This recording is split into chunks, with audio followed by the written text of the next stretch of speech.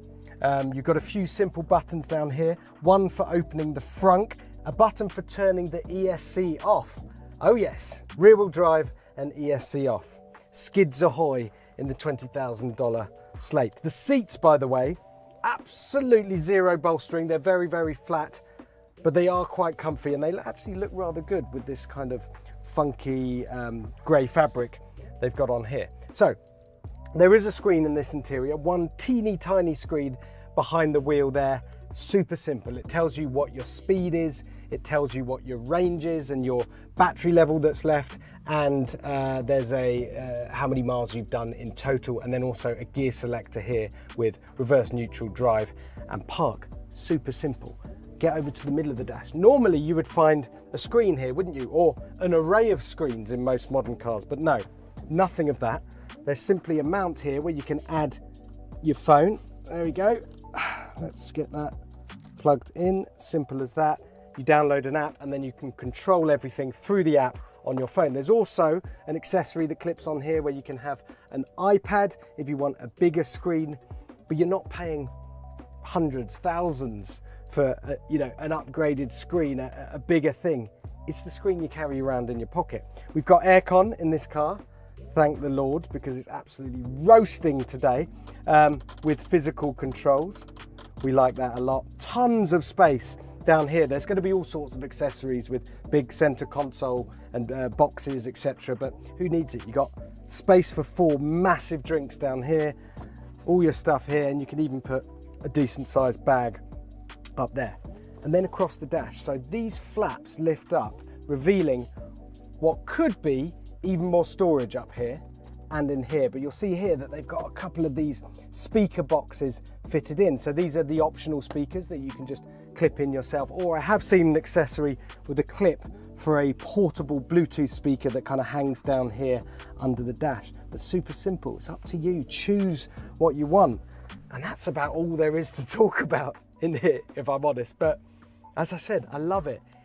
The materials are a bit scratchy, a bit hard, a bit cheap, but this is a prototype. They're going to get slightly softer, slightly better grade materials as it gets nearer to production. But honestly, I don't mind it. I don't mind cheap feeling materials when a car is cheap.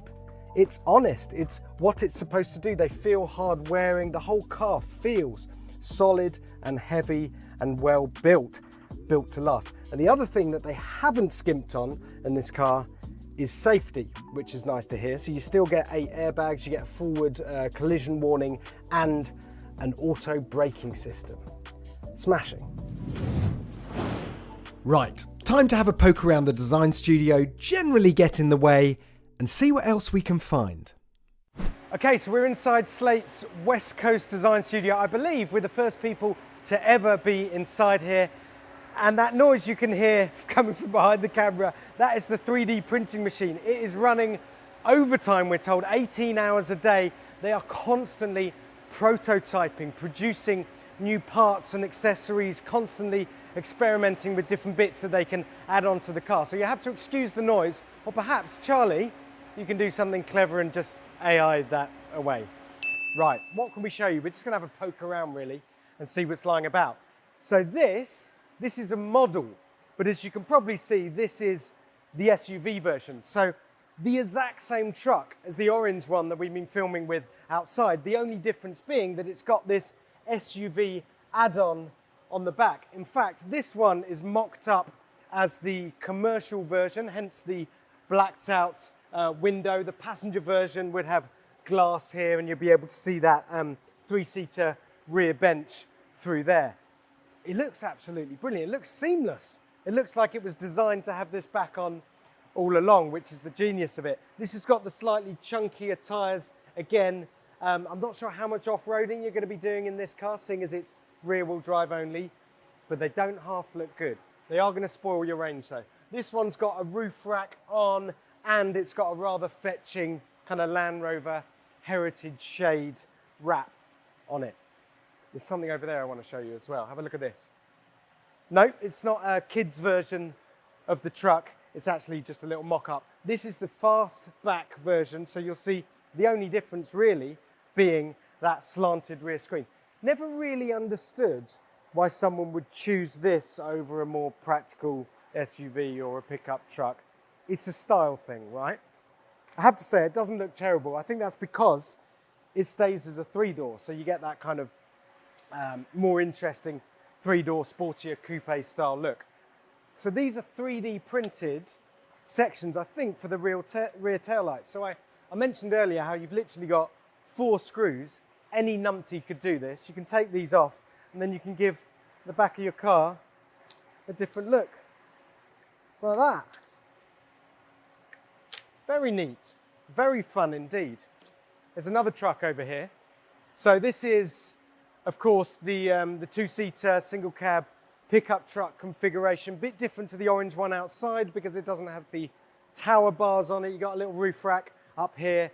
This just shows probably more traditional pickup truck setup with a load cover on the back and a very interesting wrap. I think this is one of a handful of vehicles that you may have seen Slate Auto parked around in various places just to create kind of a bit of viral buzz before the big reveal, hence the LOL wraps that they got on the side. Taxidermy my family. Lovely. I'm not sure how much we're supposed to be poking around here, but no one seems to be stopping us. So there's some interesting drawings on the walls. These are quite early design studies and concepts for the interior, and you can see how they were thinking about the way that you accessorize the interior quite early on. So all these details aren't bang on the production car that we were playing around with outside, but you can see, let's get this roof rack out of the way, ideas for sort of big center console boxes. This is the speaker in the dash. You can see this one comes out. This is the Bluetooth speaker that we talked about that sits in a cradle. Here you've got an iPad for a screen here with the phone and another screen next to it. The options are endless really. And here, this is a design wall that they started mucking around with the different combinations of colors and decals and wraps and body styles that you could have. And then they quickly realized that actually there was so many customization options that customers were potentially going to be drowning in choice. I know I am. If I'm faced with a configurator and there's just too much choice, I don't know where to start. So you'll see if you go on there, I think there's about 25 starter packs. So you can play around with themes that they've already created or just start from scratch and do your own one. This is a very cool exploded image. So you can see there's the base truck as it comes out the factory. This is the open back kind of beach buggy. There's a good picture up there in a minute, I'll show you. These are the tower bars we saw on the orange truck. This is the fastback section that clips on. This is the SUV section that sits on the back. Very clever indeed. And moving along here, just a bit of fun with the colours and trims. You can see how you can muck around with the wheels here, with the decals. This one for an eco landscaping company. This one's quite interesting, the Adventurer, so a more kind of off-roady style. As I said, I don't think you're going to be going on any expeditions across the wilderness in this truck because the range isn't fantastic and it's only 2-wheel drive. But it certainly looks the part for an expedition down to your local Starbucks. A couple of things here. So yeah, here's the open back version. If you live somewhere like California, great thing for going down to the beach in. And you can see here on the front as well. So this is the different, they've got kind of sunrise style covers for the lights and a California Republic 3D printed front grille, so you can muck around with it any way you want. A few ideas for the fastback version. I have to say I quite like this kind of stealth model at the top. Blue one, silver one here. Ideas for a florist flower truck. I think the idea is eventually you can even 3D print a load of these parts at home if you've got your own printer of sufficient quality. But what I like is you've got all these options, right, to express yourself, as they so often say, but you don't have to get it right first time. You don't spec a car once and then you have to live with it. Say you don't like your choice of wrap or grille or wheels, well, just rip it off, order some more and start again. As far as I can tell, there are 3 reasons why Slate appears to be a startup that's going to stick around. Number 1, they've got financial backing from Mr. Jeff Bezos. Apparently he's got a few quid.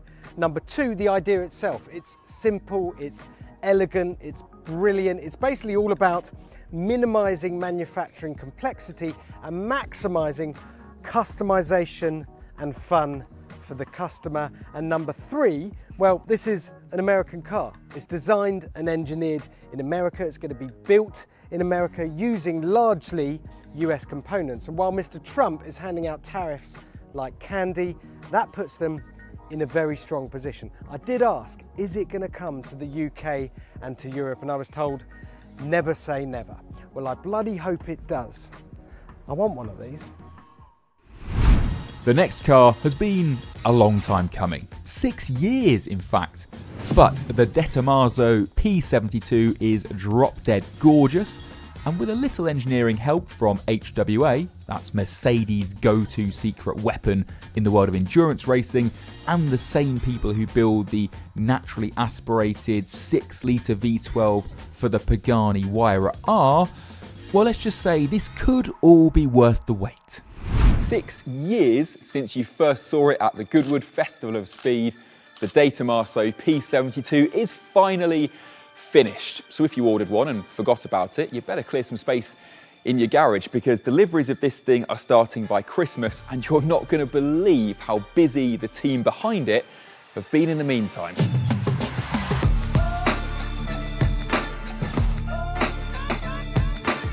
I know it looks the same, but besides the subtly tweaked bodywork, there's a new gearbox to talk about, a totally rethought driving position, and the weird issue of why this car is being sold with a smaller engine than the prototype. And we'll be meeting Tomaso's boss, Norman Choi, to get the answers. So stick around to hear what's taken him so long and see why the P72 has the maddest key of any new supercar. Now, I know the interior of this thing is absolutely sensational, and don't worry, we're going to dive into all those details in a moment, but we should take a moment just to drink this bodywork back in, because I think this thing is utterly gorgeous. And it's refreshing, because we're very used now, aren't we, to supercars that prioritise lap time. That means downforce, and that means very aggressive stuff, doesn't it? Valkyrie, W1, F80. This isn't like that at all. This is much more classical, curvaceous. I'm sure it has seen a wind tunnel at some point, but also looks like it could have been carved out of stone by Michelangelo. The P72's panels are all carbon fibre and were originally sketched by ex-McLaren designer Joan Wong, who also drew the much pointier Apollo Intensa Emozione. The company says its chief inspiration was the 1965 Tomaso P70, a one-off prototype race car that Carroll Shelby was working on before he left to mastermind the Ford GT40. But I'm not the only one also seeing flashes of Ferrari P3, Lola T70 and original Porsche 917 here, am I? But it's not just the looks that have an old school flavour.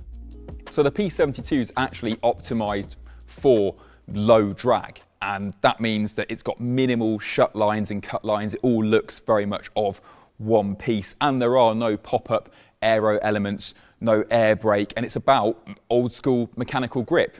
In fact, the team behind it talk about the inspiration for the handling being more like the cars you see at Goodwood Revival, sliding round on the limit of grip, being steered on the throttle.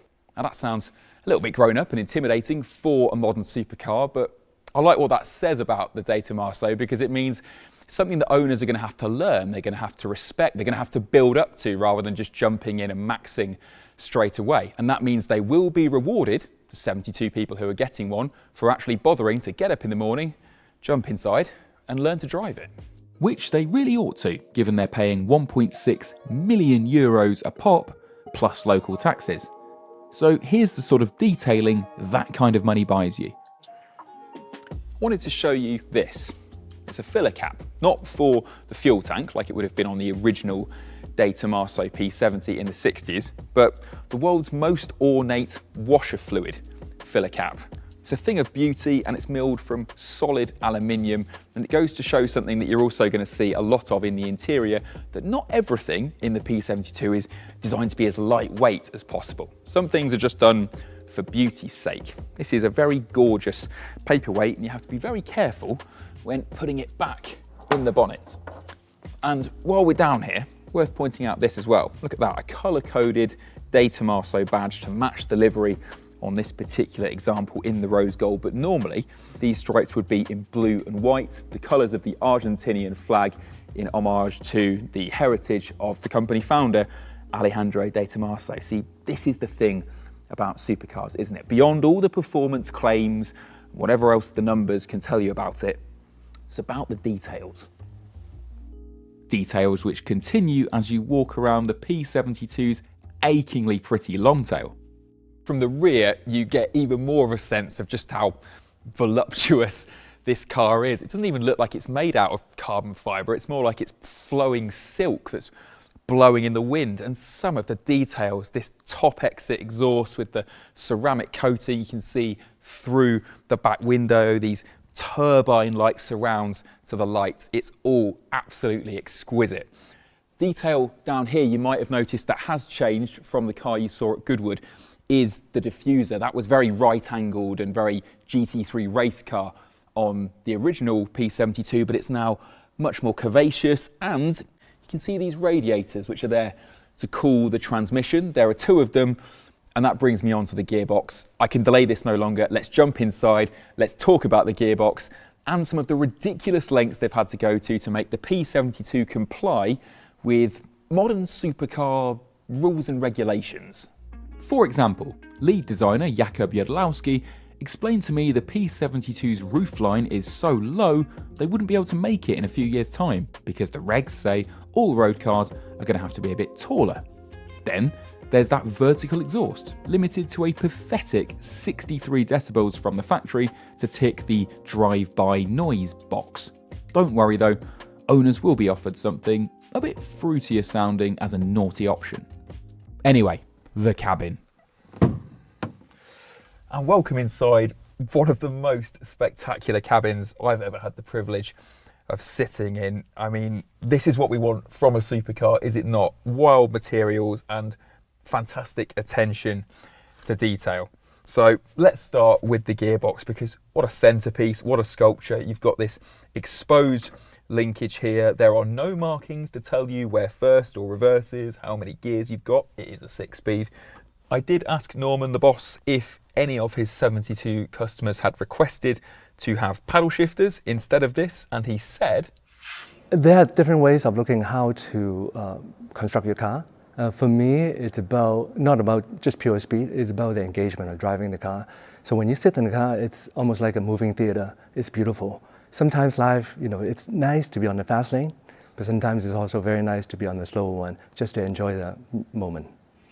I think that was definitely the right decision. If nothing else, look how the super boutique hypercar market has changed since this thing was revealed. Since we saw the P72, we've had the Pagani Utopia, we've had the Gordon Murray T50 and 33, we've had the Aston Martin Valiant. Manual hypercars are very much back. Okay, a few more of the first impressions that hit you in here. Firstly, although De Tomaso say that this is more of a GT car than the Apollo Intensa Emozione, which the company is related to, the driving position is actually pure race car. Got a very low backside, and then your feet are raised up, which feels very motorsport. Got this lovely view out over the tops of the front wings there to help you position the car. And the seats are another thing that have changed since the concept car that you saw at Goodwood. These are now fixed to the tub.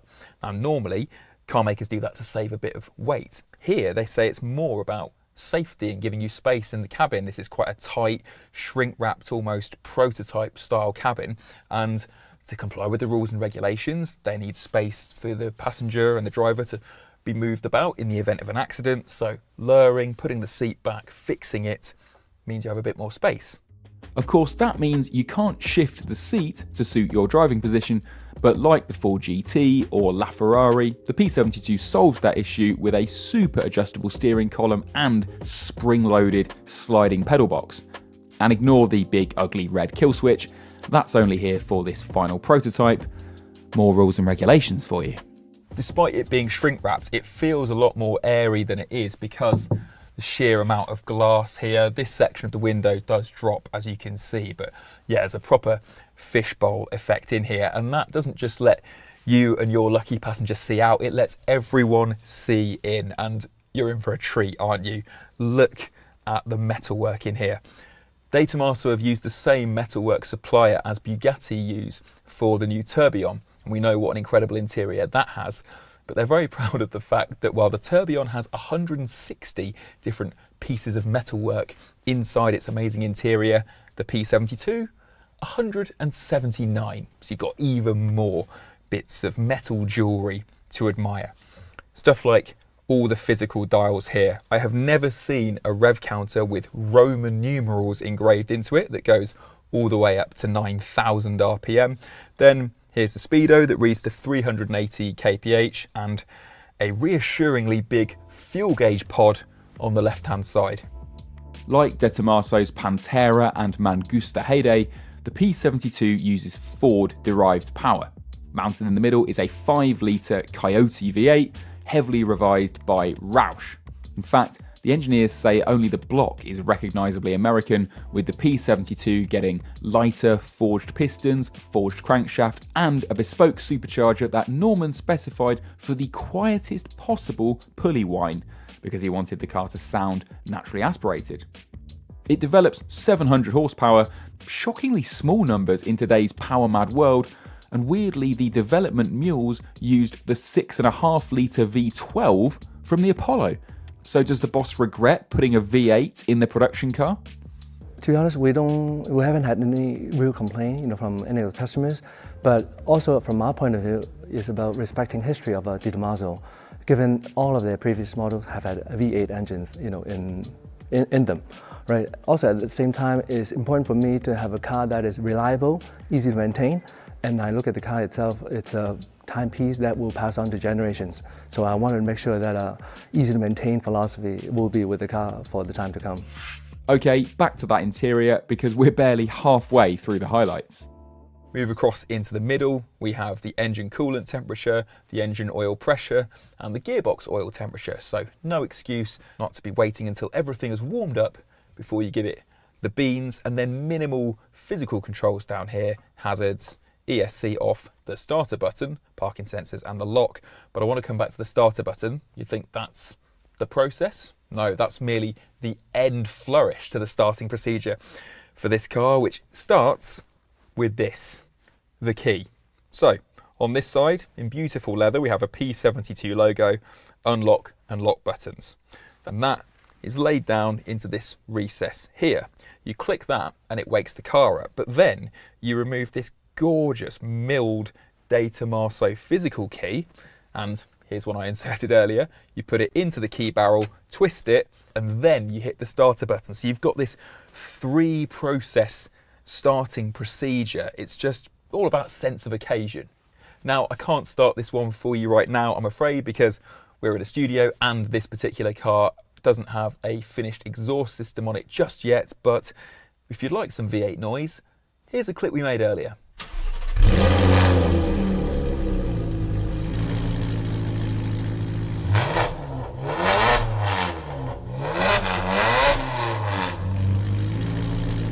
Another tweak that looks small but would have taken a huge amount of engineering to sort, since the Goodwood car is a lower carbon sill, so easier to get in and out of. And this is a proper unibody monocoque as well. It's all one piece, built to LMP1 race car crash standards. Which is reassuring since the P72 has no airbag. The steering wheel is adorned with buttons for raising the ride height. You can raise the car by up to 45mm front and rear for those tricky driveway entries. There's your main beam, get out of my way flasher button, then wipers and the fog light. Yet more knurled controls live on the roof panel, of course, because jet fighter vibes. Turning these lowers and raises the electric windows. You've got your interior light. This is the HVAC system for changing where the air's blowing, the temperature and the fan speed. Oh, one of the only concessions to modern digital technology in here is the rear view mirror, which is actually a screen connected to the rear view camera, because company boss Norman, as a serial supercar owner, says he gets really annoyed with poor visibility when trying to park in tight Hong Kong based parking garages. So that's there, but it is a delete option if you'd prefer it wasn't. But if you've been waiting to discover where the knurled rose gold volume knob or pop-up Apple CarPlay screen is, I've got bad news. There isn't one. There is no entertainment system of any kind in here for two reasons. One, you're going to be entertained anyway. You've got a 700 horsepower V8 pushing you along. And two, like that flowing exterior, the interior of this car is all about timelessness. We all know that cars with iPads bolted to the dashboard are a pain in the backside to operate, and they look dated after a couple of years. Whereas this thing with its milled gear lever, exposed linkage, the tactile key, all these beautiful knurled controls, it's an absolute piece of artwork. Artwork, of course, takes time, but I had to ask Norman, what on earth has taken so long? Why has it been 6 years? Well, it's been chaotic, in the past 5 years. We've had COVID, and then obviously, we wanted to do the car justice by really looking into the engineering details of what we want to have in the car, and basically the way how I want to build a car. So we have gone through a complete revisions of the entire engineering effort, going into the vehicles, starting with the monocoque, subframe, suspensions, and obviously the materials that are going in relation to the craftsmanships, and even little details down to the metalworks of the vehicles. And you may have heard off the back of the track-only P900, there's been rumours of a De Tomaso race team, even a shot at Le Mans. I had to ask the boss about that. I think for us, it's one step at a time. We have had the brand of being the custodian for the past 11 years, and it has taken us quite a long time to arrive to where we are today. So my top priority is to deliver our first P72 customer car first, then we'll look into other alternatives in time to come. The P72 is being built in Affalterbach by race team HWA.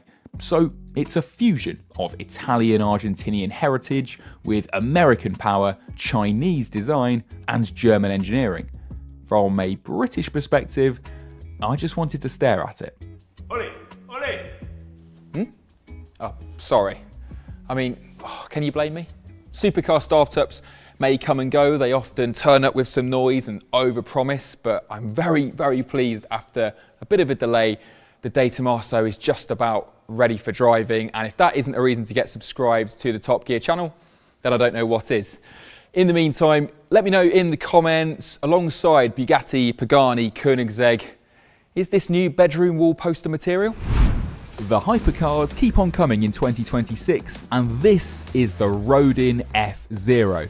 It does everything the Red Bull RB17 does, like promise to be as fast as a Formula 1 car, but it's all done in New Zealand by entrepreneur David Dicker and his self-funded Rodin Cars outfit.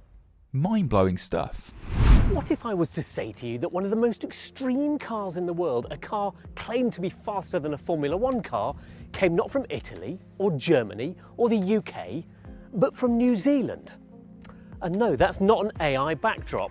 This is the Rodin FZero. Prepare to have your mind blown.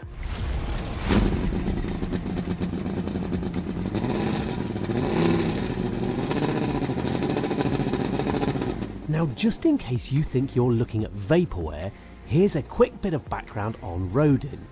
it's got previous, having bought the T125 project from Lotus and re-engineered it as the FZ.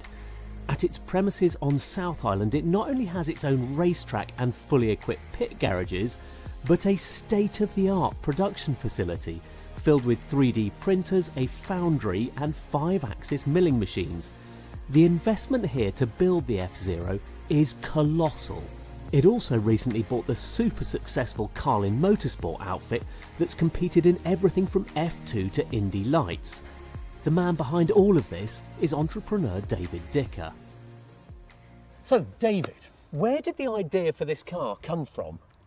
I always wanted to build a car quicker than an F1, and obviously as time has gone on that has become more and more possible. Like back in the 70s and 80s it wasn't possible in the same way because the cars were unrestricted and that was the quickest car anyone could make, but it's different now. So that was the idea. So literally build your own F1 car, if you like. Just to prove, I guess, that you didn't have to spend the enormous amounts of money they spend to go fast. Obviously this car's costs money. We spent a fair bit of money on it, but nothing like what the F1 guys spent. Yeah. So where did you start? What was your first port call? Were you doing the chassis, the aero, the engine? Where did you start? Well, I started with the basic concept for the car. Obviously, you're going to use fenders because you're not going to have the tyres out in the air if you can possibly avoid it. And you're going to use a canopy for the same reason.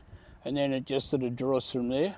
I mean, I can't draw and any of that pencil and paper stuff. So I'm a computer guy from, way back. So it's all been done on CAD.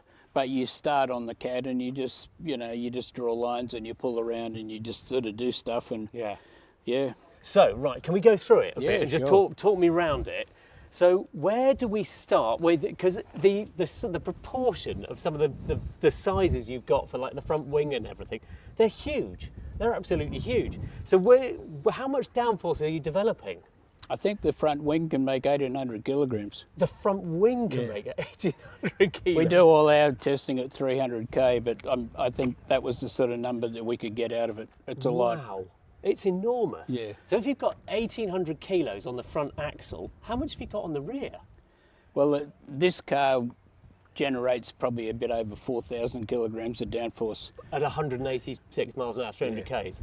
We're going to do I've pretty much finished the design for a Mark II car that's learnt from this car. We're going to run a lower downforce there. We're going to probably run about 3,000 kilograms. Right. Because the 4,000 just gets a bit high. Issues with the tyres and all the other stuff. And you've done everything in-house? So the aero's been done in-house? I've done all the aero. We will use outside consultant guys to just sort of correlate it and make sure that no huge idiotic mistakes were made, but yeah, basically.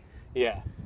And are those guys all F1 engineers who have... They're guys that have worked in F1. So if we come back down the side, these look suspiciously like Formula One style wheels as well. Yeah, well, Oz made these wheels for us and they're basically the same as the F1 wheel. It's a forged magnesium wheel and all the details have been done. I think these wheels are 8 kilograms on the front and 8 or 9 at the back, and this is basically as good a wheel as you can get. And these fenders, I understand, are they not finished yet? You've got a bit of work to do with these. Well, it didn't quite. They're obviously sitting too high and didn't quite come out right. I mean, it's fine on a proto and that, but on the version 2 car, we bring these down pretty much as close as we can possibly get them, just to reduce the frontal area. So you've got full carbon suspension. It's all inboard, obviously, and everything's just sort of tidied up very neatly. So you want clean air, I suppose, coming as far down the car as you can. Yeah, well, the big advantage is that you can send most of it down there. Obviously, on the F1 cars, they've just got an enormous block there, or on a sports car, you've got an enormous block there, and that's just going to kill you. Yeah. We could put the radiators in the fenders, so the radiators are in on an angle, and we just draw through here, and we just fire out the back. Because that's exactly what I was wondering. I was trying to work out where you were doing your cooling, because there's going to be a lot of heat being generated, and so the radiators are all out in the flanks, and then the cooling pipes are running from in underneath. Right, but you've got this is fascinating to me. You've got the 5 exhaust pipes. So you've got a V10 in there, which we'll talk about in a second. But the 5 exhaust pipes run out into the flank. Yeah, well, the turbos are in there. So again, we got to get it out of the wind, the airstream. Yeah, so you've got turbo on either side, so twin turbo engine, and tell me about the engine. In fact, tell you what, before you do that, can we take the engine cover off and have a look? Because I think we can have a look under there. Yeah, sure, go ahead. Just look at how tight the packaging is under the carbon cover. Dicker is rightly proud of that, especially having the intercoolers mounted directly on top of the trumpets, reducing the intake lengths. The engine is a custom-built 4-litre V10 done entirely to Rodin's design. They had originally considered using a Judd V10, but eventually the plan is to build road cars, and that engine, with its port injection system, would never pass emissions regulations. The first 2 engines were built by a British specialist, but in its production facility here, Rodin has all the tools necessary to create its own engines from the ground up. They even have a foundry for on-site castings. They are one of the few companies in the world that can do everything from casting engine blocks to test driving cars on the same site. You can't build cars without a test track. The test track's really got to come first. Yeah. It's just, you need to pound around to get them working. I completely agree, but I think 95% of the world's car companies haven't got the facilities in the way that you have. Fiorano is probably the closest comparison you've got here. Yeah, well, I've been to the factory in Italy, on numerous occasions, and you see the way that they do it, and obviously Ferrari's very successful, and yeah. But you've got more power than a Ferrari in here, haven't you? This engine made 1,013 horsepower at 11 psi at about 9.6.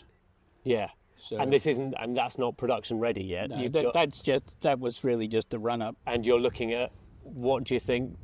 Well, we run the engine to 10,000 RPM. Yeah. And we'll run 1.5 atmospheres, so that's 21, 22 psi. Yeah. So that should get us to 1,500 or 1,600 horsepower, which in what should still be a reliable package. Yeah. And that'll be the aim. Yeah. And what are we talking for weight? This car is way too heavy, and it's embarrassing to even mention the numbers. I'm not going to mention it. But what are you aiming for? Our aim is to build a car at the same weight as the current F1. The F1's a 798 with the driver. Our target is 698, ready to go except for the driver. So that would just get you a bit under the F1. So that's 698, so it's carbon chassis, carbon body panels and everything. Then you've got your own engine and gearbox, not your gearbox, I'm guessing. Well, this gearbox is built for us by Ricardo, completely to our specification. This one's an 8-speed forward, no reverse. We're gonna do a 7-speed with reverse going forward. Yeah. It's got a printed titanium case, and it's got internals, sort of like, in fact, Le Mans style internals to deal with the engine torque. Yeah. But a completely custom designed by Ricardo. Yeah. And you're doing your own 3D printing on site as well, aren't you? Yeah. It's a hell of an investment. Yeah. It really is. It's amazing. And you just don't expect it. You're used to these things coming from big companies and stuff, but you're putting an enormous amount of investment in down here. Yeah, I know, but I mean, look, I'm 71 years old. I've always wanted to do it. I've managed to make the money to be able to do it, so I'm going to do it. Yeah. I mean, I'm not going to be able to take it with me. I don't have any kids, so there it goes. Amazing. So yeah, let's come a bit further back. So that, I'm guessing, that's the exhaust valve from the turbos. Well, that's the entire exhaust. Oh, it's the entire exhaust. Originally, we were going to take it out here, but we had a few issues, and we ended up doing it out there. We probably will move back to this position. The hope is that we can make it out of titanium. Yeah. Obviously, you've got an issue with titanium because of the heat, but with it being in the Airstream, I think it'll probably cope. Yeah. And titanium's much lighter than Inconel, so it's a weight saver.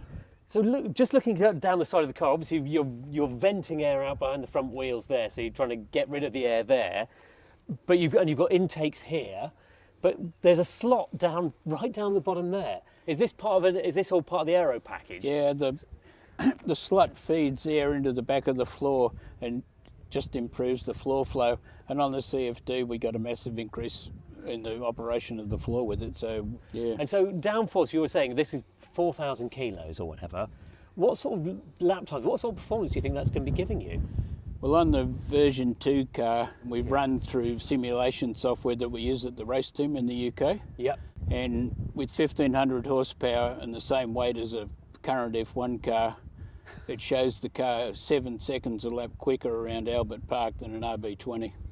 Really? Yeah, I know, Than it's an amazing. RB20 Formula One car.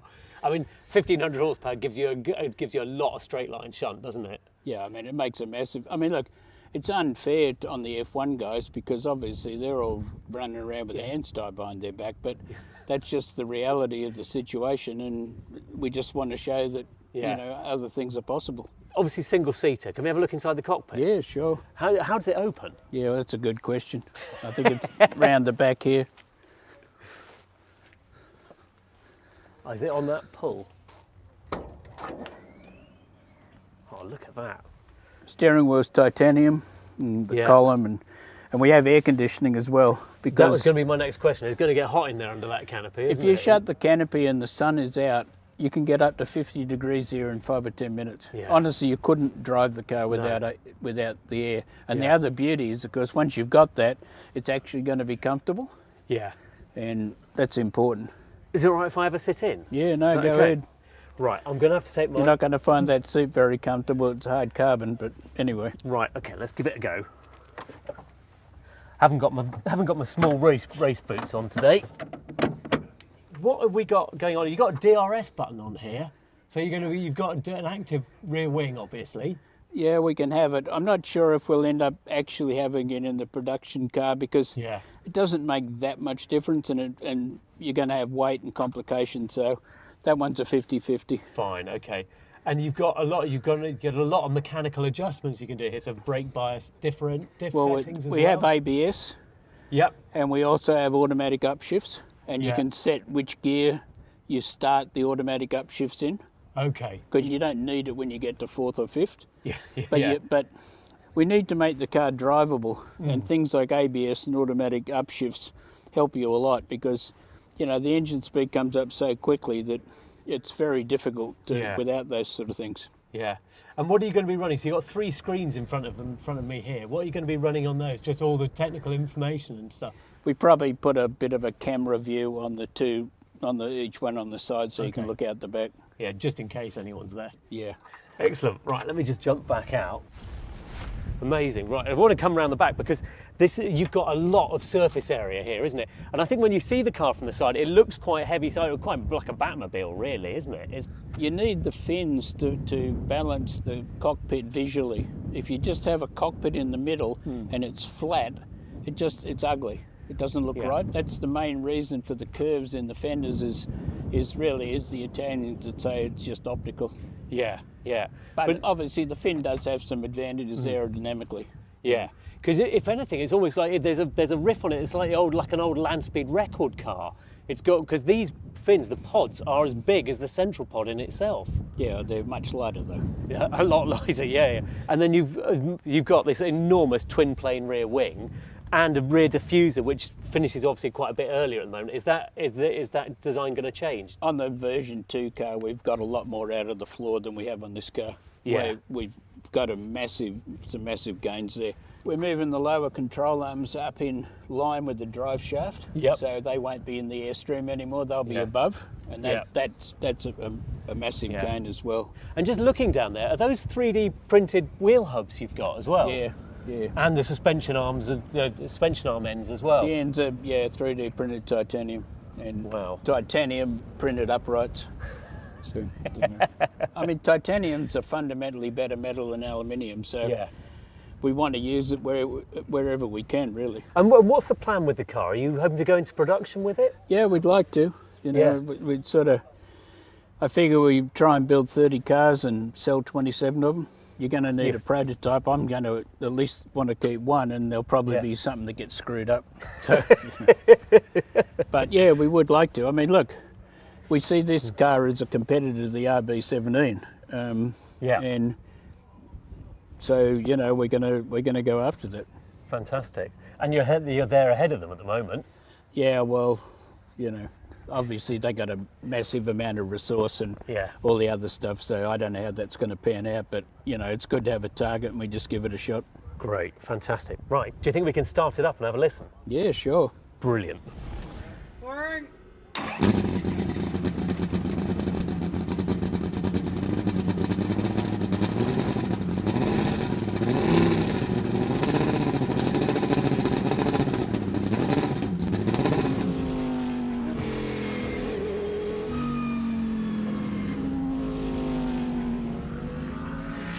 The FZero is easily one of the wildest prototypes we've ever encountered, and a question remains about whether wealthy enthusiasts share Dicker's passion and desire for a car that, like the McMurtry Spearling, is so head-scramblingly fast that it can rival F1 lap times. But let's worry about that when the time comes. Right now it looks like Red Bull and Adrian Newey might not have everything their own way. If you thought the Rodin was unbelievable, who'd have thought we'd have seen a Jaguar as controversial as this? Nevertheless, we will see the production version of the Type 00 concept in just a few months. Only the man behind it, Jerry McGovern, won't be there, as he was reportedly relieved of his duties at the end of 2025. So, welcome to the make or break year for Jaguar. This is the Jaguar Type 00.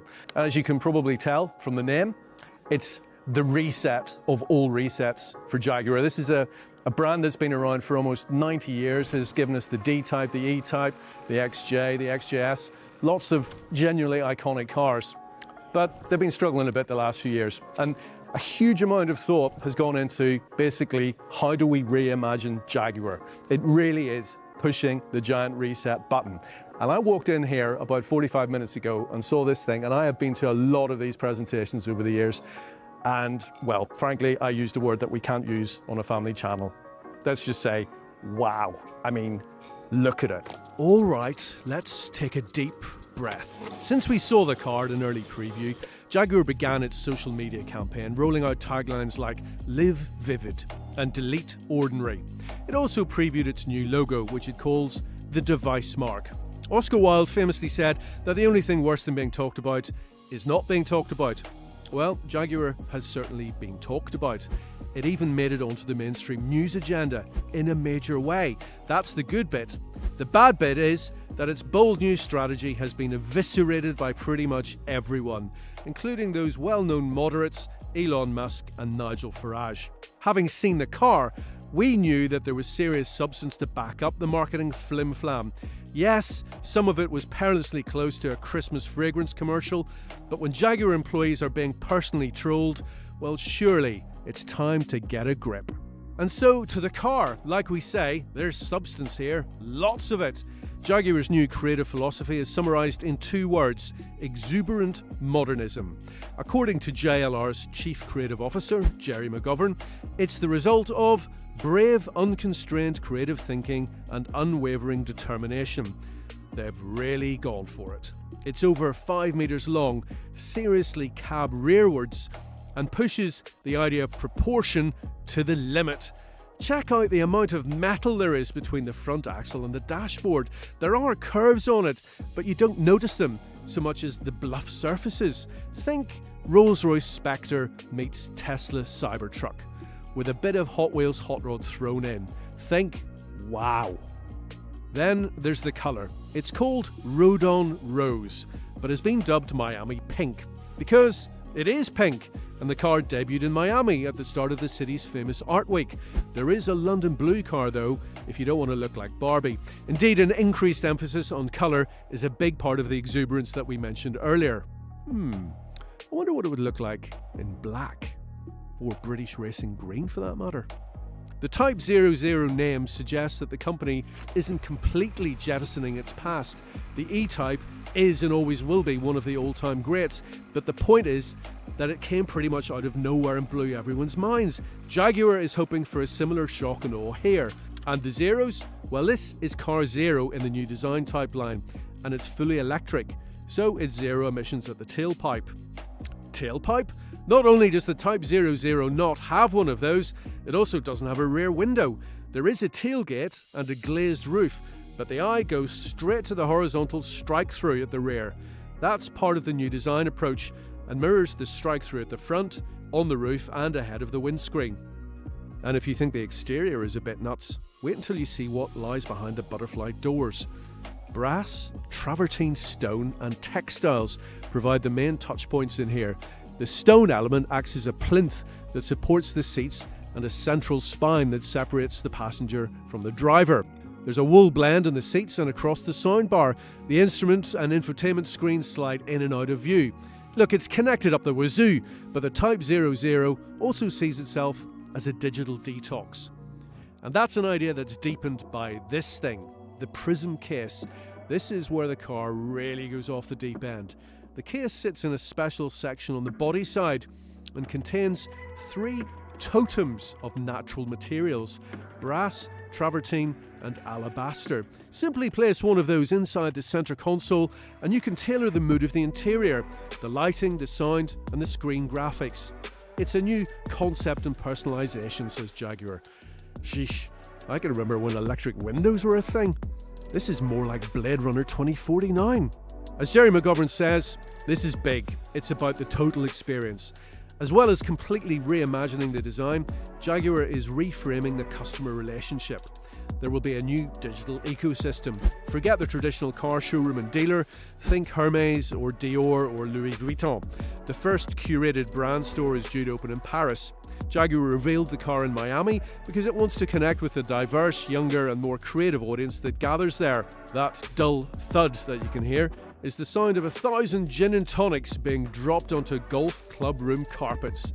If you insist on thinking that being woke is somehow a bad thing, well, this car isn't for you. It's important to note that Type 00 is primarily a concept car created to prepare us all for the all-new, all-electric 4-door GT, which will be revealed in late 2025. Amidst all the noise and controversy, you might think how it actually behaves as a car has become secondary to the overall brand experience. Jaguar's MD Rodin reassured me that handling, ride and performance remain key attributes. It's also targeting a range of 430 miles in a single charge, and there's fast charging capability too.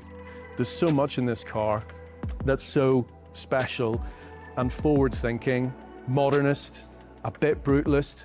Everybody around it is completely comfortable with a lot of people going, nope, not for me, I don't like that. Polarization here is the name of the game. So let us know what you think. This is the Type 00 Jaguar, and this is what the future is going to look like. And from one British brand to another, and after the disappointment of the Artura, we're a lot more excited about the McLaren W1. Think of it as a P1, a car we adored, but with another 300 horsepower and more downforce. Yes, it's a rear-wheel drive hypercar with 1,258 brake horsepower. You got your brave pills handy? First, there was the McLaren F1, the GOAT, the OG hypercar. Then came the legend that is the P1, arguably the most exciting of the Holy Trinity. And now we have the W1. What's the story here then? Yes, it's the successor to the F1 and P1. The basics are as follows: 399 will be built, each 2 million including taxes, but minus whatever personalisation you get MSO to do. It's a 1,258 horsepower hybrid that's faster around a track than a Senna, faster in a straight line than the Speedtail, has almost exactly twice the horsepower of the F1, and like the P1, has a race mode that drops the ride height and extends the rear wing. And handily, it's turned up at almost exactly the same time as the Ferrari F80. Reckon there's been some phone calls between Maranello and Woking based on the fact that McLaren's CEO used to work there? Maybe. Anyway, it is a very complicated car, so we are going to go through it section by section, starting with how it looks, because it's not beautiful, is it? The P1 was all sinuous curves and starts. This is a bit more disjointed. It's like it's been designed in sections. The design doesn't particularly shout McLaren to me either, and nor does it shout 2 million quid's worth. But it's hardly like Ferrari's new F80 is a looker either. Yet last time round, both the LaFerrari and P1 were gorgeous. You could blame aero, but the Valkyrie is a sensational looking thing, albeit more radical and compromised than either of these. So here's the thing, you need to see it in person. Because when I first saw pictures of it, I just thought all the surfaces looked flat. But now you're starting to get a sense of the shape. This is a much softer curve than I thought. It's more akin to the P1. And I don't get these McLaren headlight shapes yet, but I suspect it will come when they do future models. The W1 is probably going to lead for other cars to follow. I like the little portholes here where you can see the inboard push rods in there. And then you get to the proper head scratchy bit, because look at all of this stuff going on through here. Obviously, air is meant to come in through here and then get channeled in various ways. There's a weird aero profile bit, which is obviously designed to channel the air down and back past these really quite voluptuous sides. It's much more shapely when you stand up close than you think it is from further away. But the complexity of what's going on down the side of this car before you get to this bit. Now, McLaren say this is based on this year's Formula One car shape. To me, that is the bit that says Senna more than anything else. And in pictures, I had never even noticed this separate, it's like UFO hovering over the roof. Doubtless it does some very clever stuff with the air, channeling it down over this quite big slab of back deck. Like the Ferrari, there is no rear visibility and just sort of a bit of a glimpse down into the engine. What do we think of the name though? W1 stands for winning, and I suppose Lando is at the moment, so that's all right. But it's not the most emotive. It doesn't resonate like P1 and F1 did. But then you look through the alphabet and you think, oh, actually, they must have really struggled, because M1 is a BMW name, S1 is Audi, A1 is an Audi and also a piece of paper, R1 is Yamaha. They didn't really have many options open to them. In case you're wondering, McLaren also trademarked U1 and H1. Maybe we'll see one of them appear in another decade. In the meantime, let's discuss the... Hidden underneath the carbon body panels is a brand new monocoque called the Aerocell. Essentially, this is the core of all the W1's aerodynamics. By raising the occupant's legs 80mm, McLaren can use the underbody to do more with the airflow. It also incorporates a fixed seat, the lightest solution possible, and with no seat runners, that means the Aerocell is more compact, shortening the wheelbase. It's only a fraction longer than the P1's. Is the W1 really that much of a step forward? The old P1 could do 6 miles of electric-only driving. The W1 just 1.6 miles. And it still uses a 4-litre twin-turbo V8 and twin-clutch gearbox. It doesn't really seem to be moving the game on. But wait, the V8 is brand new from the ground up, as is the gearbox, which now has 8 speeds rather than 7, and no reverse. That's done by the electric motor, which itself delivers 342 horsepower, while the V8 contributes another 915, bringing the total to 1258, 75 horsepower more than the Ferrari. And yet the Ferrari is faster. It claims 2.15 seconds to 62 against 2.7 for the W1. That's because the Ferrari is 4-wheel drive, fast off the line, while the McLaren is rear-wheel drive, lighter. It's 125 kg less than the F80, which means once up and running, it's just as fast. It might be slower to 62, but by 125, it is level pegging. Both hit that in 5.8 seconds. Ferrari makes no claims above that, but the McLaren goes on to hit 186 miles an hour in under 12.7 seconds. It revs to 9,200, the highest revving McLaren ever, and has a dry weight of 1,399 kilos. With fluids, that'll be around 1,530 kilos, and still gives the W1 an 822 bhp per tonne power-to-weight ratio. You will need a Jesko attack to go much faster. It is a hybrid, but it's for power, not range. The 1.4 kilowatt-hour battery is a small tube tucked into the bottom of the chassis, recharged only via spare engine power. The motor sits not on the main drive shaft, but drives through the shaft on the even gears of the gearbox. It's compact, light, and has nothing in common with the Artura. The entire system, battery, motor and all ancillaries, weighs 100 kilos, yet as we said earlier, it develops over 340 horsepower. Right, you get the picture. It's a complicated car, so let's get someone in for a deep dive. This is Deputy Chief Technology Officer Chris Harrison. We've inclined the engine 2 degrees, which allows us to start the diffuser pretty much in line with where we're standing now. Yeah. And that allows us to accelerate the air underneath the car so that the air actually leaves at the rear of the car twice the speed of when it enters at the front. So it enters there at like 100 miles an hour and exits at 200 miles an hour? Twice the velocity. Really? And that's just from using it because you've got a very effective diffuser that pulls the air through? Absolutely. Yeah. And then as we build out from that, you can see that the functional forms from around the car are fundamentally there to allow us to maximise and extract the most from the ground effect. We need to manage the air for multiple reasons down the side of the car. One of them, as you said, is fundamentally for the ground effect, is to provide the sealing down the underside of the car, where we have to evacuate the air from that high pressure wheel well. And we effectively create 2 vortices one down each side of the car that allow us to seal the underbody. So I didn't realise this is what a vortices does. So you actually want those little spirals of air running down the side because that creates a boundary level layer for the air to stay inside of. Absolutely, yeah. So absolutely. Right. So you use those instead of having little barge boards underneath the car. Yes. To aim it, you engineer these vortices to glue the air into place. Yeah. And then further forward, there's a little aero flat there. Why have you got an aero flat there? Because obviously you're evacuating hot air from there, but you've also got a flap built into it.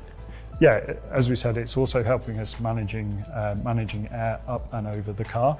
But then also this hatch is where we have service access, and this is where you'd access the AC charger for charging. Oh, really? Charging So you can keep it, I suppose, on trickle. You want it on trickle charge. Yeah. And that's also that's the charge port for the battery, isn't it? Yes, yeah, for charging the tiny battery. Little battery. Not adding much weight, is it? 1.4 kilowatt hours. Yeah, exactly that. Yeah. So again, we optimize everything for weight. Yeah. So it gives us the performance that we need. And yeah. So did you look at using supercapacitors or anything instead of just a small battery pack? No, we were very clear about working forward on our hybrid lineage. So building on technology we've already deployed, from the P1 and the Speedtail. Yeah. And this is a huge step change on. For instance, it's 40% lighter than the hybrid system that we had in the P1. Yeah, and that battery pack, so that all you've got to do is get charged back into it very fast and out of it very fast because you're driving a 340 watt horsepower electric motor from a tiny little battery pack. Yes. So you're sort of blowing all the power out in one good acceleration run. And then you need to use the engine to recharge it, I guess, because you haven't got regen braking, have you? Yeah, so we do all the regeneration via the overspeed on the motor. Right, I've opened the door up because I wanted to show you just how cutaway it is around that aerocell tub. And also, if you start looking down there too close, you'll realise this is a show car. It's not a finished car. This car doesn't go on sale for another 18 months or so at least. But look, we've got the suspension components here. This is the lower wishbone, and Chris has got the upright there. Very clearly 3D printed. You're not machining these, are you? No, absolutely. And you can see fully the beautiful forms that we're able to take.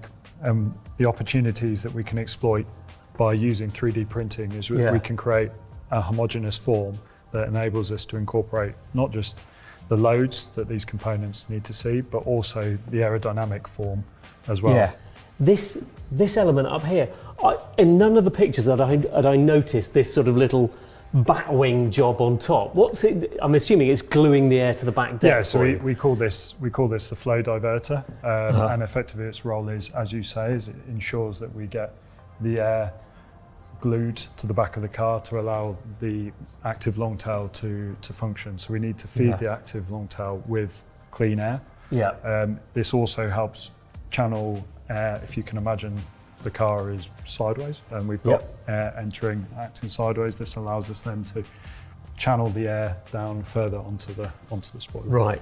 Why is it not carbon? Because you can see carbon surfaces here, but not there. So we actually integrate the antenna. within this. Oh, do for, you? Yeah, for transmission purposes. You can't have it in carbon? Can't have it in carbon. Oh, I see. Okay. Wow. And then you've got an awful lot of stuff going on. We should get the rear wing active, shouldn't we? So there's 4 motors, isn't there, that run?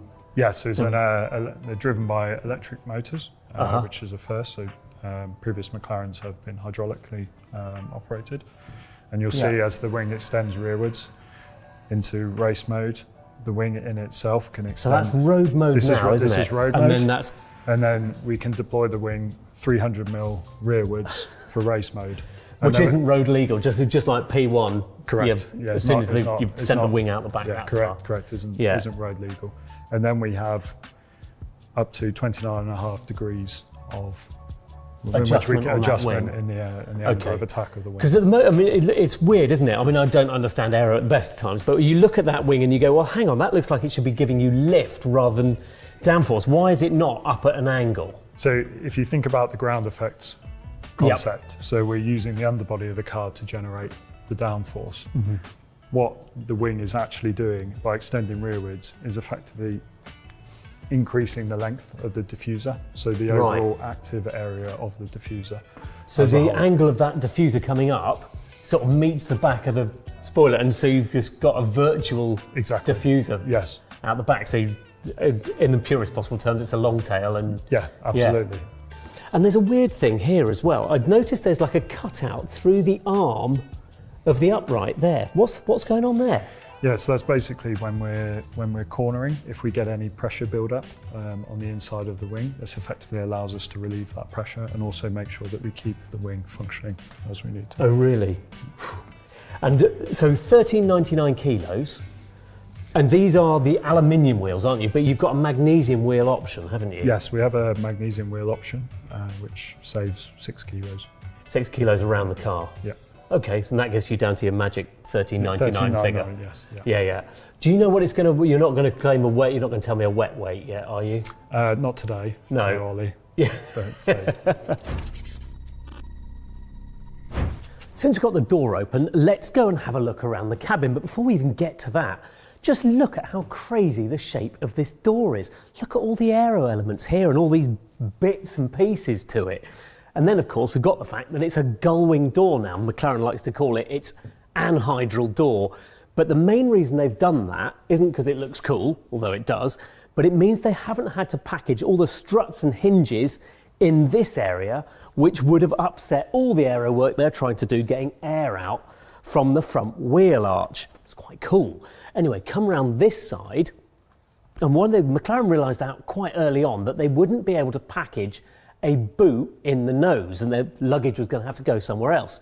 So it goes on the back deck, but look, you can flip the headrests down, and that's where your luggage goes. Room for a couple of helmets or a weekend away.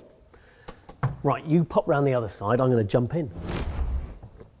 Right, so here we are then, driver's seat of the W1. First things first, it's amazingly carved out, this door. You've got a real sense of space, and I love this sort of grab-handly bit you've got here. That's great. Driving position, it's not as extreme as I expected. I know they've raised the foot position, but honestly, it feels like they could have raised it a bit more. It's not super extreme, but the view out is really good. These A-pillars are narrow. You can see the tops of both wheels, and you've got a good down angle on the road over the top of this beautiful, so slim, this little steering wheel. I know it's flattened at top and bottom, but it's lovely. Also, the aerodynamicists have been loose in here. You see this area up here? So this is a vent to get air into your face. There's a couple more here, but they've used aero surfacing to get the air over the top of the binnacle and into your face.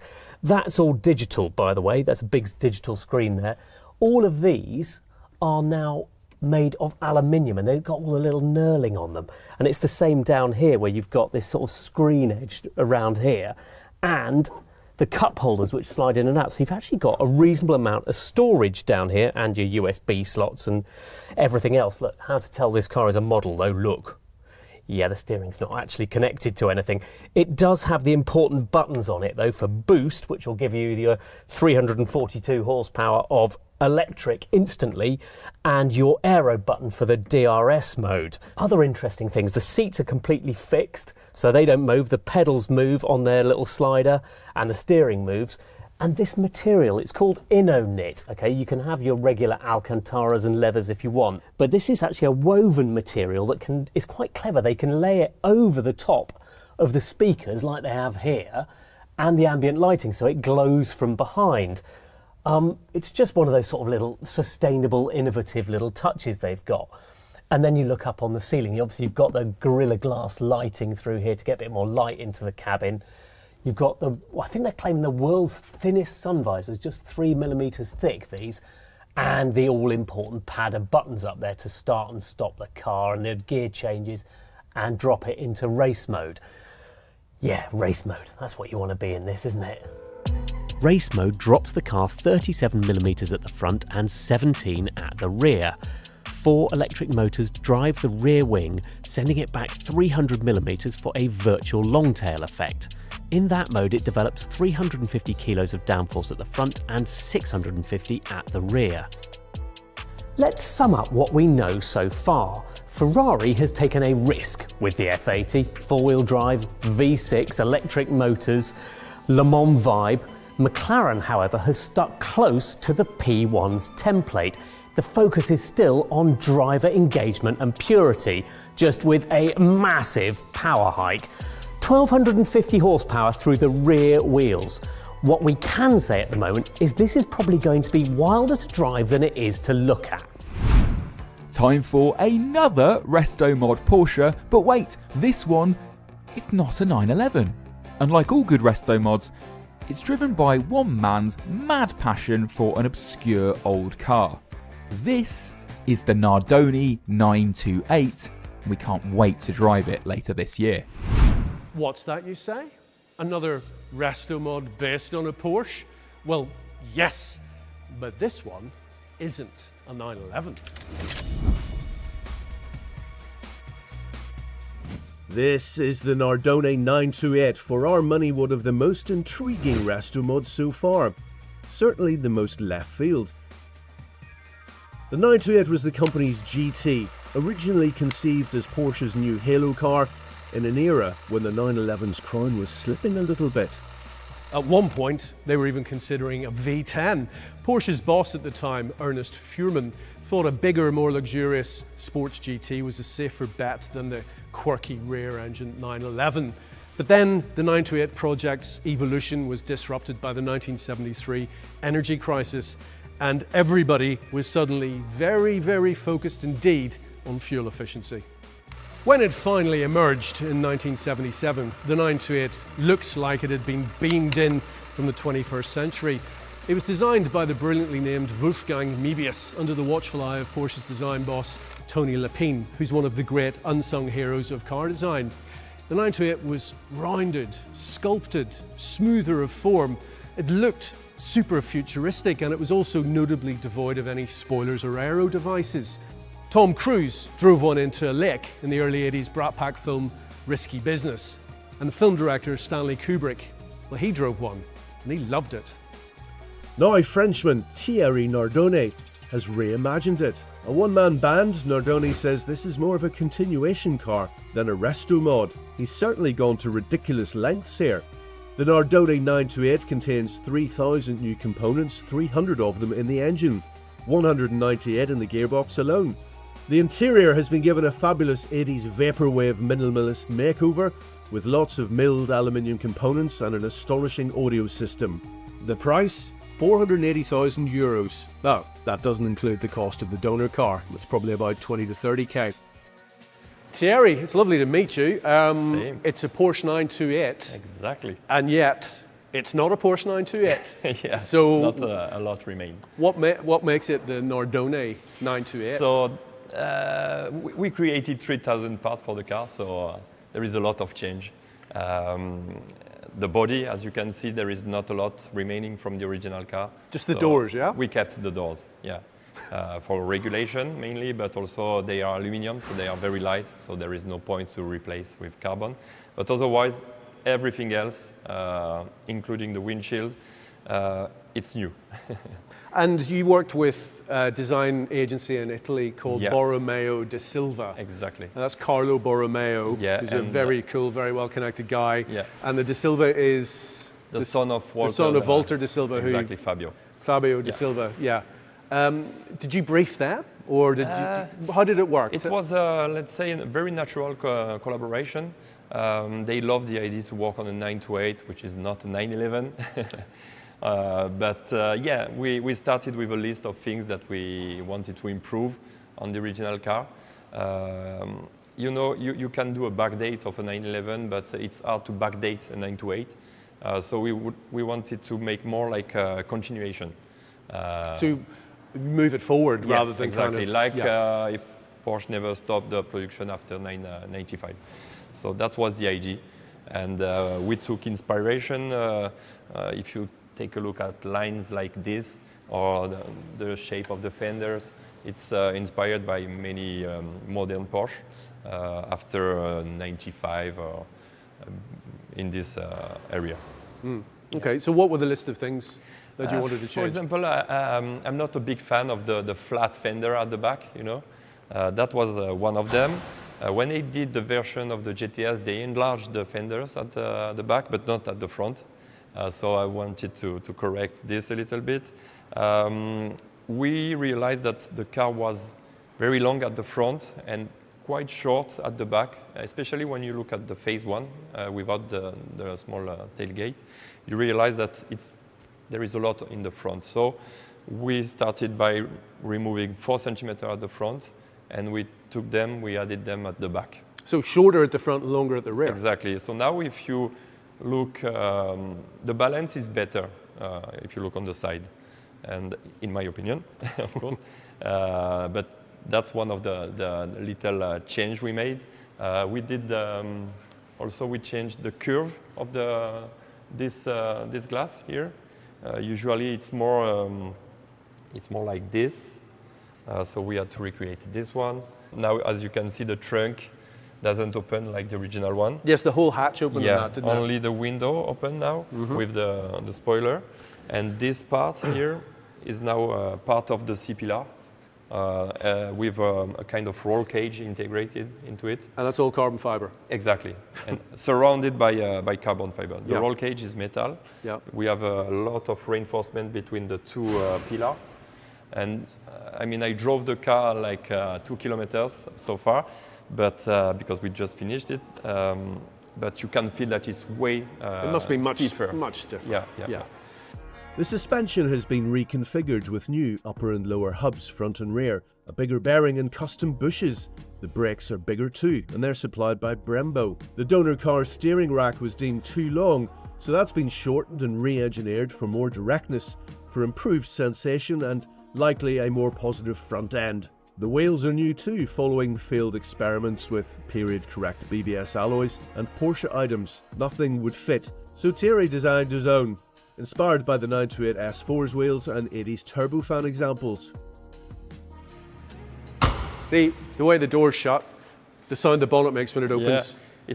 It's very Porsche. Yeah. Oh, it's so good though. Yeah. Oh man, look at that. So this is the piece of art created by Italtecnica. Yes. So it's a father and son driven company.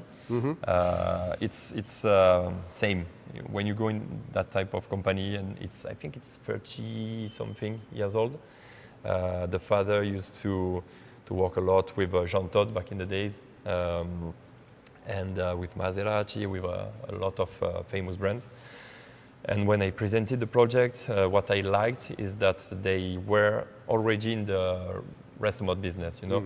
So when you look at this plenum, for example, was something, first we needed to modify completely the plenum because we tested it and the airflow was not good at all to make more horsepower with the original one. So we recreated a new one. But you can recreate, but here it's a piece of art. It's the shape matched perfectly with the shape of the car. So the donor car's engine was what, the 5-litre V8? The 5-litre V8. Putting out originally cross-plane crankshaft. Yeah. So it sounds like an American car, a muscle car.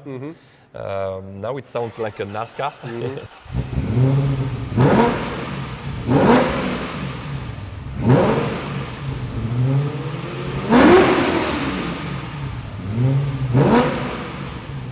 I mean, it's so simple in here. I love that.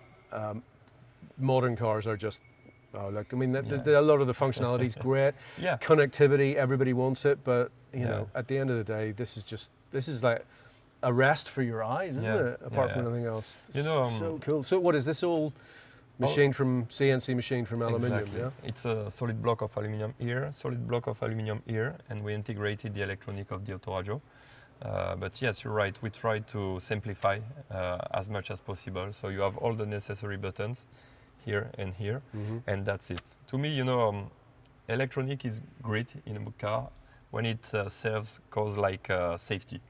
But when it becomes the contrary, because you have so much button that you are, you know, trying to understand, then you don't look the road anymore. Yeah, I know. So. And we need to talk about the trim as well. So this is your homage. Yeah. It's a French word. Yes, exactly. The homage to what, the Pasha trim, which was the distinctive original trim, so wasn't it? We wanted to reimagine the Pasha. And it's very tricky to make. So I contacted the company Alcantara, and they were very happy to do this. It was a challenge for them, but I think the result is great. The idea was to have the possibility to have the Pasha effect with only one color, but also you can choose to have two colors. It depends on the taste. To me, it feels like I could be in a car made in 2050. Yeah. As well. You know, that's the strange thing about Restomods, this sort of memory of a future that hasn't happened yet. You know what I mean? It's a bit crazy. And that probably applies most of all if we turn. Yeah, it's coming. There we go. Oh, very cool. And the air vents. Yeah. Everything it's just so beautifully done. And of course, it is a Porsche, so when you shut the door. Yeah, this is important, isn't it? But we have to talk about that audio system. It is quite simply the best I've ever heard in a car. There are 11 speakers and a subwoofer under each seat that meant they had to drill into the chassis to fit them. In fact, there are more subwoofers behind the seats and an amazing amplifier. Nardoni consulted with a top-level French audio expert to create this bespoke setup, so owners can stream music with unbelievable clarity. And to top it all off, it's incredibly discreetly integrated. Of course, we'll have to wait until we drive it to really know just how good this car is. But what can I say? It's my kind of Restomod. It's the work of world-class partners who've envisioned a singular and very cool idea. Perhaps it's time to dial 928 rather than 911. You've heard of the Bugatti Chiron, right? And the Koenigsegg Giamaro and the Koenigsegg CC850? Ah, good, yes. Well, the designer behind all of those is now building his own hypercar, the NILU 27. Fingers crossed we'll see a running prototype of this spaceship before the year is over. It seems there's a new hypercar launched every 5 minutes these days, usually promising extreme downforce and some sort of sci-fi tech. Well, today we're going to witness the birth of a brand new hypercar company, but one inspired by F40 and GT40, JDM heroes, Gilles Villeneuve and Jean Alesi, the Lamborghini Countach, basically all of the good stuff. Oh, and it has a 6.5 litre naturally aspirated V12 engine, a manual gearbox. Under here is the new NILU 27.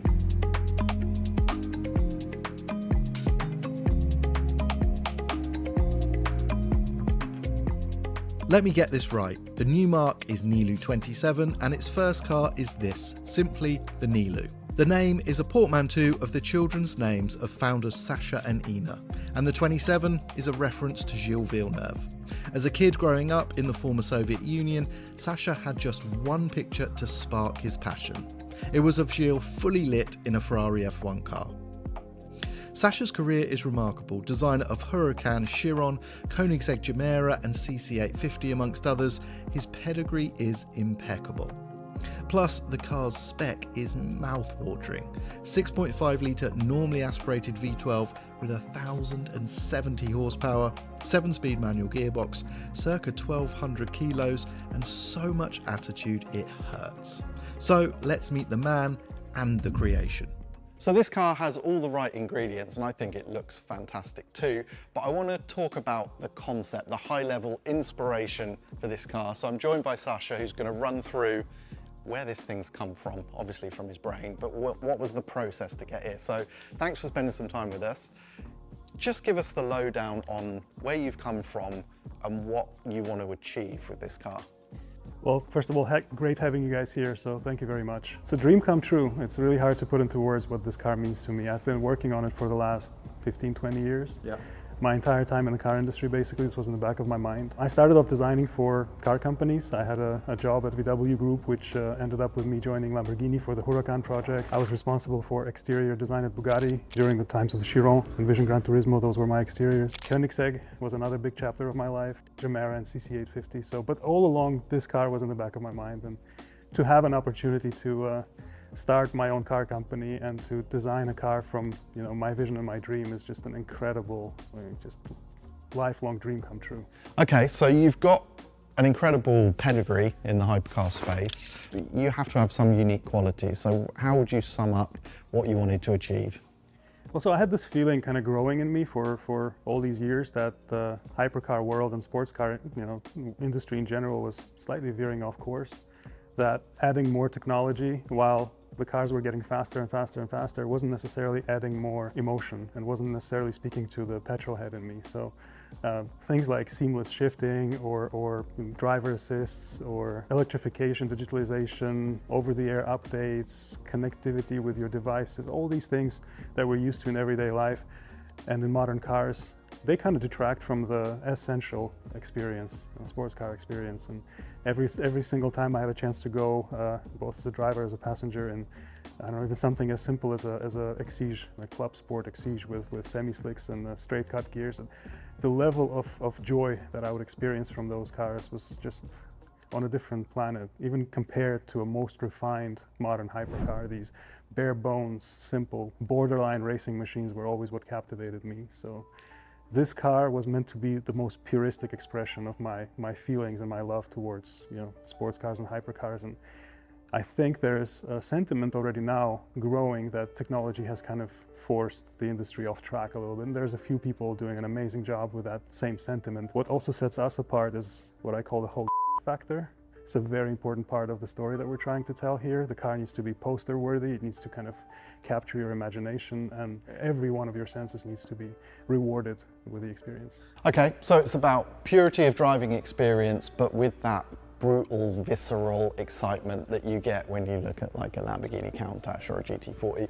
Okay, well that sounds like a pretty good place to start. We're going to now look at this car in detail in all the various places that make it really special and really different. Sasha's ambition is breathtaking and can be summed up as trying to create a car with the feedback connection and purity of something like a GMA T50, combined with the shock and awe of a Countach when it was launched back in the day, or an F40 on the lock stops. So how do you go about creating that raw, emotional driving experience that we all romanticize over and love to imagine?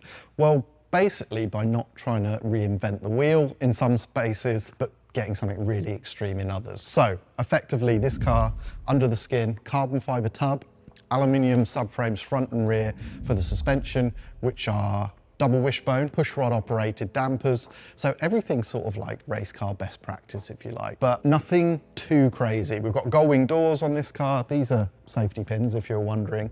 If there's an accident, you can just stick a screwdriver or anything strong and metal through there and it breaks the hinges and allows you to get out. But yeah, like I say, everything is sort of as you'd expect, but nothing too over the top. Come to the wheels and brakes. They look quite flat and simple, don't they? But if you look behind the spokes, they're all drilled out for lightweight. Brembo is going to be a technical partner for these carbon ceramic brakes. There will be ABS and there'll be a traction control system, but it will be quite simple. I don't think it's going to be a dial where you go between modes. It's effectively going to be on or off. There's a lot of power. There's no turbochargers, so you should have a lovely linear delivery. But even so, I think this car is going to be a handful. Let's put it that way. And that's really the whole point of it. Of course, the heart and soul of the car is this 6.5 litre V12 engine.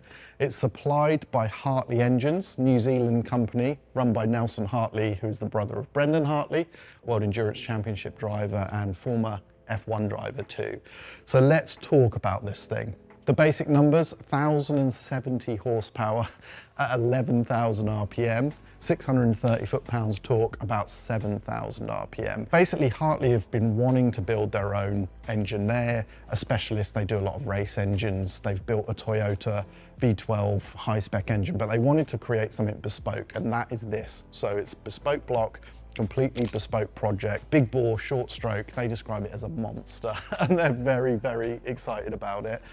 NILU 27 became the perfect technical partner, effectively. They wanted to create the engine, and they found the perfect home for it in this car. A lot of talk about the Hot V configuration, they call it. So not turbocharged, normally aspirated, but the exhaust is on the inside of the engine. So intake on the outside, exhaust coming through into the V. This is an 80-degree V12 engine inspired by 1980s and 1990s F1 engines.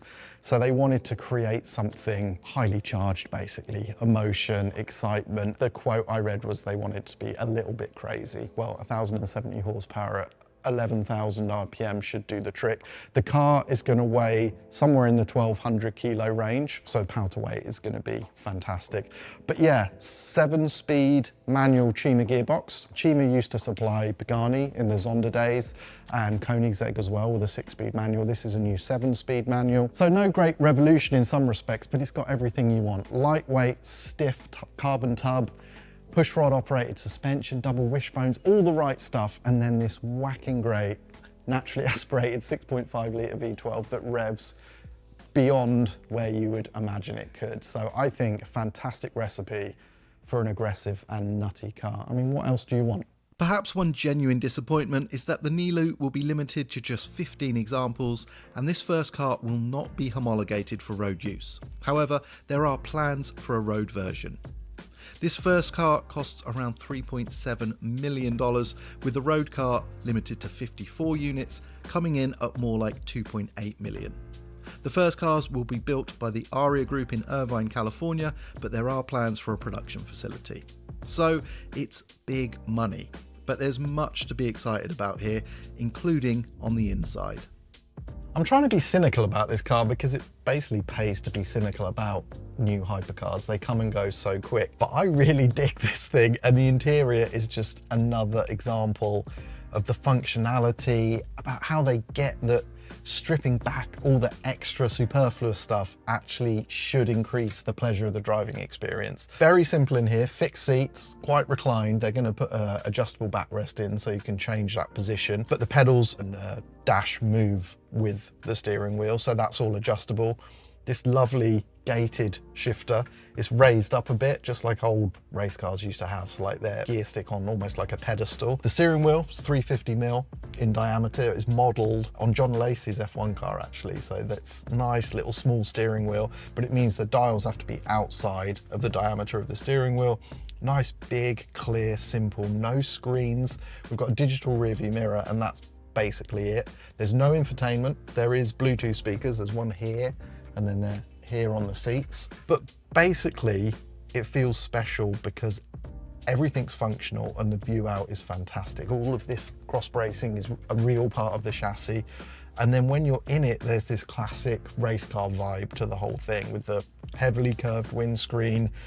Feels like you should be driving down the Mulsanne Straight, basically, with a V12 engine screaming away behind you, which is effectively what you're going to get with this car. So I'm just really into the execution and the concept of this car. And there's some fancy touches. The carbon fibre tub is actually pre-preg, but then they've dressed it with this sort of forged carbon look. There's vegan leather in this car with this unique fade on it. So there's nice touches, there's lovely design, the dials are fantastic, but fundamentally, it feels like a focused driving environment with inspiration from the past, but just remixed into this really contemporary, almost futuristic feel. So yeah, my cynicism is bleeding away with every second I spend with this car. The interior's simplicity and focus is really quite something. This wasn't Sacha's work, but his business partner's, Etienne Salome. He happens to have styled the Chiron interior too. There is so much high quality experience in this car. Now let's take a closer look at the overall design with Sacha himself. We've looked at some of the engineering behind this car, but obviously Sacha has an amazing pedigree on Huracan, Chiron, Koenigseggs. So let's talk about the design with the man himself. Sacha, I love this car, and it references a lot of different things, but it still feels like a cohesive, homogeneous design. So why don't you just walk us through what you've done and how we've arrived at this car? Well, I think you kind of just did my job for me, because that was actually the idea. I really wanted a strong sense of déjà vu, right? When you see the car that you feel like it's someone you've known your entire life, for some reason lost track of that person, and you reconnect. But in this case, this didn't actually exist before. So this is the trickery that I wanted to play on your mind, that you feel almost intimately acquainted with it prior to even seeing it, right? A lot of familiar design elements were used, a lot of, let's say, historic nods to other cars that I grew up loving as a child, and as a professional, kind of admiring even more. Not a big fan talking about design features, because I think design ideally should speak for itself, but I do want to highlight a couple of things that I find special, or some things that I'm quite proud of when it comes to what we achieved here. Okay, yeah, do it. Take us through front to back and let us know whatever you think are the most key elements. So obviously the whole kind of exercise of designing a fast car, a sports car, a hypercar is about designing to function.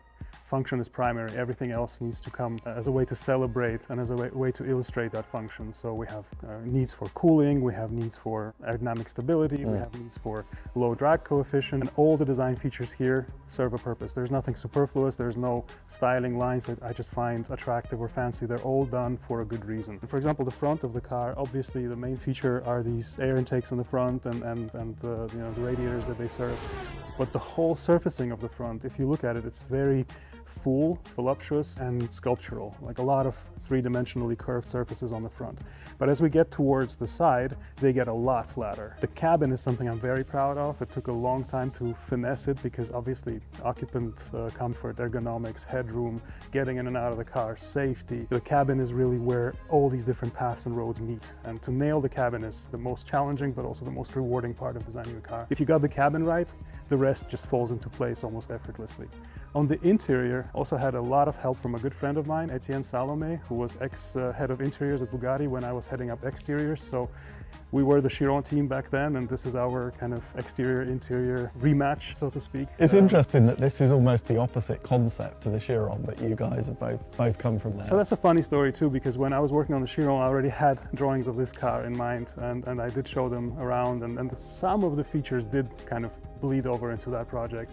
But this is the most puristic expression of that idea. As I said earlier, it did really take almost 20 years to go from having a thought to realizing it here in the flesh. Okay, so we've got this lovely, elegant glass canopy, I guess, here. And then, yeah, take us down the side of the car. The only design cue that immediately did bring to mind one car was the NACA duct on the side. That's interesting. Countach, right? Yes. Yeah. So Countach is our holy donor car. Countach in Piedmontese actually means something like holy. So that was definitely part of our book of inspirations. But this NACA duct wasn't on the car until very recently. This was actually a very late addition in the game. We are going with a hot V engine, so the intakes are down low. Yeah. And I was struggling to find a location for a meaningful intake for the engine. Moving around the car, thinking, how can I duct to the engine from this location or that location? And then simplest thought came to mind. Why don't we just go straight out of the engine, directly on the same height as the intakes are, and see where we end up on the body side? And we ended up right here where the NACA sits. And of course there were questions of what that intake should look like. Should it be another, curved theme like the upper one? I thought, well, no, it should just be this super iconic nod to my childhood anyway, to when these things were what I had on my bedroom wall. And I can't imagine the car without it anymore. It just somehow landed so well on that panel in that location. It is, it's gorgeous, I love it. Okay, and I want to talk about the back of the car because, well, it's incredible. It's really the centerpiece. It's like every house needs a fireplace. This is in a way, our jewel, our fireplace. I'm not much of a watch guy, not even wearing a watch, but what happened in the watch industry when more precise timekeeping was possible with quartz watches and now smart watches, and the traditional watch industry was kind of facing a dilemma how to continue, and they, instead of trying to catch up with precision standards that quartz watches were setting, they just said, you know what, screw it, we're just going to celebrate the artistry of making a watch and we're going to show it off. And this is what we're doing here as well. We're saying, yeah, you're probably never going to get the same traction as an electric car does, but you get this instead, the heart and soul, the beauty, right? And it's fully exposed. And it makes all kinds of sense too, because heat can escape effortlessly, because there's really no need to cover it for weather purposes. Actually, most of the supercars and hypercars, they have an open engine bay. It just looks closed, but it's not sealed. There's plenty of ventilation. So we just decided to remove whatever was left of those covers and celebrate that we have this stunning, you know, bespoke developed for this car, 80 degree, 6.5 liter, 1,070 horsepower, 12-cylinder engine. This is unlike any other car and deserves to live out in the open. Okay, so artistry and functionality are basically what this car is all about, and those subtle references to some really iconic cars, but somehow all brought together into one cohesive shape. So thank you for talking us around it. All I think when I look at it is it looks great, and I guess that's awesome. The idea. That means a lot, yeah. You've seen a lot of cars in your career, so it means a lot coming from you. Thank you very much. Super cool. Well, what a thing. I came in cynical and left really impressed. The mix of purity and a kind of Can-Am fear factor deeply appeals. NILU 27 is fully self-funded by Sasha and Interrupter now, a pure passion project, and it shows. Now they need partners to bring this vision to production. These studio preview days are always frustrating. Cars are meant for driving. I mean, just ask these guys. But today, even more so. The NILU 27 is a cool project. It comes from the right place and it speaks to all the things I love about cars and driving.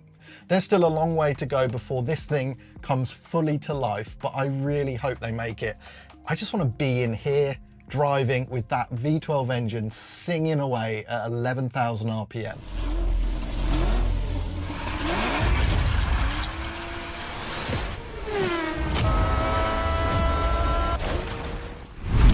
Let's say you're a millionaire, but you haven't got enough millions for a McLaren F1. They're about 20 million plus these days.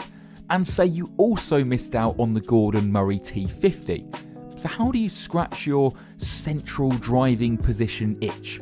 The answer could be this, the Lanzante 9559, a 750S based 3-seater designed to be used every day so you can leave your other hypercars at home to keep appreciating.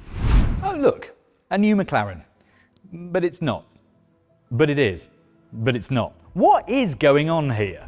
This is the Lanzante 9559 and it's a new 3-seat supercar based on the McLaren 750S. And I think it looks pretty effective. But it's not quite real yet. So to get the lowdown on the how and the why, we're going to be talking to the people that are building it.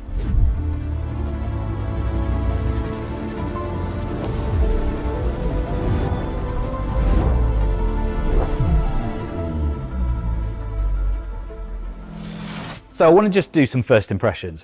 Obviously it's got vaguely similar proportions to the donor car, but it feels kind of more shrink wrap, like the whole thing is a lot smaller. And then obviously at the front you can see this big inset bit of carbon, which gives it kind of a 3D feel. And then down on the front, obviously a big wide scoop of a front bumper, but you know when the 750S has that kind of double bubble headlight arrangement here, which makes it look a little bit pinched? This has got more of a kind of a ferocious scowl. It looks lower, it looks wider, it looks more purposeful. And then as you move down the side of the car, it feels like it's got like a pod of carbon set into the middle of the car. So this is all painted, but then the carbon bit is set back, it's 3D, quite layered. Super cool wheels, and obviously these. Like they're pillar mounted rear view mirrors, which is a bit of a nod to the F1, but I think they look really good. Even if they do look a little bit like rabbit ears.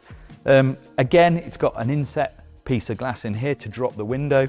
Very F1-ish, but there's loads of energy in the side of this car. It looks quite subtle and quite aggressive without being like big wings and kind of canards and basically too showy. And then obviously as you come to the back of the car, it is very much like the McLaren that it's based on. It's still got the active aero, so you can pop the wing up or down.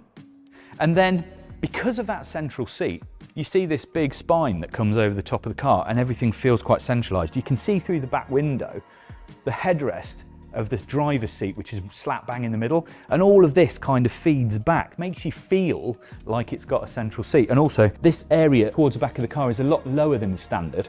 Inconel exhaust, and then a massive Splitter and Venturi. It is not completely changing the game, but I think it's refining and elevating what was there before. This is very promising.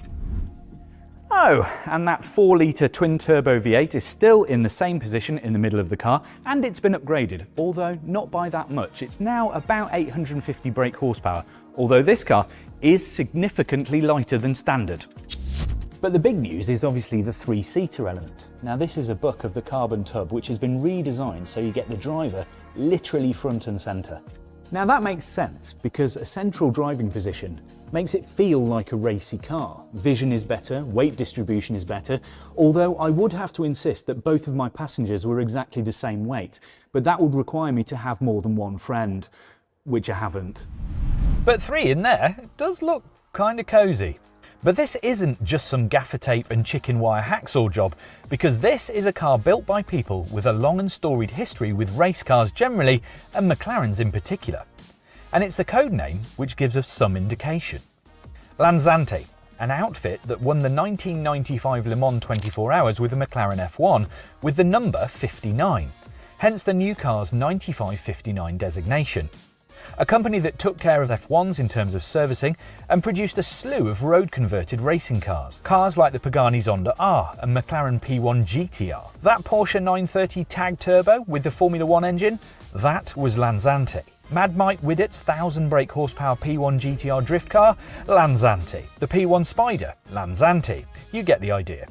They're even in the process of working out how to road legalise Red Bull's RB17, which is a bit more complicated than just sticking on some windscreen wipers. But you get the point. Lanzante are the go-to people when you want to radically alter something worth more than your entire existence. So I thought I'd ask some questions of the man who should know. This is Dean Lanzante, and this is his baby. Hello, Dean. Hi there. How you doing? Good.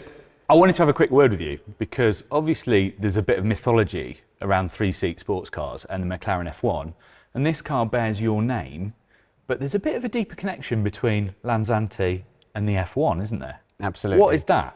We got to run the car that ended up winning Le Mans 30 years ago, which was an F1 GTR. Yeah. And obviously it's based off a 3-seater car. In fact, in '95, it was very close to a road variant as well. Yeah.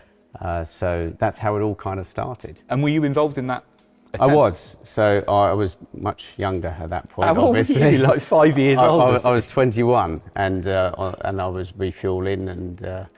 You were the fuel man on a Le was. Mans car at 21? I was. I think they were desperate. We were desperate. It was, There's a bit of trust there. Yeah. But so you've been involved with like 3-seaters, F1s, the whole way through. Yeah. And you've been racing with them. Yeah. And now you're making this kind of car. What makes you want to do it?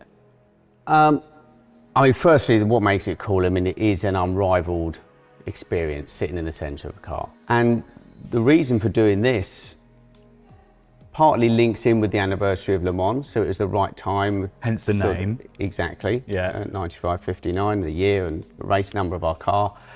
But also when F1 was built, and let's make it clear, this is not an attempt at the next F1. Yeah. Okay, I think, you know, I want to make that really clear because that is the truth. But it was a car that was designed to be used, and actually, even though it was hugely expensive at the time, Yeah. a lot of those first owners did use them. On the road, and properly.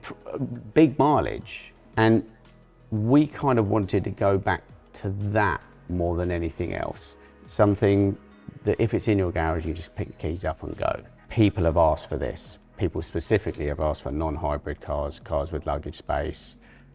The size of the car has been important. That's interesting. Maintenance costs. And I think there's nothing wrong with all the other variants. I think there's space for everything, and that's what's... And I'm assuming your guys have got all of those things. They have those other cars. I purposely tried to not make it as a replacement for one of those other cars. It's its own thing. Yeah. And that was kind of important for us. And on a price point too. With the donor as well, it comes in the UK about £1.3 million. So compared to something like, well, an F1's mega money, but like a Speedtail, which is a 3-seater, it's half the cost. Yeah. Depending on where you're buying it and what you're doing. But that makes sense. You know, GMAT50, it's not a ridiculous amount of money. What do you have to do to make a 3-seater car? What have you done? Well, A three-seater as well, when it's in an existing chassis such as Speedtail was done in, and such as this as well, the first thing everyone's thinking is normally you only fit 2 in that tub. Yeah. Now you're all of a sudden going to fit 3. And you're not fitting them 3 in a line. The 2 passengers are sitting further back, so you are going into the back of the chassis. That does affect where the fuel tank is. So then you're making a different fuel tank shape. That was one of our other big challenges as too. One of the big requests from customers was range. Oh, so it's got a tour? People want long range. They want to not be stopping at every gas station on a journey. Right. So we wanted to at least maintain, I believe it's going to be around between 72 and 75 litre tank. So it's actually quite a big tank as well. It That's is. not tiny. Because Speedtail's 53, to put it in perspective. What have you had to do to the tub? This is like a ghost of a tub. It is, It's but like it is an that actual sort of tub. thing. So this is the signed off chassis now. So this is actual tooling. This is genuinely what, I mean, it's painted white for aesthetic reasons, but this is genuinely what it will be. Give me some of the detail then. What have you had to do on here? So we've got the passenger seats that sit further back. Yeah. And then also on a regular left or right hand drive car, the heater system is in the middle. We've had to move that to the side. You can see the entrance to it on the side. Then the pedal box has to move over as well. Plus the brake booster is You forget is all also the rest gonna of the be- stuff that goes behind the bulkheads, don't you? It is. And immediately we're moving the passenger's feet slightly further back. Yeah. So then we can move some of those services such as the heating system, the electronics are moved over as well. And then we even wanted things like fuse boxes to be accessible, so they're going to be under one of the passenger seats. Gotcha. So we're not having to pull half a car apart to just get to something quite simple and straightforward. Yeah. So it's back into the fuel zone area, bespoke fuel tank. This actual chassis works well because it has quite a large opening on the top of the door. So you can get into it more than you... Exactly, you're not climbing through, you're going into the car. Yeah. It looks relatively subtle. Again, is that something your customers were asking for? Because this isn't like a Larry car. No. I know it does look fairly mad. It's quite...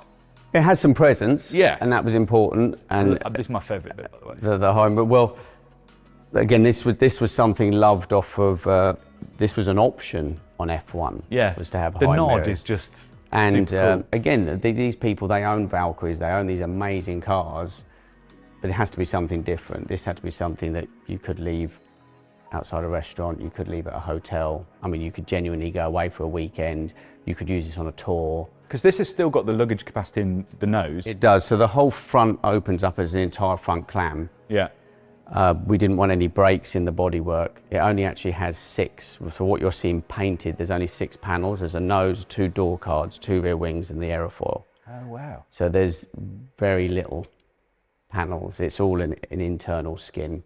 And then you've got luggage space. Even the engine, though, isn't ridiculous tune, is it? This is what, 850 It's horsepower? just over 850 horsepower. It's 1,250 kilos. So that's a big thing for no hybrid and no batteries, and 1,250 kilos is very light these days. It is. So what's it supposed to make me feel? Like, what's your favourite bit about this car? Because this feels like something that people have asked you for. It is. Look, it's still expensive, don't get me wrong, but it's supposed to give the sensation of central driving, being focused on driver in an accessible way. Anyone who buys this has got cars. They've got a collection of cars, we know that. But I'm confident enough that if you had 10 cars in your garage and you had to choose a set of keys, I'm pretty confident you'll pick this 9 times out of 10. But once Dean had his engineering sorted, he needed someone to help make it not look like a 750S with merry-go-round seating.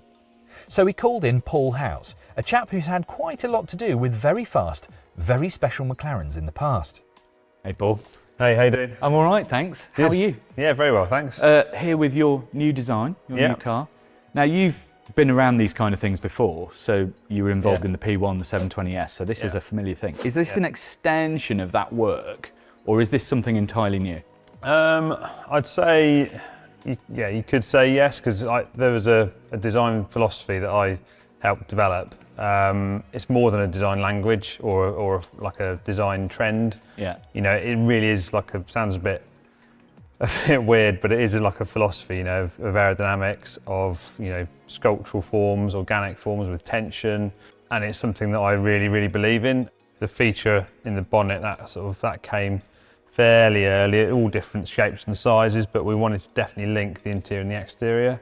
Again, it's continuing that philosophy of, you know, beautiful sculptural surfaces sort of draped over technical aerodynamics features. So everything that's carbon is to do with the aerodynamics of the car, and the sort of, yeah, the beautiful body's sort of draped over it. But there's an unbroken line from the nose through the body side through into the rear bumper. So there's so many cars out there now that there's not a continuous line. There's brakes in it, or there's like, it's all like aggression. Just doesn't do it for me. The big advantage through the body side was we're able to use really super high-tech race radiators that are bespoke, sort of they're sculpted to the shape of the car. There's a lot of elements on the car where we've been able to elevate the form. So if you stand at the back, you'll see all the lines all come around from the canopy, or from the sort of centre bar and the gymsel. All the cant rail lines, everything culminates in this sort of jet fighter exhaust. Which is in the same position as a donor car, so you're not, it's sort of, because that feels a lot lower to me. A lot lower, yeah. So is everything sort of shrink wrapped? Everything's shrink wrapped, yeah. There's a load of re-engineering gone on in this zone. A lot of it was about getting air out the back. But this, we've got a direct feed from the back of the radiator out the back of the car. So it's chimneying it? Yeah.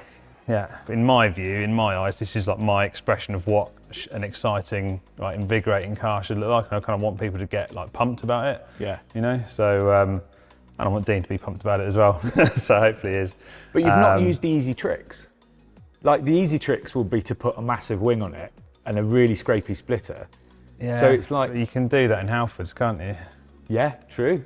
But you know, down here, why does it feel so kind of like, so the bone line energetic. Yeah, so the bone line's super low. Most cars, the sort of waistline bone line's like up here somewhere. Yeah. And I thought it'd be really interesting to try and keep that super low, because you've got a low nose, just gives a really different aesthetic. There's nothing stationary or static on the car. Like everything has got expansion and movement. Every surface is constantly moving. So I guess that's where, like you're saying, the energy that you're sort of feeling is because there's nothing static.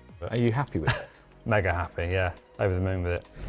So there you have it, a new 3-seater McLaren by Lanzante. And at just 59 examples, one of the rarest.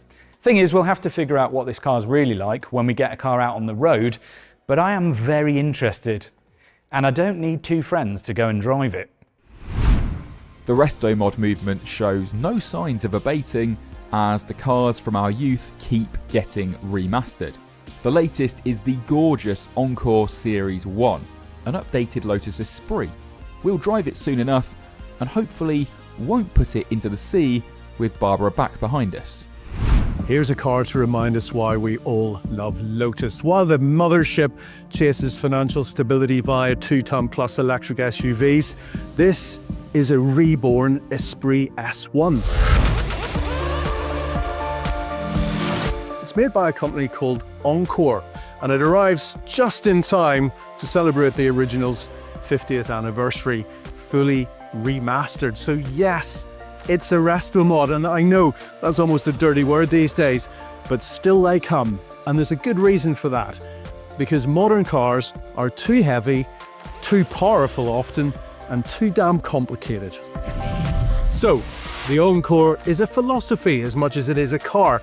It emphasizes the stuff that made the original Esprit so cool, the wedge design and its amazingly alert chassis, but junks the stuff that compromised it. But perhaps more importantly, it commits to the idea that 400 bhp is more than enough, especially in a car that weighs under 1,200 kilograms. Could it be more powerful? Yes, of course it could. But does it need to be? No, it doesn't. This is essential Esprit. It has everything that you need and want, and none of the stuff that you don't.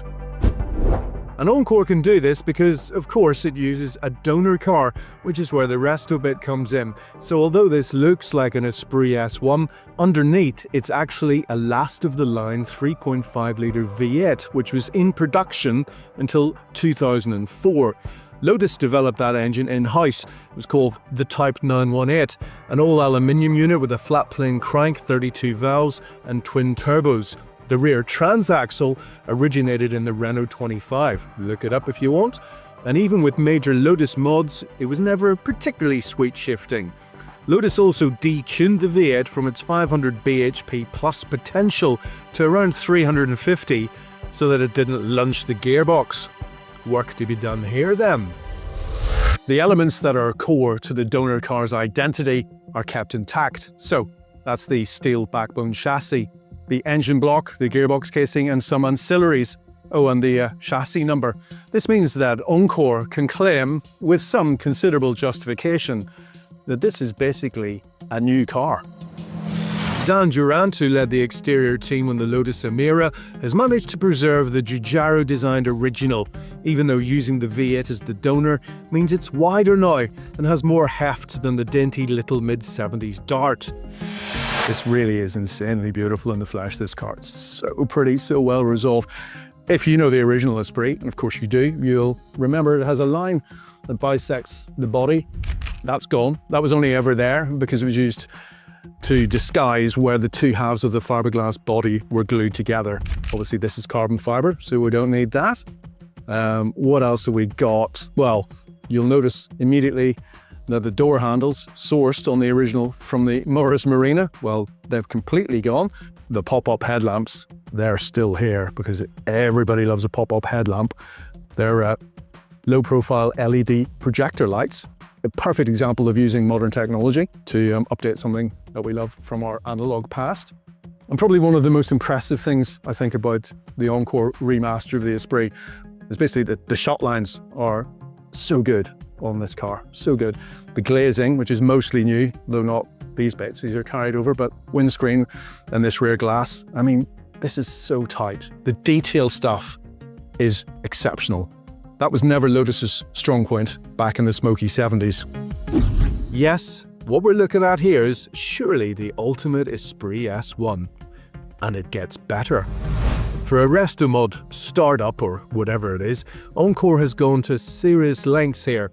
The Esprit S1's fiberglass GRP body had the structural rigidity of a cheesecake that had been left in the rain and scant rollover protection. This one is made of carbon fiber, and it's from the same British supplier that does the GMA T50.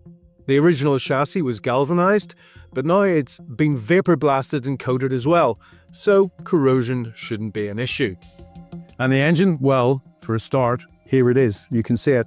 You couldn't on the original Esprit S1, and very lovely it is too. It's got forged pistons, new impellers, electronic throttle with a bespoke aluminium case, a new ECU for a smoother idle and just better everyday usability, new turbos, and a new exhaust.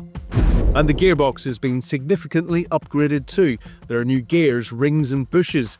In comes a twin-plate clutch and a Quaife limited slip differential to give the car even sharper, more telepathic handling than ever. There's no traction control, although that might be added later. All Esprits had a bit of a rep for overheating. It's not a car that ever likes sitting still on a hot day in traffic. So the Encore has new radiators and significantly upgraded cooling.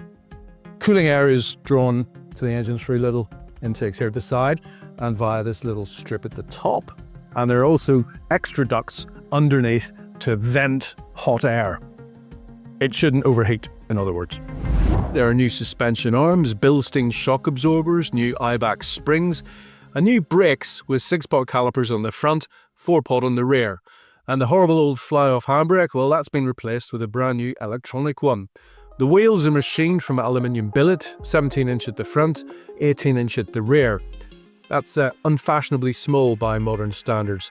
The tyres are Bridgestone Potenzas, and the side walls are chunky to protect the car's famous ride and its overall compliance. Now, 70s British sports cars often had, shall we say, troublesome electrics. Encore has given this Esprit remastered an all-new electrical architecture, and the infotainment system is similar to the setup you'll find in the GMA T50 and the one that's used by Pagani, so it should be reliable. That's good. And it should also be able to handle all the stuff that 2025 demands. Right, let's get inside it, shall we? No Morris Marina door handles. How do I get in? I know how to get in. There's a little button up here. There we are.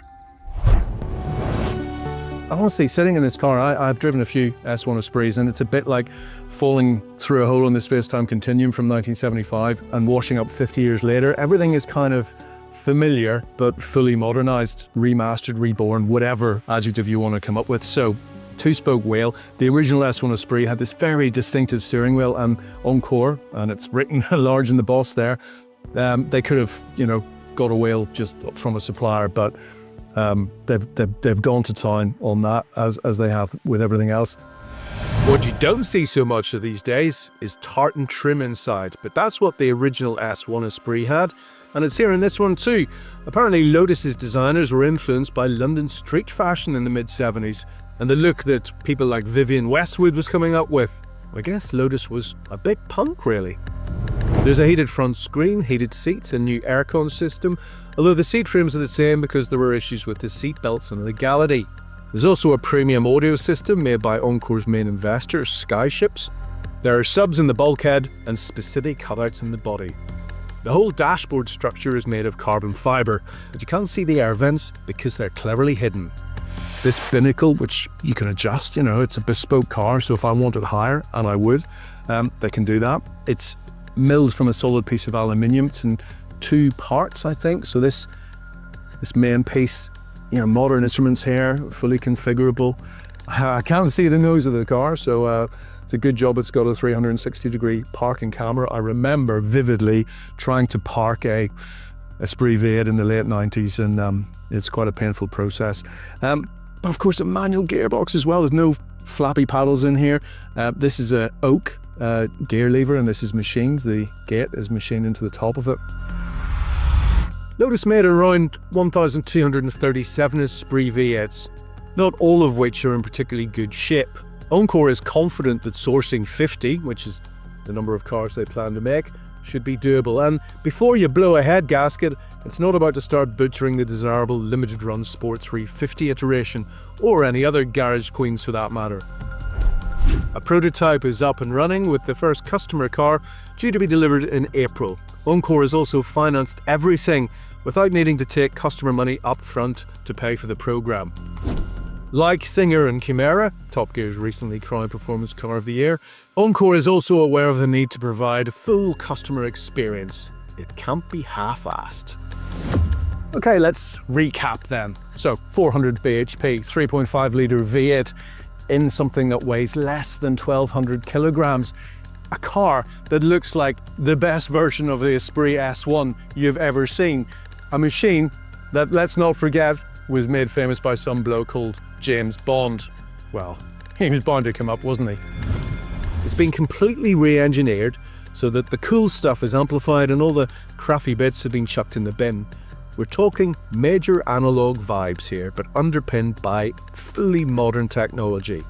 Even at the £430,000 plus donor car and taxes that the Encore costs, it has all of our attention. I can't wait to drive this thing. Here's a thought. Rather than making yet more old cars new, why not take a new car and give it retro vibes? That is what Zagato has done with the AGTZ Twintail, taking the lithe and lightweight Alpine A110 and grafting on a body that riffs on long-tail Le Mans cars from the late 1960s. This is the Zagato AGTZ Twintail, and it is 2 cars in one. For a start, it's a properly coach-built long-tail racer with modern car underpinnings. It's got a profile that speaks of speed and furiously dedicated aerodynamics. Bit of a cliche, but it does look fast, even standing still. The word made in the metal. But when you're not feeling so committed to slippery stability, you can do this. Unbolt the rear section and have a shortened, more road-friendly version. Plus, I would assume, much easier to parallel park. It's a literal transformer. Now, Zagato is a fabulously famous Italian coach builder responsible for reworks of everything from Aston Martins to Maseratis to Ferraris, Lancias and everything in between. And it's kind of famous for its double bubble roofs and subtle and not so subtle reworks of other people's cars. I'll let the actual boss explain a little more. I am Andrea Zagato. I'm third generation of the Zagato family, and I'm the president of the company. Well, Zagato is not automotive manufacturer, he is a coach builder, because we take care of the suites of the car. We don't take care of the technology. The technology could be endothermic, could be electric, could be hydrogen. We always do the same job. We take care of the skin around the technology, the package around the technology. And this is our job since 1919. But do you recognise the base ingredient here? Hang on, have a guess. And yes, it is an Alpine A110 under there, except it's been entirely reskinned. For a start, we've got this kind of low, clean nose, because if you think about an A110, it has those little circular driving lights in the front, so this one is a lot smoother. And then there's these big teardrop-shaped headlights, which make it look nice and clean. And then you've got those kind of swollen front wheel arches, which then flow up into this wraparound windscreen, and then into Zagato's signature double bubble roof. Once you know there's an A110 underneath there, you can sense the foundation throughout the car, but then you realise that every single panel is bespoke, and because it's all carbon fibre, it's very light. If you look at a standard A110, the whole side has a completely different look.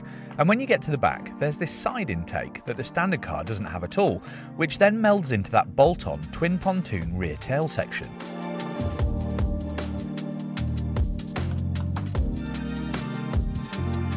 So it's as simple as a couple of bolts, and you get a cool stand for the garage. Beautiful. And then with that section off, you get these kind of triangular shapes, and then these long horizontal strakes, which kind of focus down into that central exhaust. An exhaust that vents through the centre of the Venturi when the long tail section is attached.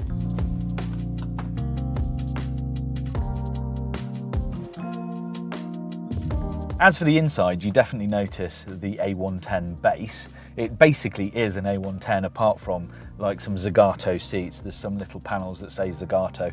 Still the same push button gearbox with paddle operation. And the biggest change really is the fact that the window line, the windscreen and the side windows have all sort of compressed, so it feels a lot more cockpity, a lot tighter. And also that the doors are extremely light.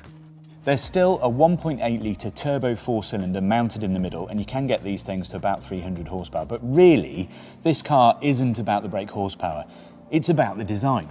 So I asked the chief designer how he did it. So here's Norihiko Harada, head of design at Zagato, with his thoughts.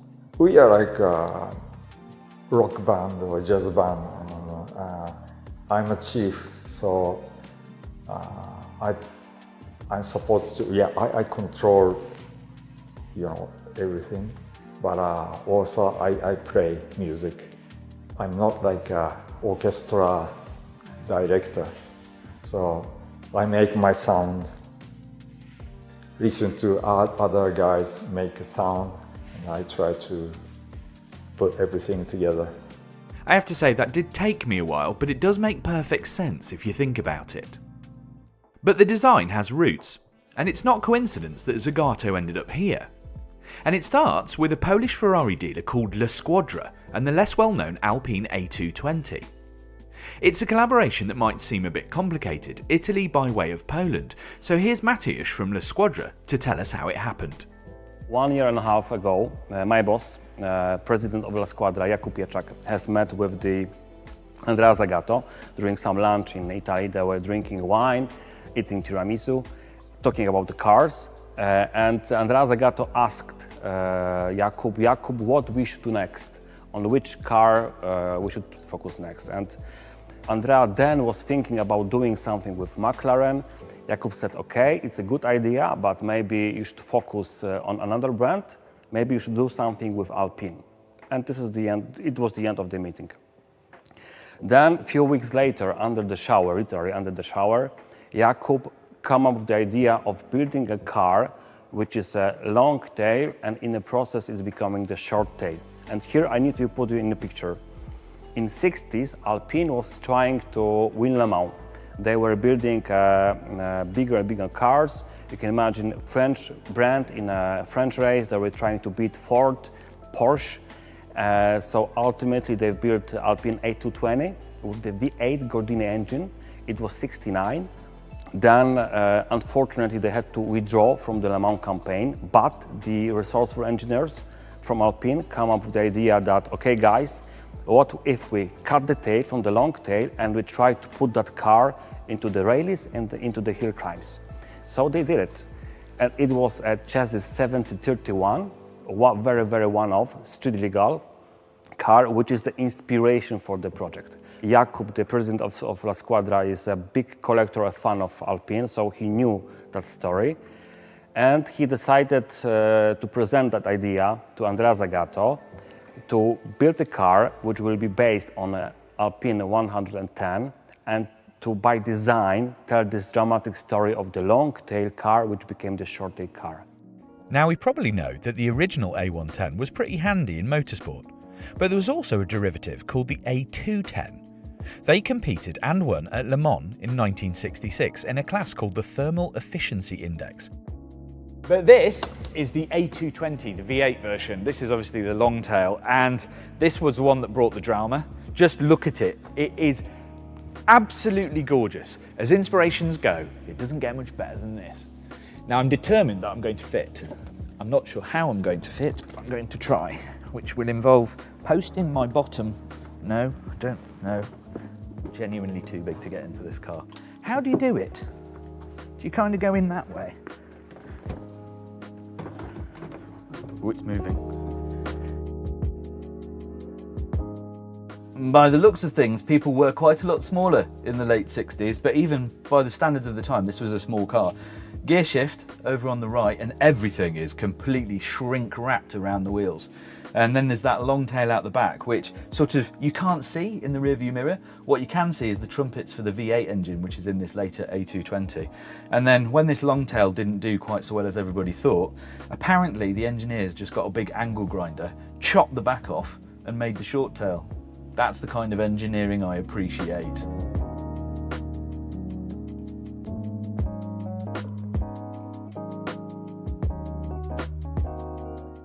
The AGTZ twin tail feels like an homage to one of the best looking cars ever to go racing, rather than some fancy custom. And Zagato's going to build it here in Milan, with La Squadra handling the marketing and sales.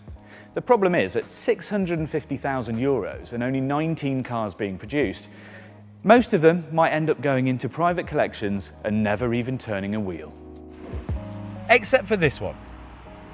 Because Paolo has taken me out for a ride in an actual thunderstorm. It's a real car.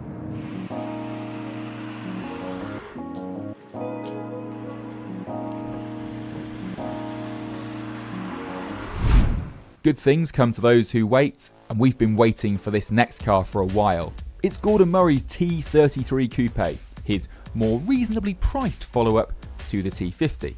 A few projects like the Le Mans GTR and the S1 LM you saw earlier have gotten in the way, but 2026 should finally be the year we get to hear another new Cosworth V12 behind our heads. Can't wait for that. Welcome everyone to an underground car park, but not any underground car park, because we're buried beneath Gordon Murray Automotive's new global headquarters in Windlesham, Surrey, to meet this. Gordon's new T33 supercar.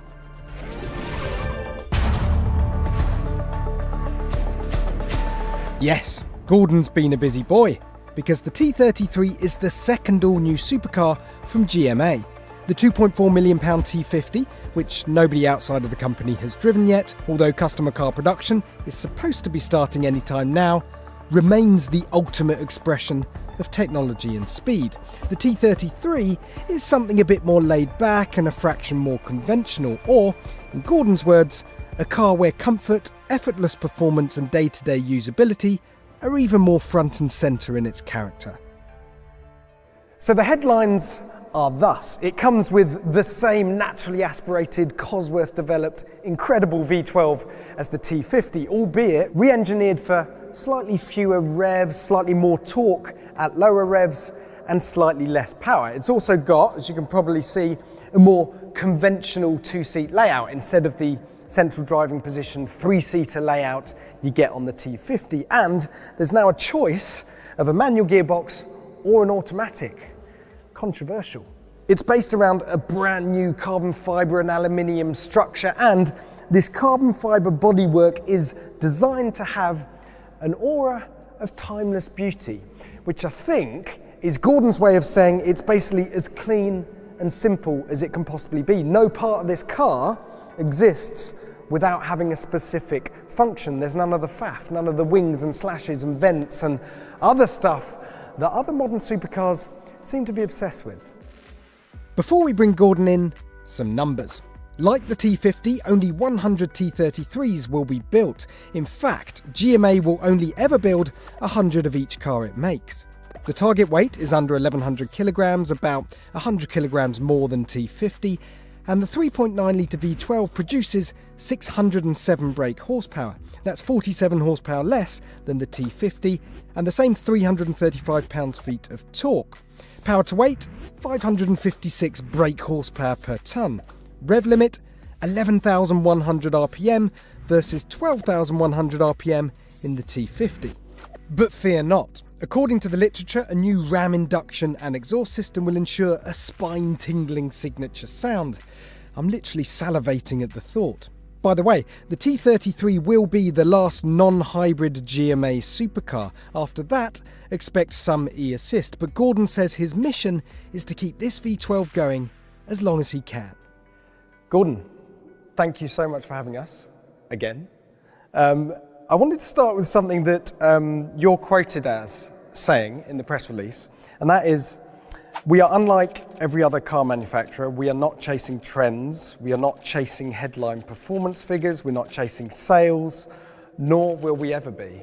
And I just wanted you to explain a little bit more about what you meant by that. That's relatively simple. So we haven't got a massively complex management structure.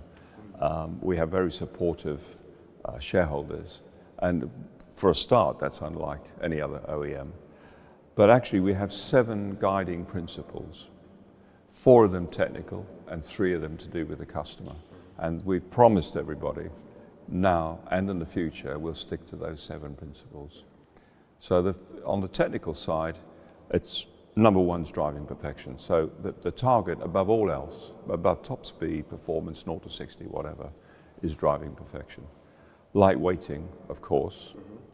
Engineering art. Every bit of the car, whether the owner will ever see it or not, is a piece of engineering art.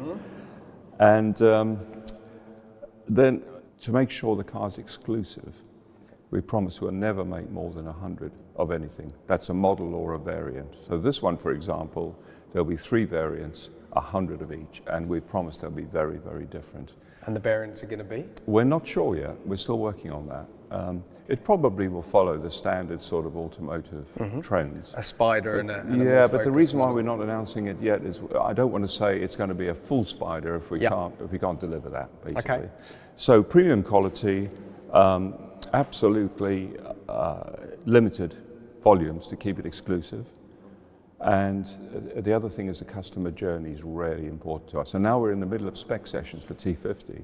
Yeah, and we actually came down. We came down to see Of course you did. Yes, of course you did. Ollie Q the feedback we're getting from customers is that they don't get that anywhere else at any other OEM. So there's those principles we absolutely stick to. And you're going to spec, you're speccing every T50 with every single customer. I am. I mean, you've only got so many hours in the day. I know. You can't sell more than 100 cars or you won't be able to see them all. I'm really enjoying it. And the most important thing from a T33 point of view is the 7th principle is a return to beauty. Okay. So we're absolutely not following, as we said in the press release, we're not following current trends. There seems to be a sort of a race on with supercar manufacturers to make something more dramatic, you know, bigger holes. Yeah, holes and slash. And there's a lot of stuff on cars now, even very well-known manufacturers, that actually doesn't do anything. Yeah. There's nothing on this car. I'll challenge you. There's nothing on this car that doesn't do something. Well, I do have an engineering degree. I haven't actually used it for many years, but I'll see if I can find something.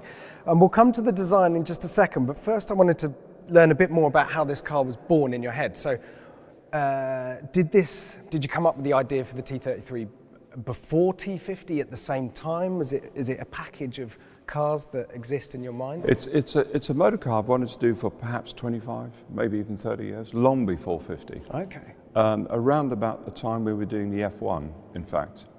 The F1 was very specific, like 50, the halo car again, central driving position. I mean, we always promised people 50 would be the halo car, and it always will be. We're not going to do another one of those. No. The aero, central driving position, 12,000 revs, sub 1,000 kilos, that's it.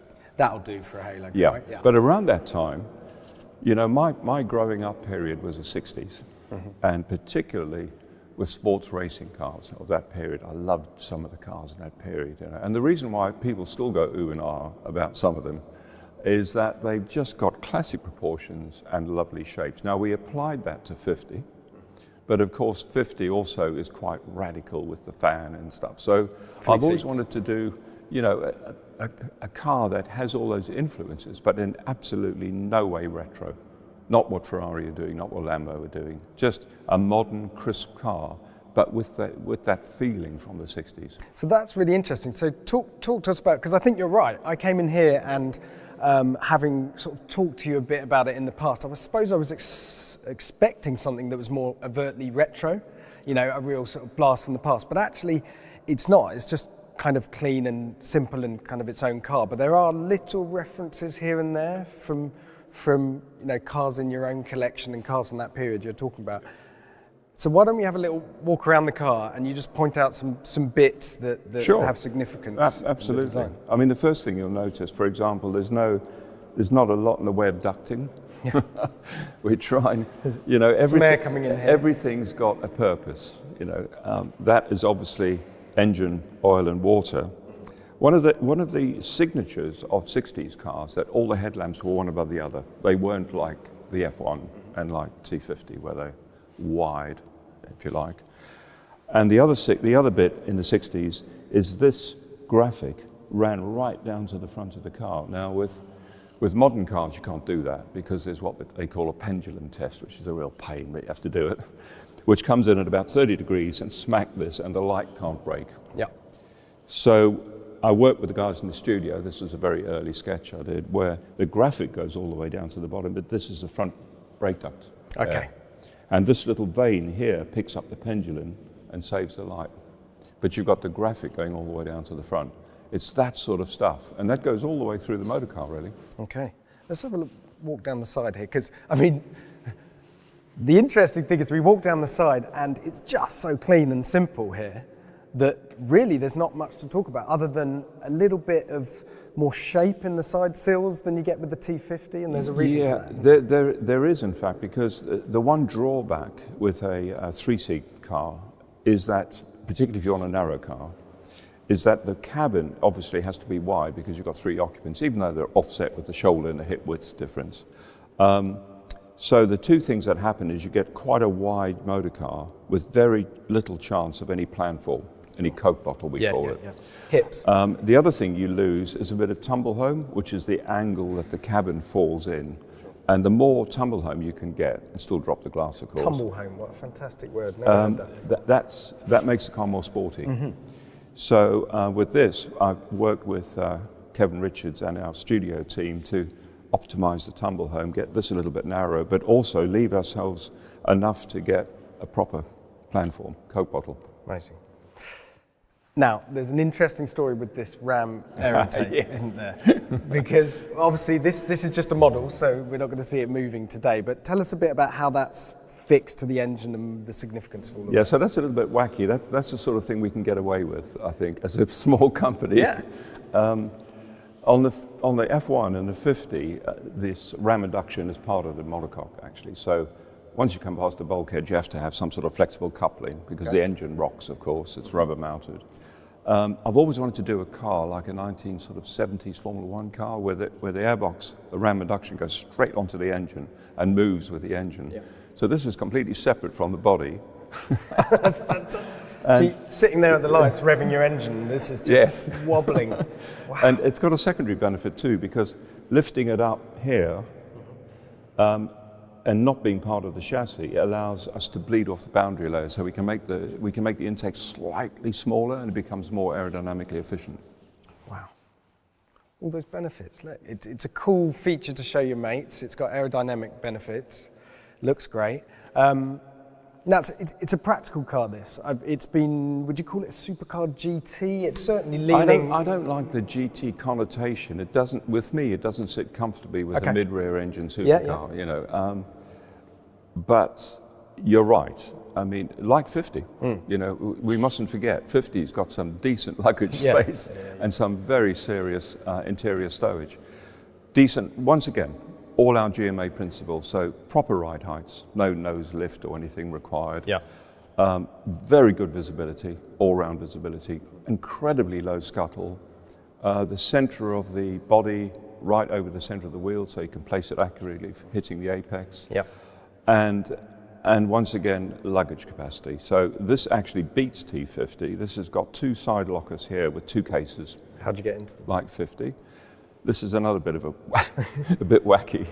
So the guys in the studio and myself did not want another shot line through here. It would have just wrecked all this. So this whole panel, this in fact all the way around here is your shot line for your luggage, and there of course.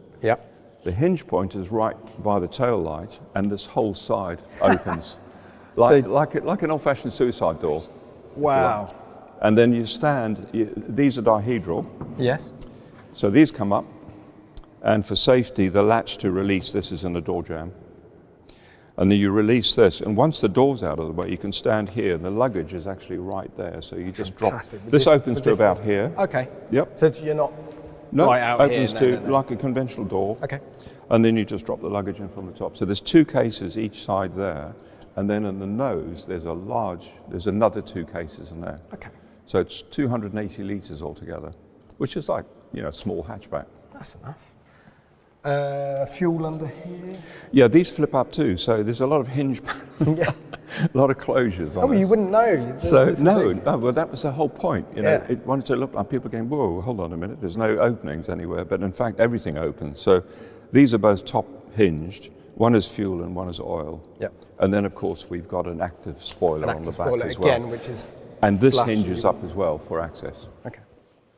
And round the back, I think the rear angle's my favourite. But again, it's just simple, clean, circular lights. Is there anything back here? Any particular? Yeah, we don't do the melted Japanese LED lights. You know, I can't stand all that stuff. It's 5 years' time. It looks old-fashioned. You know? No. And I don't do funny shaped exhausts either. They're round. All right. So engine. I think we've beat around the bush long enough. In fact, you've got one on a stand over here. Should we wander over there? Let's go and have a look. So, if you're a cynic, you might just say you've taken the Try me. You've taken the T50's V12 and detuned it so as not to step on the T50's toes. But I imagine a lot more's gone into it than that. Absolutely, yeah. The one word you've got wrong there is detuned. We've retuned it, and with a lot of it is 50, funnily enough, because as we said earlier, we've promised everybody that would be the halo car. And to be honest, 12,000 revs with a 4-litre V12 is a bit on the limit. You know, it really is. And I pushed Cosworth to do 12,000 revs. 11,000 is a lot more sensible. But it also gave them the opportunity, and us the opportunity, to look at retuning the engine to be even more drivable. Not that the T50 isn't. I mean, now that I've driven it several times with that weighted motor car, it's got ridiculous low down torque. You know, but we've taken that to another level on this. It's got different cylinder heads, different cams, of course. Obviously, different mapping for the valve timing. Completely different induction system, and a very different exhaust system, and even a different engine mounting system. So the engines aren't interchangeable. So this gives, believe it or not, this gives 75% of max torque at 2.5, but more importantly, it gives 90% of max torque from 4.5 to 10.5, which is ridiculous for an engine that revs to 11,000 and is still over 600 horsepower. Yeah. Wow. And as you were telling me a story earlier actually about driving around Millbrook, I think, in 5th gear. Yeah. So just the hill it's a lovely demonstration of the torque. Yeah. I mean, it's quite amazing, actually. And what was demonstrating the torque capacity of the T50 was the fact that we and the test drivers and myself, we got out of 50 and somebody had borrowed the latest GT3 911. And below 5, it felt like a hot hatch. You know, from 6 to 9, that engine is delicious. You know, it's the sound and the pull, it just goes on and on to 9,000. But below 5 is just nothing. You know, absolutely nothing. And I just jumped out of 50, which pulled from 2,000 revs. Yeah. Fantastic. And we've got to talk about the gearbox. So, 6-speed X-Track manual as per the T50, but you also wanted to offer an automatic option in this. Talk us through why. It's not just a transmission, actually. You know, because there's 3 variants, and overall of this architecture, 300 cars.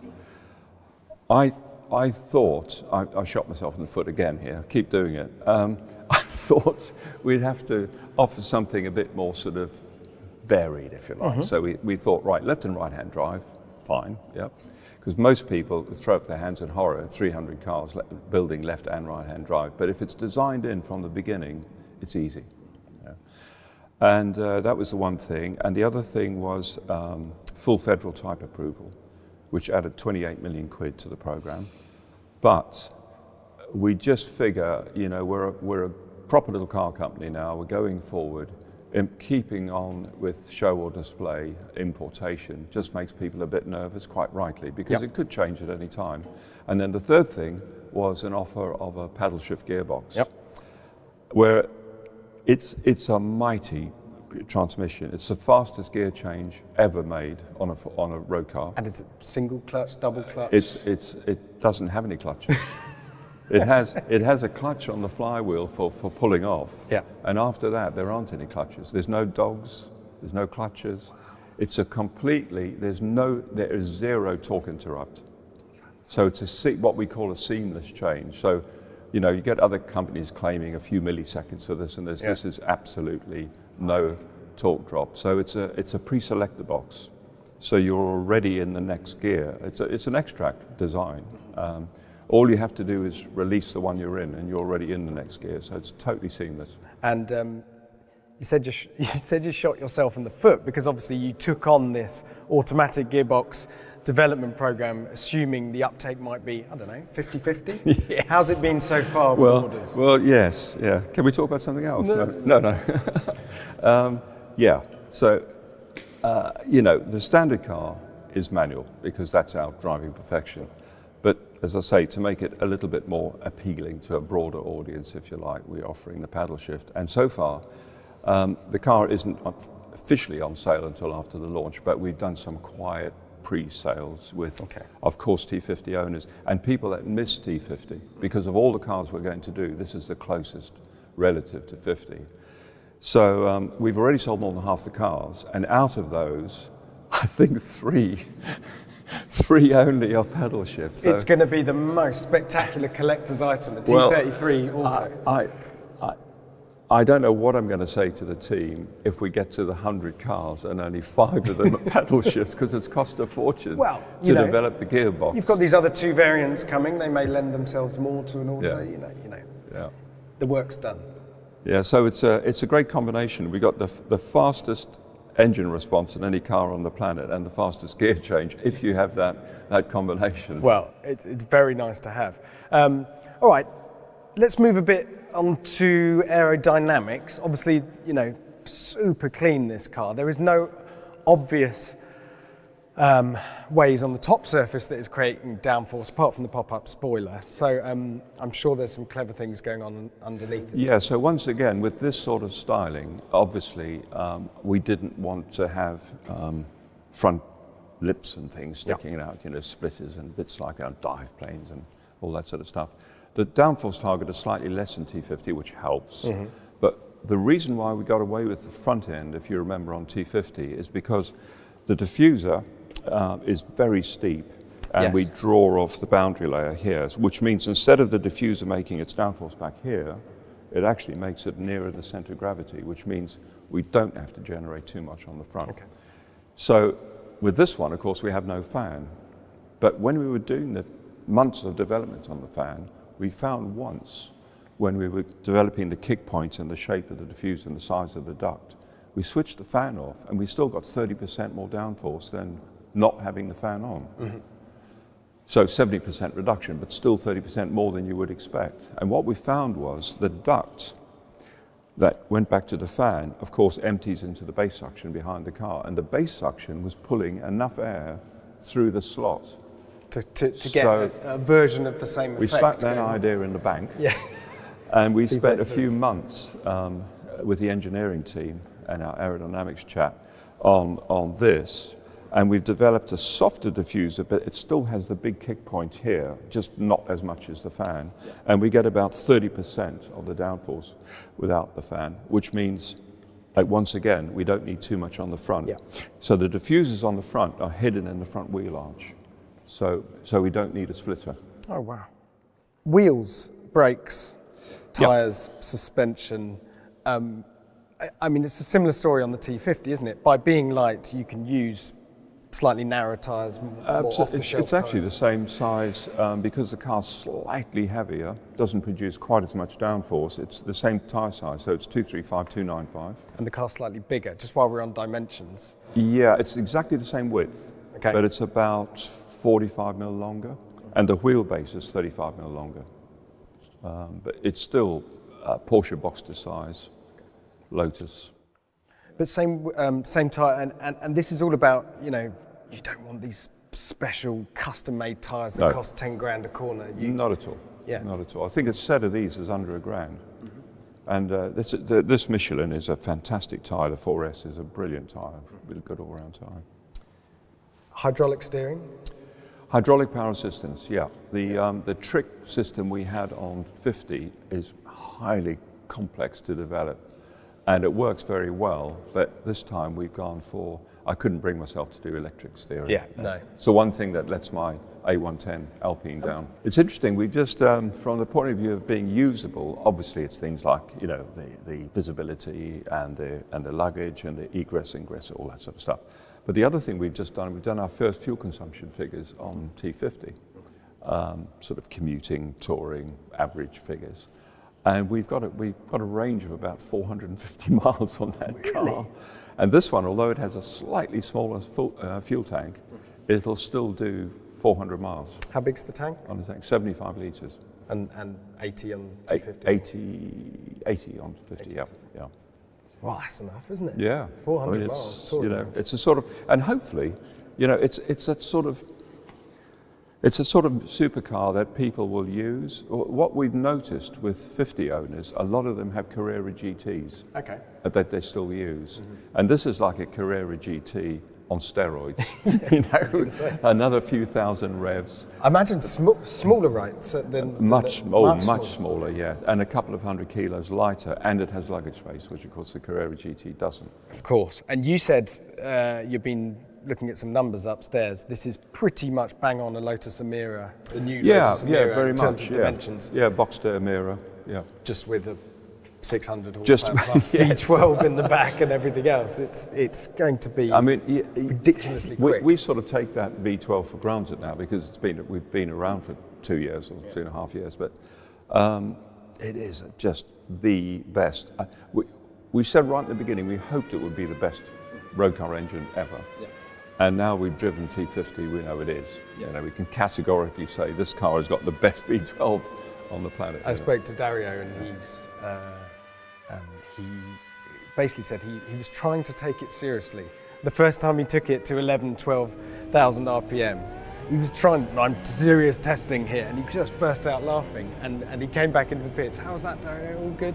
He's just wetting himself because it's so much fun. It is a magic engine. Yeah, absolutely. All right, interior. Now, again, this is just a model, so there's no interior on this, but similar aim to the T50, driver focus, analog? Yes, ethos-wise, absolutely. The driving perfection again, very much carryover ethos from 50, but of course offset. So no touch screens. We've got all the connectivity you want with Apple CarPlay and stuff like that, but absolutely no touch screens, no column stalks. All the secondary controls are rotary, machined from aluminium, analog. Everything's floodlit, nothing's backlit. So it's, and still with the 120mm analog rev counter. So absolutely the same focus we had on 50. Yeah. It's just that you're sitting in the middle on the 50. Yeah. Which is an experience in the itself. USP Yeah. and the halo effect, if you like. But this is the sort of car we want people to just want to get out and want to get back in again. Yes, exactly. And I remember you talking with the T50, the way that you tune the thickness of the carbon on the roof, because it's the intake noise and the vibrations above your head that's what makes your ears happy. Yep. Not the exhaust noise, because that's behind you. Similar story here, is it? Absolutely, yeah. So the pulse, we just have to work on the layup in this area here. So the pulse coming back out of here will affect this just in the same way. Yeah. Okay, I think we've covered most of it. So T50. Sorry to talk about money. 2.4 million. Yep. 100 cars sold out. Yep. Price of this one? This is 1.37. 1.37. Yeah. Okay. So a bargain. A bargain, yes. When we're talking about these sorts of numbers, that is a bargain. 100 cars, and there's one thing that I also wanted to pull you up. I started with a quote from you, so I'm going to end with a quote from you. And if you give me a second, I've just got to get it off my phone now. You said, if you had to have only one supercar, the T33 is it. Now, you're talking about the usability, and if you, a T50 being more of a high days and holidays car, and this has got that extra piece of usability. So, if you could only drive a T50 or a T33 for the rest of your life, what would it be? I think it would still have to be the T50. There goes the, but it's just, it's more extreme, of course. The engine's more extreme, the central driving position, the aero's more extreme. The aero's got many more functions and things to play with. But honestly, you know, I think this is, it's a 50, but just even more usable, really. And I don't think anybody's going to feel too much of difference on the weight being about 100 kilos heavier. It's still under 1,100 kilos. And still a better power to weight ratio than a McLaren F1. It's crazy. I think in an ideal world, you'd have a T50 for those very special drives, those very special moments, and maybe one of these to use a little more often. But yep, I'd sign up for that.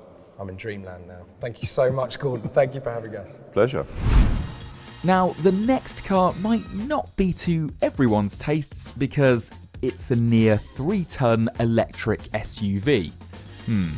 And given the money it's cost Porsche to go electric, then U-turn and keep combustion alive too, it's probably regretting this car before it even went on sale.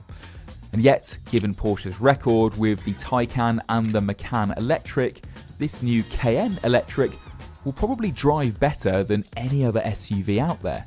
So that, at least, we should be excited about. Does the world really need an electric Porsche Cayenne with 1,140 brake horsepower that accelerates in the same time as a 911 Turbo S? Well, we're about to find out because there's one parked here. Today we'll be having a look at new bendy displays, talking about charging and wondering why it needs to be capable of hitting 62 miles an hour from rest in 2.5 seconds. That's going to really annoy 911 Turbo S owners. Now, according to some sources, Porsche has gone completely off the idea of electric, but that's not true. What's actually happened in the face of changing regulation is that Porsche has extended the life cycle of some of its combustion engines. So the current Cayenne will remain on sale with V6, V8 and plug-in hybrid options. The next Cayman and Boxster will now be both EV and ICE too, and the new flagship SUV above the Cayenne will launch as a petrol and e-hybrid initially, instead of just a full EV. So Porsche is going back to a more mixed strategy. But the new Cayenne Electric is, well, it's electric. The top of the range for the electric cars is this Turbo that doesn't actually have a turbo, and it has 1,140 brake horsepower, although that is a slight lie, and I'm going to explain that in a minute. It is a range though, and the base of that range is that car over there, and that comes with more like 400 brake horsepower, which sounds much more sensible. And it's a Cayenne, but with definite newness. So let's take a look. For a start, the electric Cayenne is longer lower and more aerodynamic than the combustion version. From the front, the car looks more structured than before. It's got a lot more horizontal shapes.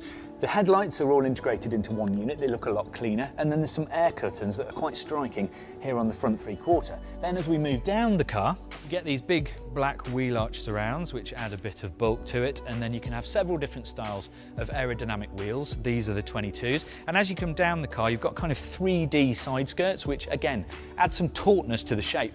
And it is actually quite low.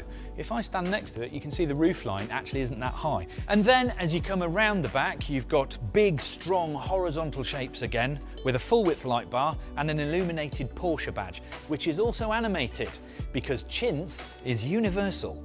But a lot of that styling can move. It's a very active Porsche in more ways than one.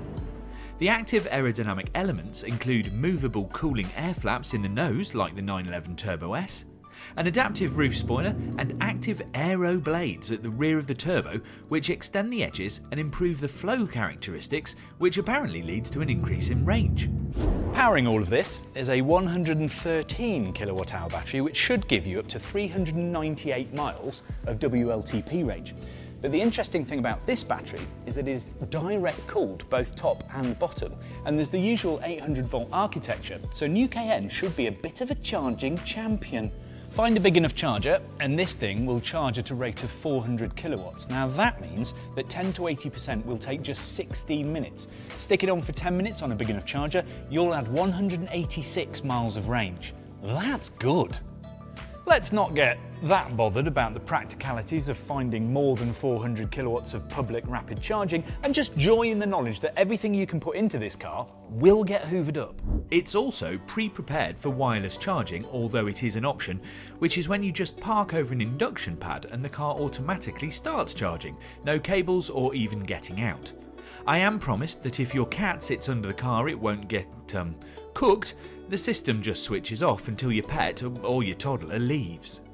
You get twin valve dampers with dual chamber air springs as standard, or you can option a thing called Porsche Active Ride. Now, the pump for it is down here, and essentially what it does is it pumps fluid into each of the dampers so it can independently control each wheel. And that changes all the characteristics of the car, so it can control pitch, yaw, tipping, moving, all that good stuff. It's also got a mode called helicopter mode. If you're in the comfort setting, when you accelerate, it basically lifts up the back of the car and keeps it as stable as possible. And it doesn't sound like this. Although what no one ever tells you is that it makes some people car sick. And it'll also help if you buy a tow bar, because this thing can tow up to 3,500 kilograms with the off-road package, which is very good for an EV. It'll also be more nimble, because these rear wheels get to steer too, up to 5 degrees of steering angle, which will make this car much easier to park than you think. Under here is a dual motor setup with Porsche traction management, which should make this thing good for both racetracks and normal roads. And yes, there is an off-road pack if you do venture off tarmac a lot. And those, you guessed it, it's Porsche's carbon ceramic braking system, which this car will need. It's quite heavy, between 2.5 and 2.7 tons. But one interesting fact about these brakes is the brake recuperation on the Cayenne is so sophisticated, it can claw back 600 kilowatts of energy, which means that you probably don't need mechanical brakes up to 98% of the time. We're probably looking at 3 models, the base with 400-ish horsepower, the S with likely 600, and this turbo with the 1,156 PS or 1,140 in brake horsepower, none of which will be particularly slow. This turbo gets a possible 1,140 brake horsepower and over 1,100 pounds-feet of torque, making it Porsche's most powerful model bar the Taycan Turbo GT. It gets from 0 to 62 miles an hour in 2.5 seconds and hits 161 miles an hour, which is astonishing. But let's ask the question if it's really necessary. Maybe a bit less power and a bit more range? Well, as the old adage goes, more is more. But actually, you don't get all of the horsepower all of the time. Naturally, from the pedal, the turbo gets 845 brake horsepower, and then you get another 173 if you press the push to pass button, which lasts for 10 seconds, and you get all of it at once if you engage launch control. So essentially, the 845 is a street tune. And yet those numbers only add up when you use launch control, because that's when you get the full 1,140. And the inside is really very different. Now the most dominant bit is this curved flow screen, so I just want to talk about this first because I think this is absolutely brilliant. Basically you've got a 3D rendering of the car here, and then you can just touch different things depending on what you want to adjust, and then on the bottom on this curved element here are lots of widgets that control the rest of the car. So if I wanted to change the height of the suspension, for instance, I've just pressed that and press lift, and then I've got more of an access height. If I want to lower the car, I can simply drop it down. This is an optional passenger screen, which you can't see if you're driving and your passenger is watching a movie, but it's interesting that it's all together. So if I change the drive mode here on this little wheel, you can basically see on the screen that's gone into sport and you get a little racetrack, but the racetrack actually goes all the way into the other screen. And then at the bottom you always have the same widgets down here, so you've got your trip stuff, your battery stuff, different things. Like this car has a set of mood modes, so it basically changes the air conditioning, the noise, the way that the seats are positioned. If you put it in dynamic, unsurprisingly it goes red and tightens the seat bolsters up. If you're in journey, it's more comfortable, it's cooler, urban. And then if you flick through, there's different themes for the inside. So this is a fairly calm blue version, but if you want full disco mode, you can go pink, black, green. The car's endlessly configurable, but it changes all of the screens to make it feel all the same. Then in front of you, you've got a curved, again, OLED screen, which can have different modes. You can have it in different configurations. And in front of me is a head-up display, which is absolutely massive, that projects things like satellite navigation directions directly onto the road. So it's a bit like a computer game. The ergonomics are fantastic. And then here in the middle, you've got a slide back portion and a push forward bit. Down there is wireless charging, cup holders. And then on this kind of flying buttress element is a thing, what they're calling the ferry pad, in honour of Ferry Porsche. So if you're driving down a road and it's bumpy, you rest the heel of your hand here and you can reach all the different buttons without your hand bouncing around and pressing the wrong thing. It's very well thought through. There's a virtual AI assistant to help you with voice control, and you can make the interior entirely animal-free if you want to, although that means that Porsche people have never met my children. There's a programmable glass roof with sunshine control. Look, watch this. Matte front, semi-matte. Look, it's got shapes in it. Matte, yep, and matte rear, and then bold. Let's have a look at that. Isn't that cool? I just like clear. I like a burnt bald head. And it makes noise with the Porsche sound system. So I'm not allowed to drive this car because we're indoors, but if I just do that, you can hear it. And then if I switch drive modes, this is normal. That's sport, a little bit deeper, and then Sport Plus, it gets more of a V8 burble. It's also got a thing called panel heating, so you can heat this armrest and the door panels because forearms need love too. And there's also a communication light, so when you get in the car it kind of welcomes you with a little light display and gives you information on things like charging. As for space, there's more legroom for rear seat passengers, and everyone gets to play with electric heated seats, as standard.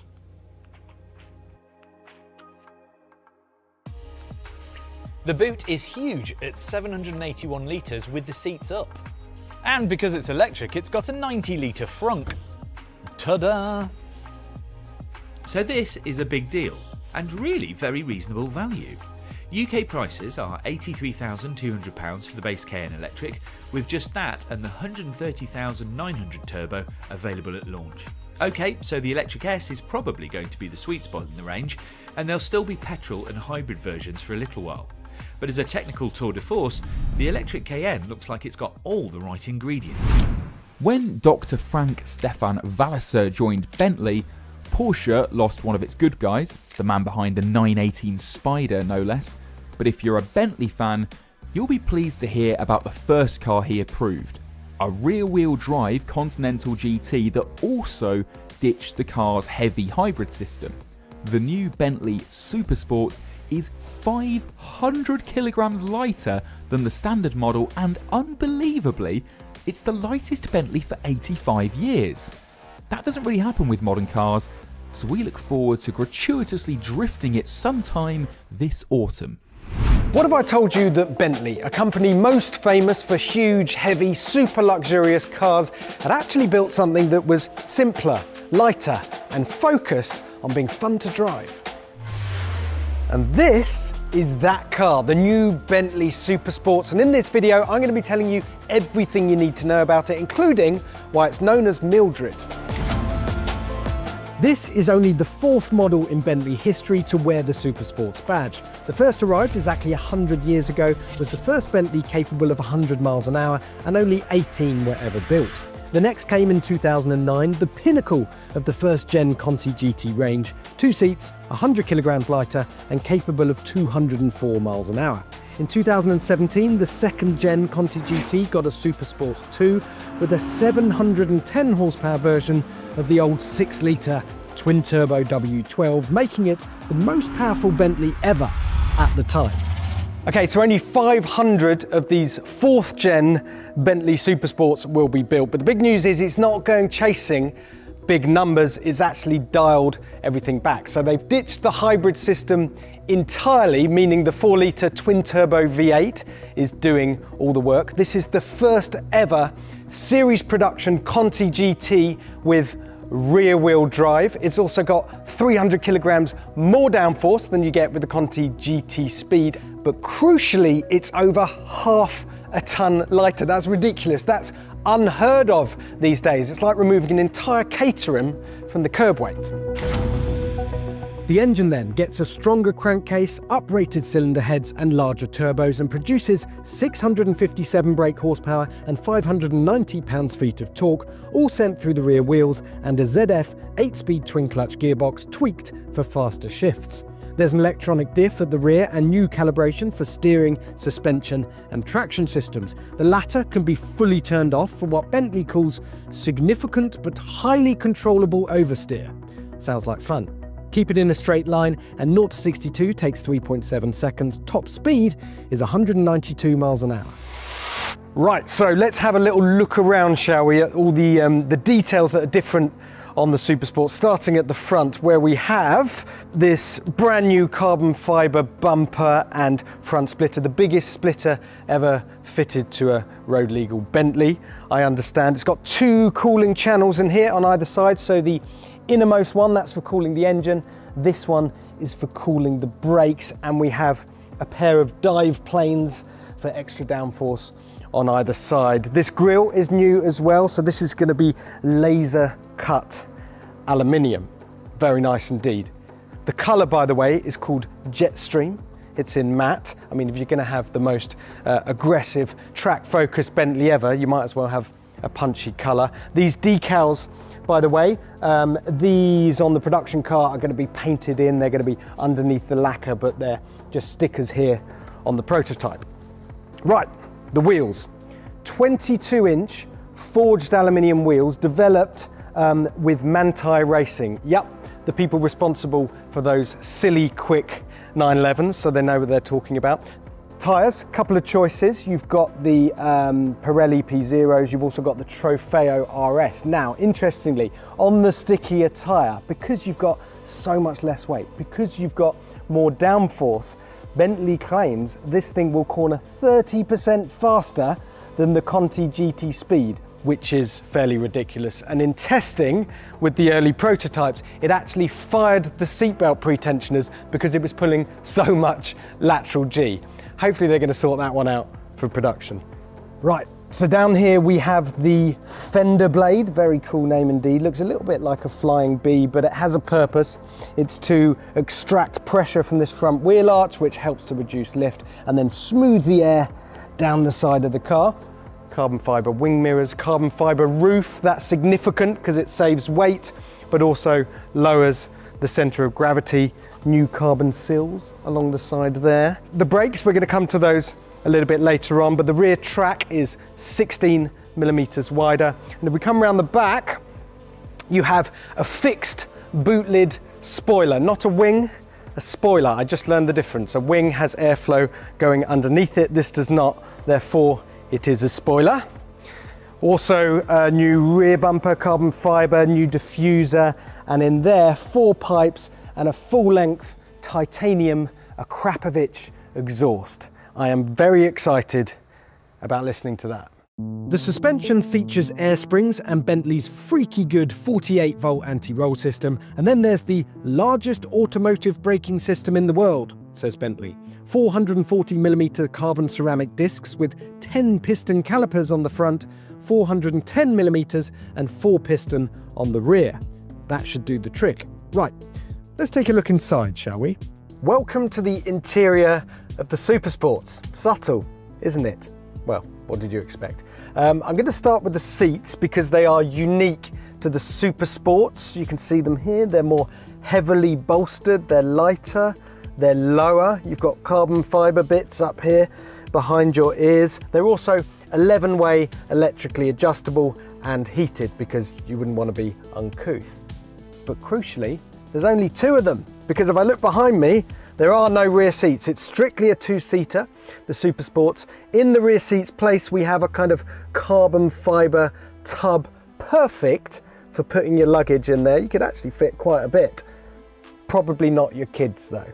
There's less sound deadening in the back as well, which again, I don't mind because you might get a little bit more of that V8 music. And they've reconfigured the audio system. There's fewer speakers because it saves weight, and then refocused it on the 2 people in the front. In terms of driving modes then, we've got 3 main ones: Touring, Bentley and Sport. Those tweak the steering weight, the throttle mapping, the suspension, the exhaust noise. I'm told that Touring in this is equivalent to Sport in the Conti GT Speed. And then we get to colours. So you can have 24 main exterior paint colours. You can have 22 main interior hide colours. This is called Damson. You can see the Dynamica suede here with the leather, with the carbon fibre everywhere. You can choose whether you have a punchy little tri-tone scheme like this one here, or you can have a dual tone, or you can have a single colour if you like. And all of this is before you've called in the cavalry from Mulliner, who can basically do whatever your heart desires. Okay, so I promised earlier I'd explain that Mildred name. Well, the project was only proposed in September 2024. The new CEO, Frank Walliser, approved it, and a running prototype was ready 6 weeks later. And here we are, barely a year after that. It was kept to a small skunkworks team for speed, and they needed a code name. Project Mildred is in honour of Mildred Mary Petra, an extraordinary woman who was a racing driver, a powerboat racer and a pilot. In 1929 she drove a Bentley 4.5 litre around the Montelrey circuit in France on her own for 24 hours, averaging over 90 miles an hour. And you thought Le Mans was tough on the drivers. Okay, so the price, 343,900, that's pounds. First deliveries right at the beginning of 2027, and if you're interested, you better be quick because, as I said, they're only going to be building 500 of them. I cannot tell you how refreshing it is that Bentley has chosen to dial back on power, on weight and on complexity, and as a result this thing here is now right at the top of the list of the things that I am desperate to drive. It's a lesson to everyone really that what you shouldn't be doing is focusing on headline figures. What you need to do is concentrate on how it feels from behind the wheel. New hot hatches are sadly few and far between at the moment, but Renault is trying to keep the dream alive with the 5 Turbo 3E. Okay, it's not exactly a reasonably priced shopping trolley for your nan, but what with being based on a bespoke chassis built by Alpine and having in-wheel motors generating nearly 550 horsepower, it does at least keep the dream of a super-powered shopping car alive. This is the Renault R5 Turbo 3E, and it's probably the best idea Renault's had since ever. It's a mad-looking, wide-arch mini supercar of a thing with 540 brake horsepower. It's also all-electric, but that eco-conscious drivetrain doesn't mean it's necessarily friendly to tyres. Today, we're going to go for a ride with a slightly mad rally driver to see if the promise lives up to the specs. Because last time we saw this car, it was essentially just a model. This is a living, breathing, tyre-frying prototype reality.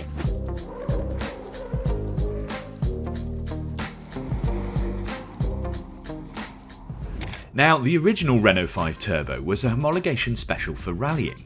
It had a rear-mounted 4-cylinder petrol engine, rear-wheel drive and only about 180 brake horsepower. But in a car that was built from tinfoil and positive vibes, that was quite a lot back in the day. And they looked almost square, with wide arches and lots of vents. Styled by Marcello Gandini, plus a cabin that was very of its time. We also happened to be here in Corsica during the Tour de Corse Historique, featuring the little classic R5 turbos that had success here back in the day with Jean Ragnotti, which seems more than appropriate.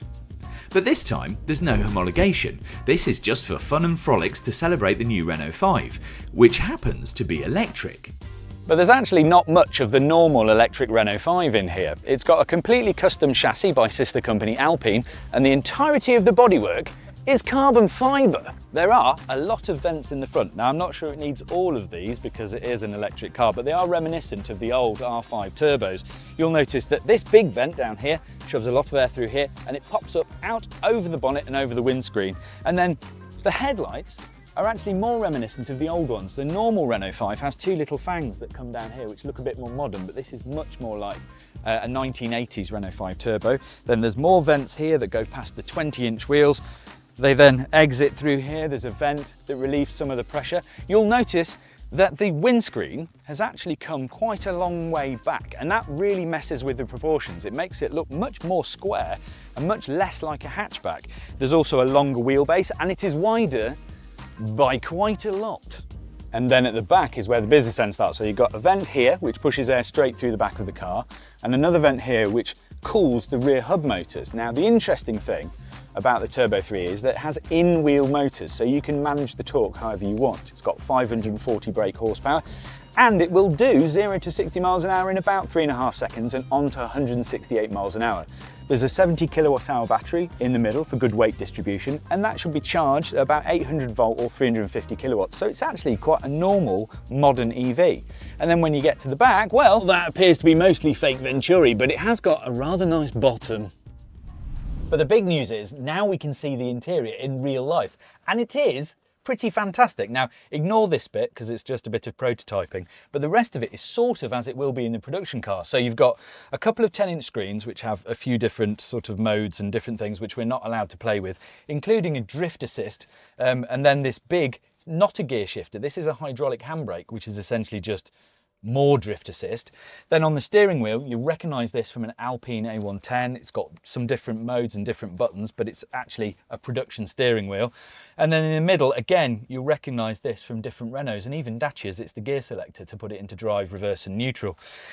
It's quite a fun interior because they've gone for quite a lot of personalisation options. You can have different tartans, different door cards, and then carbon bucket seats. A colour-coded roll cage in the back, which means that you've actually got quite a lot of boot space, although I wouldn't be putting my dog in there because he'd get squished against the back. The reason for all of that space is because the car's got in-wheel motors, so there's no extra electric motors in the back taking up the boot space. They're all within the hub. And generally, it feels quite racy. There's a good driving position, you're quite sat up, and it feels like a hatchback, even though it's not. I like this interior, and you can do loads of personalisation options. In fact, this car starts at £135,000, and apparently you can spec it to north of 200 just with the bits you add on. It'll be quite special seeing what people come up with. Do you know what? I really like it. A different vibe to the usual electric fast things with a little bit more cheekiness. But it's all very well looking like you've got the hooligan gene. What about the reality? Well, yes, we're here in Corsica during the classic tour, so it would be rude not to experience one of the famously narrow and bumpy stages, even if it is from the passenger seat. This is Julien Saunier. He's a rally driver, and he's going to show us what a prototype Turbo 3E can really do, and he's told me he's going to take it easy on me. Sounds cool! I'll talk to you in a minute.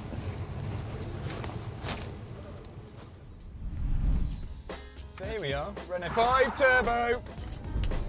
Now this is all electric, and it's got a carbon fibre body, so it weighs about 1,480 kilograms, which is actually quite light for this sort of thing, because with a 70 kilowatt hour battery, there's about 280, 290 kilos of battery down in the floor.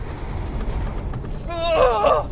Interestingly, this carbon fibre body is one of the squarest in production, so the length in relation to the width makes it the squarest car that's currently made.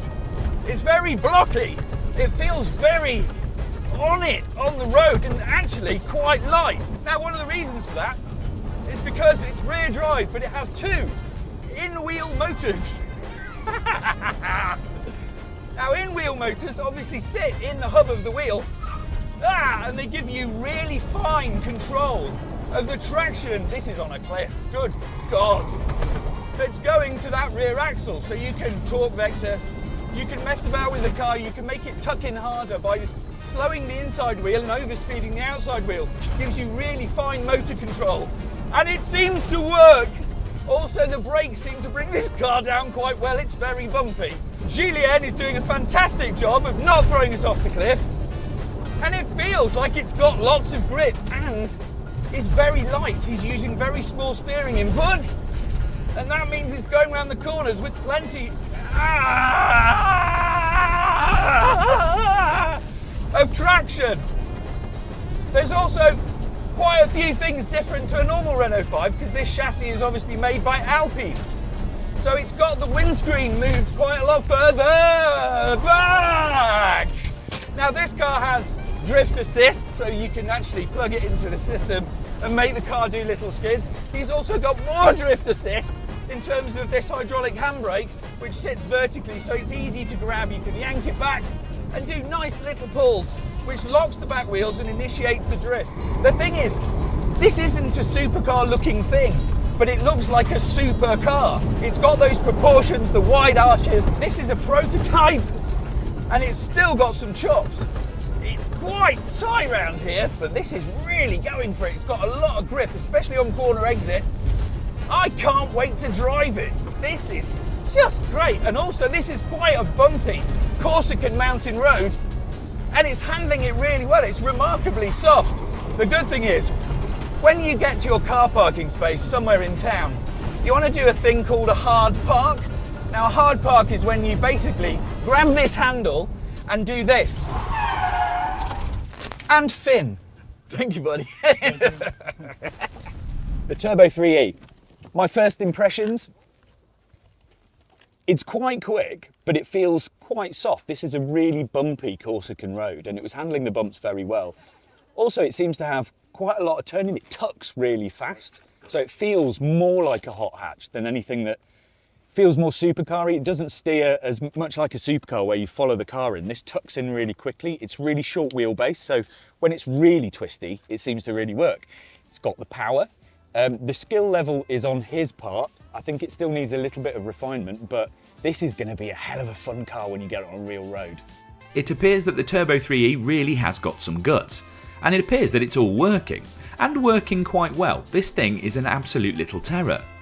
It still needs quite a bit of development. Customers aren't going to get their cars for a while, but the bones of something unique are there. More of this, please, Renault. Ever heard of Capricorn? No, us neither. But it's a German company that's not known for all the behind-the-scenes hard work it does on motorsport projects for other car companies. It now wants to change all that and step into the limelight with the 01, a supercar wearing a Zagato suit. It's pitched as a back-to-basic supercar, which in our mad times means just 900 horsepower for the dogleg open-gate manual gearbox to deal with. You haven't heard of this car yet, but I bet you have heard of the Bugatti Veyron, Chiron, Mistral, Bolide, the Porsche 918 Spider, the GT2 and GT3 RS, the McLaren P1, the Audi R8. A mysterious organisation called the Capricorn Group helped engineer all of those legends. So what would happen if a company that spent decades quietly, modestly making bits and pieces for everyone else's hypercars suddenly decided to stop doing everyone else's homework for them and make a hypercar of their very own?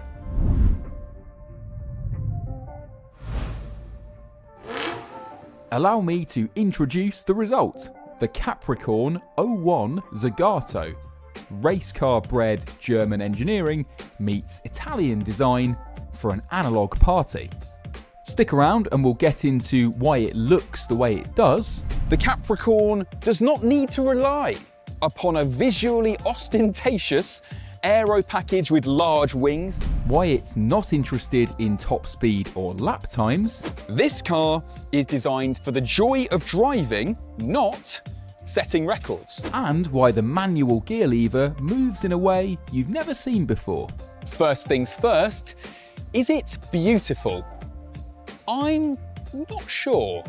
But that's unsurprising, because the carbon bodywork is all the work of Italian styling house Zagato.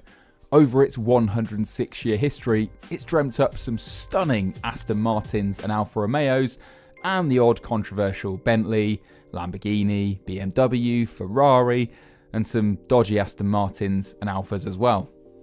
Of course, the Zagato signature, the trademark of the company, is here, that double bubble roof. But allow me to point out maybe some nods to other top-tier brand hypercars. This wraparound windscreen, very thin carbon pillars, and that vertical wiper. Bit Koenigsegg to me. Perhaps some Ford GT in this rather lizard-like front. Down the side, we've got this huge air intake. It's almost like a more angular Bugatti Chiron. Quite cool the way that that seems to blend in from nowhere. Something I've never seen before, a glass engine cover with exhausts that exit straight through it. Hence they've got these massive carbon fibre heat shields built in, and then round the back, it's all just open. Loads of cooling and no active aero. And the whole car's carbon. The chassis is carbon, the subframes are carbon, the brakes are carbon ceramic. Wheels are 21 inches. You can have lightweight alloy or, you guessed it, carbon. Suspension uses pushrod Bilstein dampers with lift function on the front and the rear axle. So it all sounds really trick, doesn't it? Really motorsport. But the more I look at the back of it, I'm not seeing a state-of-the-art race car. I'm seeing a 1960s endurance prototype. It's curvy, and that's because the brief for Zagato here wasn't to create a downforce monster. No, in fact, the press bump gets quite punchy. Normally this stuff is completely meaningless guff, but I'm going to share a couple of choice quotes with you here. Zagato says, "The Capricorn does not need to rely upon a visually ostentatious aero package with large wings to generate downforce. Our target was to achieve constant predictable downforce for stability, not an ultra-high downforce number with a narrow operating window that would make our hypercar nervous." Is it just me, or does that sound quite a lot like shots fired at the whole rest of the hypercar scene, which is kind of Capricorn's customers? And it's the same story with the power. The mid-mounted engine is a heavily modified Ford V8, upped to 5.2 litres, dry sumped, stuffed with lighter forged crank, rods, pistons, and then supercharged. Capricorn is promising this will develop upwards of 900 metric horsepower and over 1,000 Newton-meters of torque. And if you're thinking 900 horsepower sounds on the low side these days, again, Capricorn comes out fighting. They say, "We had no wish to become involved in the current market trend for extremely high horsepower outputs." They say they are inevitably coupled with high weight due to the electronic components required to enable the driver to handle such extreme power levels, blah, blah, blah. Oh, this is a good bit. It is not about chasing ever-escalating horsepower numbers or bragging rights. This car is designed for the joy of driving, not setting records. Now, frankly, that is a philosophy that we can all get behind, can't we? Hypercar power has got bananas. Just kind of mad, really, that 900 horsepower is now seen as not a crazy amount of power. The supercharged V8 revs to 9,000 RPM.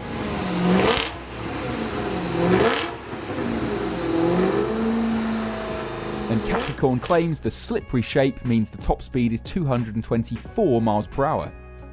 It's light too, by shunning hybrid tech, active aero, and using weight-saving know-how from Capricorn's adventures in rallying, endurance racing, and even Formula 1, the all-carbon 01's target dry weight is 1,200 kilos. That's in the same ballpark as a McLaren Senna, and over 300 kilograms lighter than a Ferrari F80. 0 to 60 times are said to be under 3 seconds, but that will depend on how quickly you can change gear. Because oh yes, there are no flappy paddles in here. Let's pop open this delicate, lightweight gull-wing door and have a look inside. And sorry about the shadows and dodgy lighting. We only had half an hour to film the car just ahead of its glitzy reveal in what looked like a wedding venue. Anyway, join me inside. This is back to basics in the best possible way. We have a circular steering wheel that feels nice and thin. Buttons for the indicators are the only buttons on the steering wheel, and then there's 2 controls down here, start, stop button, and this will be your mode switch. Only 3 modes, comfort, sport, track. We have physical dials up ahead of us, very minimalist. Toggle switches, again, just feels very purist and motorsport. Very sparse carbon fiber dashboard full of holes, kind of like a Lamborghini Sesto Elemento. But then of course this is the centerpiece, the 5-speed dogleg manual gearbox. So first is down here and then up and away for you for second. That's your reverse lockout, very spindly, feels milled out for lightweight.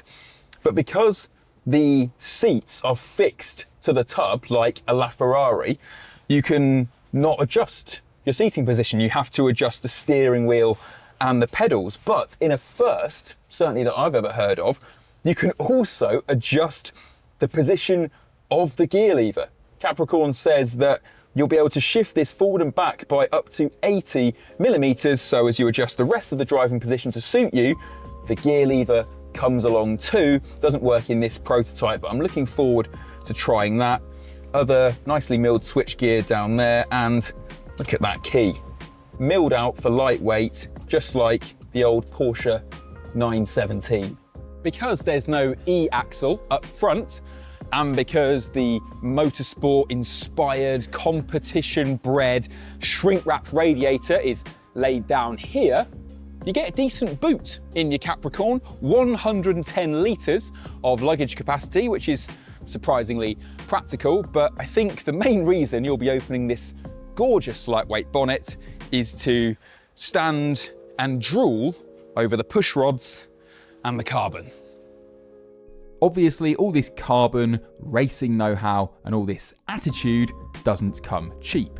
You'll pay 2.95 million euros, or about £2.5 million, and that's before tax. But it is rare. In honour of Zagato's founding date of the 19th of April 1919, only 19 examples of this car will be built. And you get a 2-year warranty. But what's cool about the Capricorn is that this isn't so much a car as a shop window.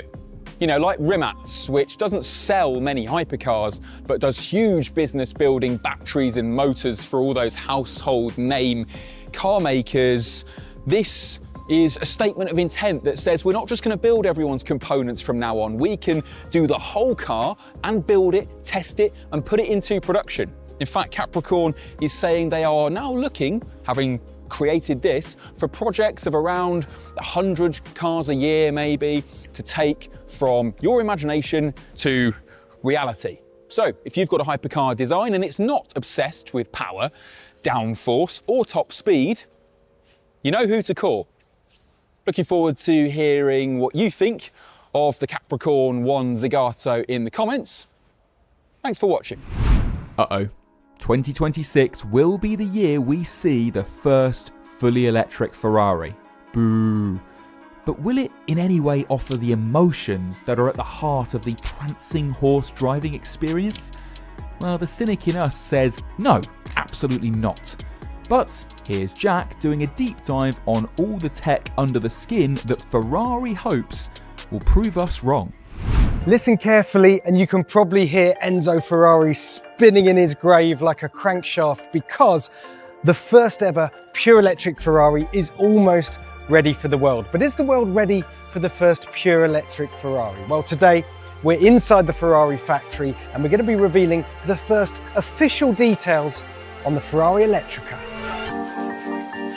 So today we're not going to be seeing the final design of the Ferrari Elettrica. That comes in the first half of next year, when we're expecting to see something that is GT-like, 4 doors, 4 seats, a cousin to the Ferrari Purosangue perhaps. But today what we're focusing on is the technology, what lies underneath the chassis, the components that make the first full electric Ferrari tick. So if you're a fan of watching someone walk around and point at very complicated components, you're in for a treat. So let's start with the motors. You have 4 motors on this car, 2 on each axle. They are permanent magnet synchronous motors with Halbach array rotors.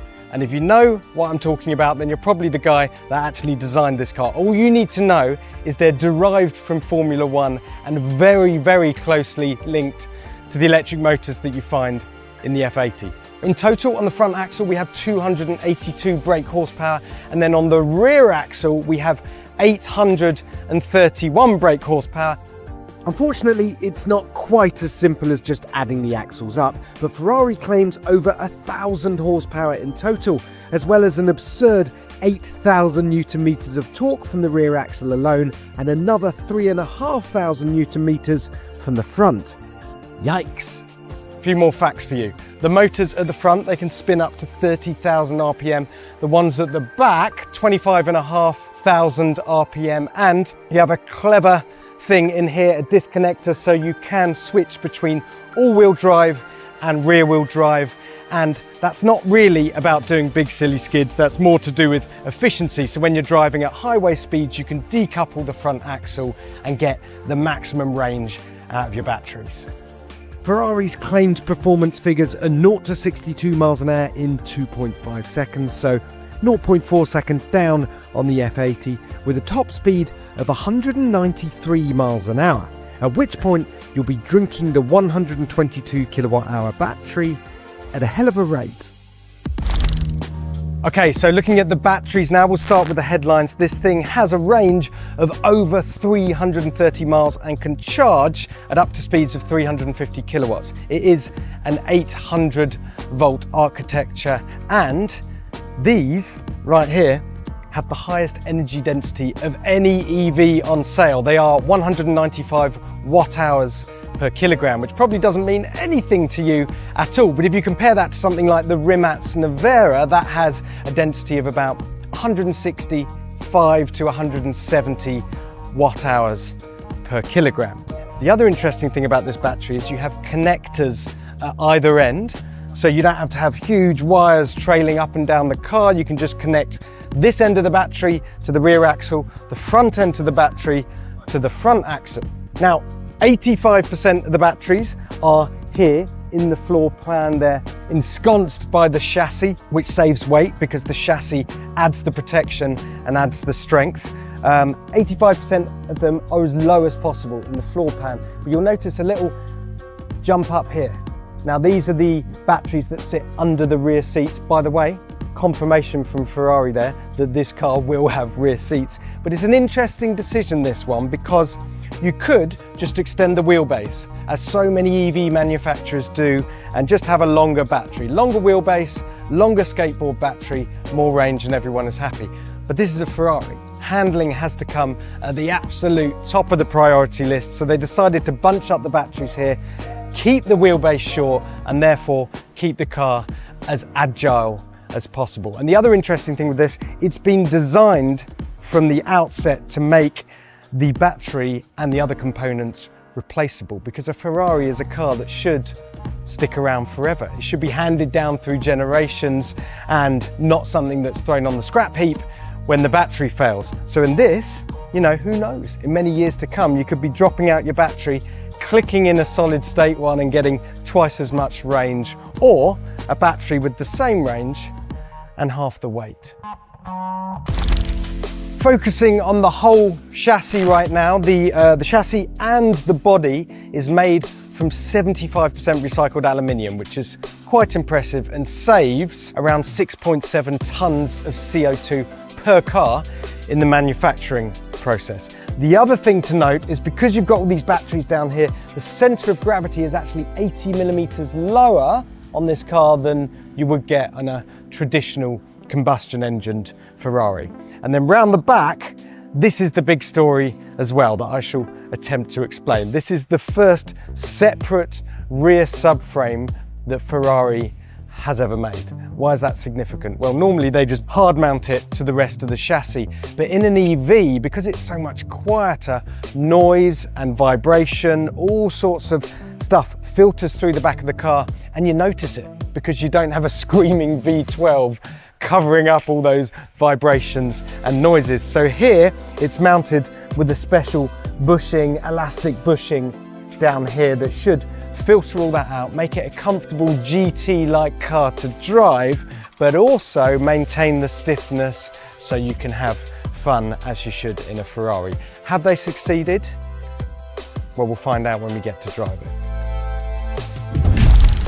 So suspension, we have a 48 volt active suspension system, much like the one that you found on the Purosangue and the F80. Of course, it's different here, it's got a different tune, mainly because you've got such a low center of gravity on this car that it rolls less, so it needs a different set of parameters. But what's really exciting is now you have individual vertical control of each wheel. You've also got four-wheel steering, so you can adjust the angle individually on each wheel, and there's torque vectoring on each axle, so you can change the longitudinal load on each wheel individually. And this basically is an engineer's dream, because it means you can infinitely tune the driving characteristics of a car depending on the driving situation. Now the car overall is going to weigh about 2,300 kilograms, nothing new there. Electric cars weigh a lot, but I guarantee you it is this system, or this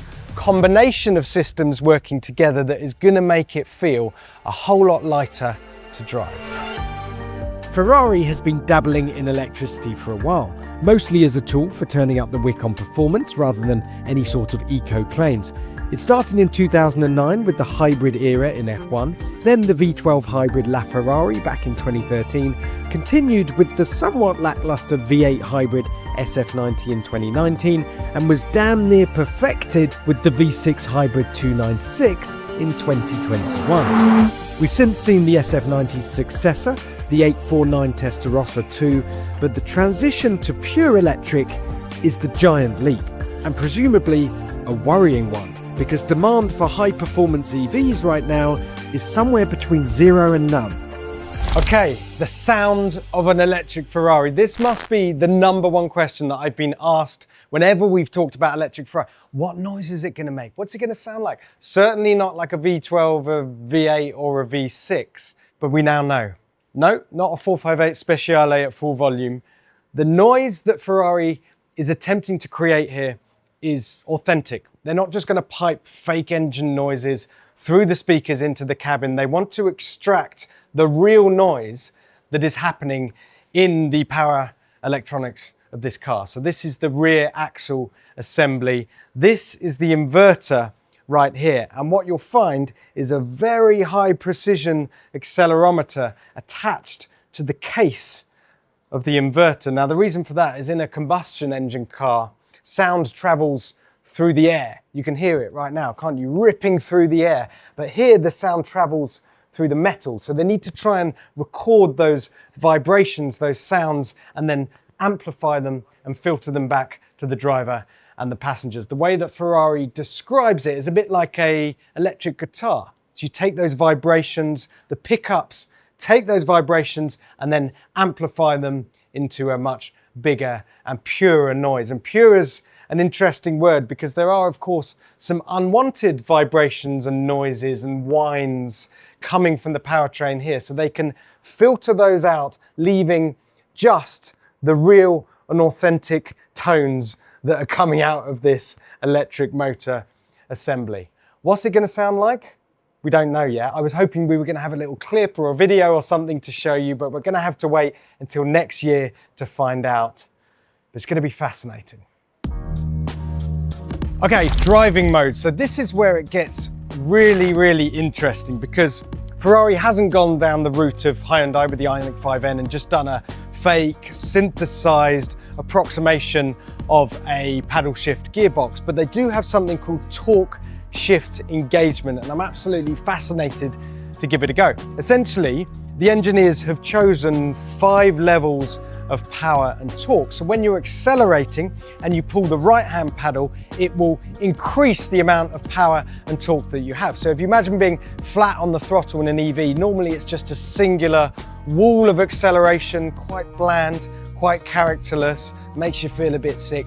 Here, you pull on the pedal, you're actually getting more performance. So it's shoving you harder in the back as you go up the different steps. And then when you get on the brakes, as you're coming into a corner, you pull the left-hand pedal, then it slows down, increases the amount of regen, and you'll get that kind of sensation of coming back down the gears on a paddle shift gearbox.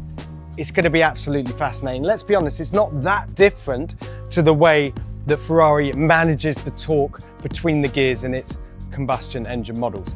Then in terms of the driving modes, you've got 2 dials on the wheel, the e-Manettino, that has 3 modes, range, tour and performance. That's how you select between all-wheel drive and rear-wheel drive and how much performance you have. And then the Manettino, we're familiar with that one, runs all the way from ice for very low grip conditions, all the way up to you're on your own mate, ESC off. In fact, there are 2 systems that are left on in ESC off. You've still got torque vectoring across the front axle, and you've also got the 48 volt active suspension. So you still do have some electronics on your side. It's going to be a lot of fun trying all this stuff out. Ferrari isn't the only legacy supercar company grappling with an electric future.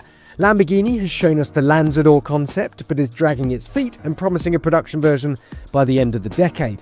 Bentley has a new EV SUV coming soon, McLaren is working on the same, unfortunately, and Porsche revealed the Mission X Hypercar in 2023, then quickly swept it under the carpet, and is currently busy backtracking on the number of EVs in its range and keeping the combustion engine alive for as long as possible. But Ferrari is blocking out all that noise and uncertainty and taking the plunge anyway.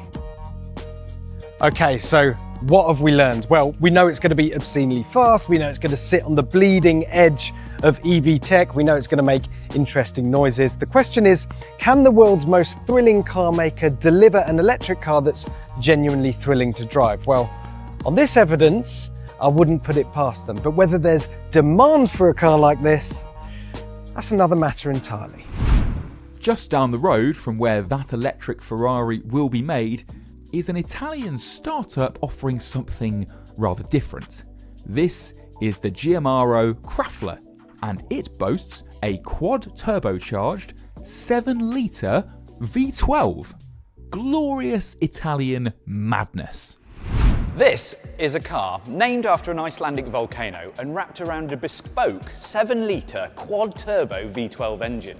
It's also made just down the road from the likes of Pagani, Ferrari and Lamborghini. This is a Giamaro Automobili Krafla, and it is quite insane.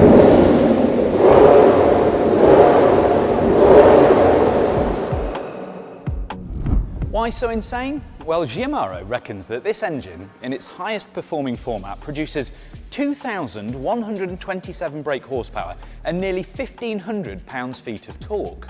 Which means I suspect it might be quite fast, even if it is just rear-wheel drive, which means it might be bonfiring its tyres all the way past 200 miles an hour. So that sort of stuff makes you think that this might be verging on the vaporware, except that Giamaro already has prototypes up and testing. Just for reference, the guy behind the wheel of the prototype and the development of the car is none other than Loris Bicocci, the man that did the quad-turbo Bugatti EB110, the Veyron and the Chiron, plus a load of other work for Lamborghini, Koenigsegg and Pagani. Maybe not so much vapour after all.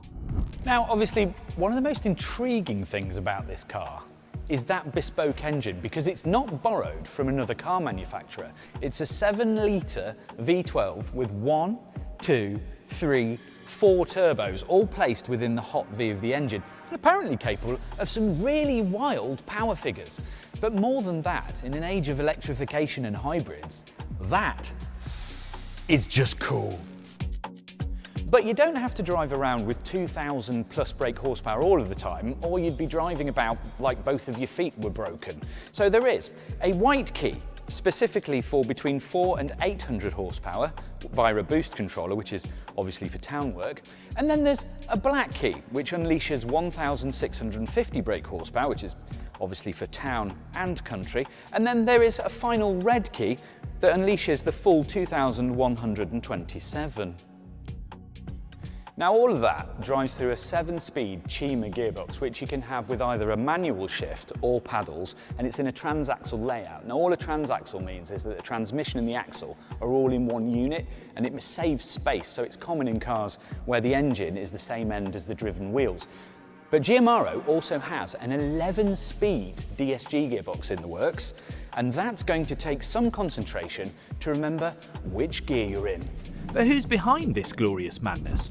And why, in a world that seems less keen on wantonly burning dinosaurs, do such a mad engine? And how on earth would you get it to pass emissions regulations? Time to hear from the boss, who used to be a founding partner at none other than Pagani. Krafla è il più grande sogno che avevo nel cassetto. Sono riuscito a farlo già una volta con Pagani Automobili quando ero socio fondatore anche di Pagani Automobili. Poi ci siamo separati e io ho riportato a galla questo sogno che avevo da quando ero bambino, il sogno di costruire un'automobile con una visceralità e con un'anima che non riesco a vedere da nessun'altra parte. Is it possible to make all of this work? Well, that's yet to be decided, but it sounds like this.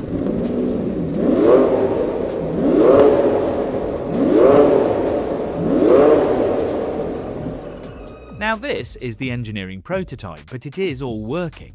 And even though we're in a warehouse, it does sound chunky. And even with the turbos, you can still tell it's a V12. Sicuramente una vettura deve esprimere il suo potenziale e quella che è la sua anima. Avere un Hypercar senza un V12 secondo me è avere un Hypercar non completa. È uno dei nostri segreti, è uno dei nostri brevetti, lo scoprirete entro la fine dell'anno, ma sicuramente passeremo brillantemente le emozioni perché la macchina è omologata per il mondo. So it's got some secret emissions wrangling stuff that we're yet to find out about, which is interesting. But what about the rest of the car?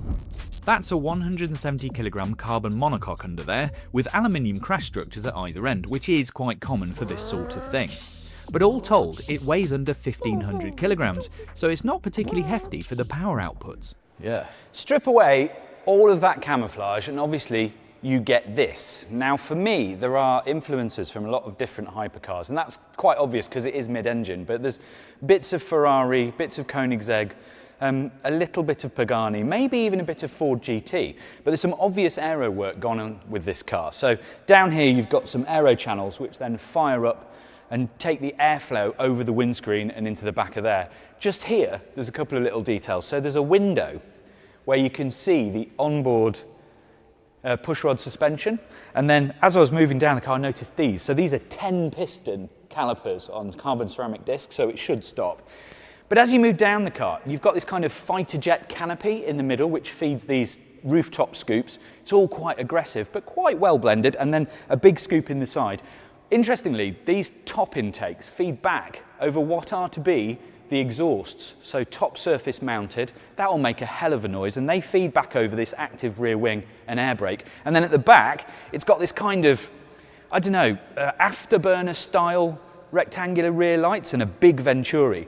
It has got a lot of presence. So what did they want people to think when they first looked at a Krafla? Because it's not the easiest thing to immediately fall for. So I asked Pier Francesco. La prima cosa che voglio quando una persona guarda la Krafla è che si immagini di guidarla.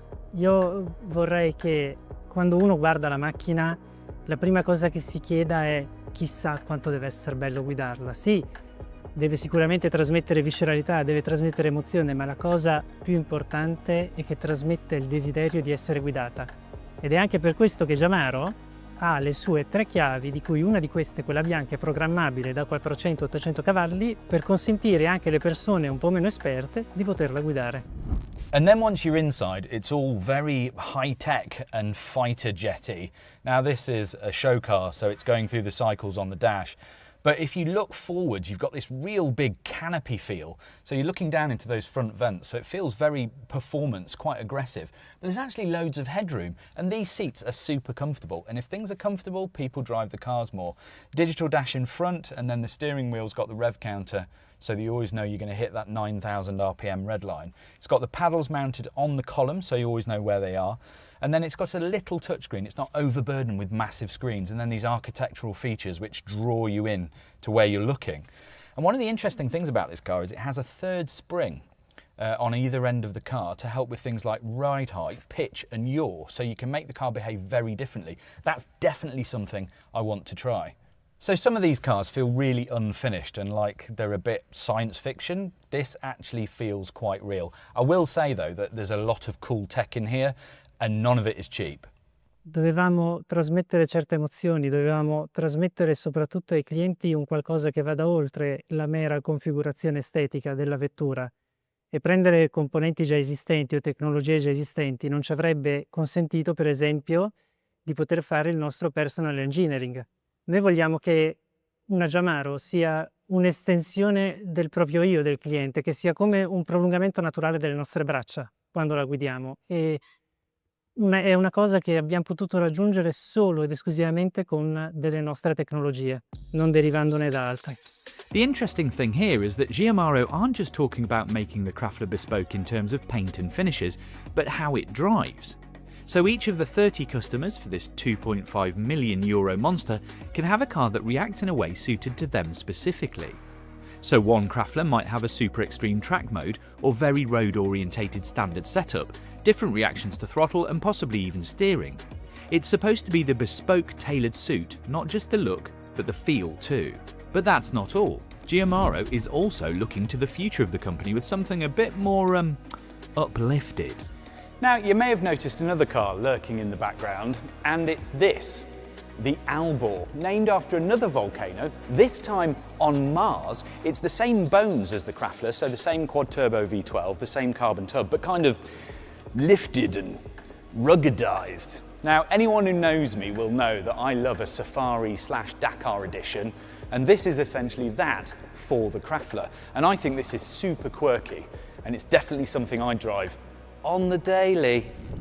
Okay, so we don't have production cars yet, but Giamaro has fully working prototypes out there in the world, which makes me think this is more than just a bit of pretty AI wishful thinking.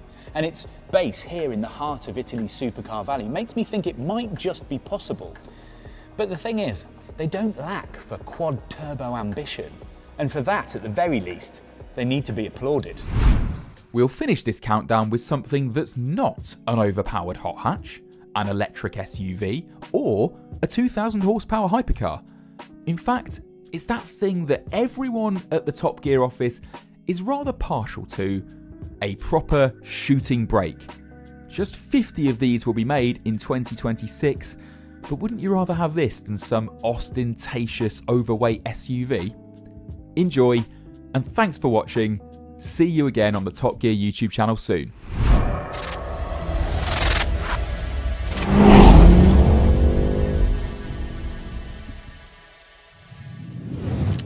In 2022, BMW made 50 3-litre CSL specials to celebrate the 50th anniversary of its M division. Last year, it used the fabulously glamorous annual Villa d'Este concourse to reveal the Skytop, an eye-catching two-seater with a clever roof, of which just 50 are being made. And here's this year's showstopper, the Speedtop. Yes, you can see the family resemblance, the same sharky nose, and the same clever graduated burgundy paint job. But this one is that thing that we all really love. A shooting brake. Well, sounds more glamorous than estate, doesn't it? Or indeed touring for that matter. The shooting brake sounds aristocratic. A brake was a kind of horse-drawn carriage, which was adapted for use by hunting parties and slightly rakish in form, as is this one. It's based on the current M8. So there's a 523 bhp twin-turbo V8 under that V-shaped nose. Although in Speedtop, guys, it's more about knowing you've got the potential than actually using it. Note the pronounced central spline that runs along the bonnet and continues over the top of the car. Note also the absence of traditional door handles. Somewhere in the middle of the roof, the colour shifts from what BMW calls sunstone maroon to floating sundown silver. Lovely. There's more volume and curviness at the rear, and of course, additional luggage space. We'll show you what's in there in a moment. Actually, the luggage comes with the car, the work of Italian specialist Schedoni, who also created made-to-measure bags that sit in the rear seats. Yep, despite its size, the Speedtop is strictly a 2+2.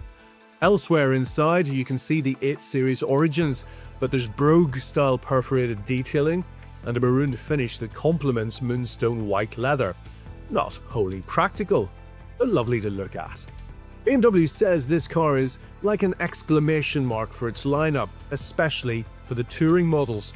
But that's enough from me. Let's meet Max Missoni, the former VW, Volvo and Polestar design chief who joined BMW last autumn. I asked him first about the inspiration for the new car. The whole story started with a Skytop, and that car was then brought to customers in 50 units, and that allowed us to then take the second step to the Speedtop, which then is a shooting brake in a small series production. This is such a rare moment where we can actually get a shooting brake like this, such an extreme example of a shooting brake into production. But for a massive company like BMW to be able to do these very limited run cars, as a designer, what kind of freedom does that give you? I mean, because you're doing something for a very, very small audience, does that allow you, it must liberate you? It is liberating. I mean, show cars are the other extreme. You go all the way, but then there's always this notion of, it's never going to happen, you know? How sad. It's beautiful, it's stunning, it's impressive, but it's never going to happen. With these things, and that's why these cars are so special, you still have this notion of something extreme, something extremely special, but you could, in theory, you could own it. So I think for us designers, that's the perfect blend of the two, of this exotic vehicle on one hand and of the degree of realism on the other hand. And then the brand BMW can stretch all the way up to these type of cars. I think that says a lot about BMW. It is possible now, and let's see where this whole idea is going. I mean, this is now, I think Skytop opened the door for this process. And now this one is the second one, and let's see what the future brings. Right, so that's the backstory. Let's get more into it. It clearly expands an idea begun with last year's Villa d'Este crowd pleaser. So since it's a sibling to Skytop, it's clear that it takes a couple of cues of it in the front, for example, and that's totally deliberate. I mean, these two cars, also in terms of color material, work as a pair. And that meant that a lot of things were given, a lot of things were predefined. But I have to say, when I saw it coming out, before I joined the company, I mean, Skytop is stunning, you know. And so for me, that was a very easy thing with the team to develop that into the shooting brake. And I had, you know, we discussed things like proportion, like the angle of the rear screen, the kind of feeling, because it is a very, very extreme shooting brake. You know, you see how fast the rear silhouette is. There's something about that elongated shape, isn't there? Well, there's always been this duality of, you know, is the shooting brake something, or actually the estate something that's going to make it into the future, or are the SUVs going to replace estate cars? Should have killed them off, shouldn't they? And which ones? The SUVs should have, yes. Yeah. But the thing is that, first of all, now with electrification, we realize that this lower silhouette, the lower frontal area, less frontal area is actually very good for range and for efficiency. And that means that actually the added space you get from an SUV minus the head clearance, which you arguably don't need, those two things are very modern and very efficient body style. So I really hope there will be a kind of a resurgence of these estate cars, and a shooting brake is just the ultimate dream of an estate car. So I think, and it's if you wanted, you could, you know, take, you know, this addition to your lifestyle. And this one is an interesting example because it is a two-seater with the added luggage, and you have a lot of luggage room. I'll show you that. So that really justifies the shooting brake style, but then they have a certain style to them. I mean, it's hard to explain, but a coupe is always something that tries hard to please. You know, you want to look sporty. You know, it's something Glamorous, eager, isn't it? glamorous and eager. This one is like, I don't need to show off. I'm cool, but I still have the elegance and the dynamism that a coupe has. You see, you have the potential, but you don't need to shout about it. Top Gear already rates the M3 Touring as the coolest version of that car, so this thing had us at hello really. Mind you, at around £500,000, the Speedtop has the price tag to go with that potential. So what else makes it stand out? And there's another little thing, probably quite interesting for you to see. There's a color gradient in the roof. Yeah, that graduation that the Skytop had. Skytop had it in the bonnet, right? And this one has it in the roof. Yeah. And sometimes you think you have a visual issue, right? You don't understand that it's two different colors just perfectly, seamlessly blending into each other. And that's very skilled craftsmanship when it comes to the paint job. That's tricky to do, that. Yep. That's why it's possible here. Yeah. This is what you get. There's so many more things like this, but this is what you get extra in such a small series production. I mean, many things are possible here that you couldn't do in large series production. What is the beauty here is that you can go much deeper into the materials and into the matching of things. There's less variation and you can curate it to perfection. And I think that makes these cars so special. BMW is making just 70 Speedtops, so each will be a vanishingly rare sight. The sort of thing, in fact, that will turn up at concours events like Villa d'Este in 50 years' time. Incredibly special, but not unique given the complexities of the paintwork and interior. We wouldn't normally say this on Top Gear, but it's time to look at the boot.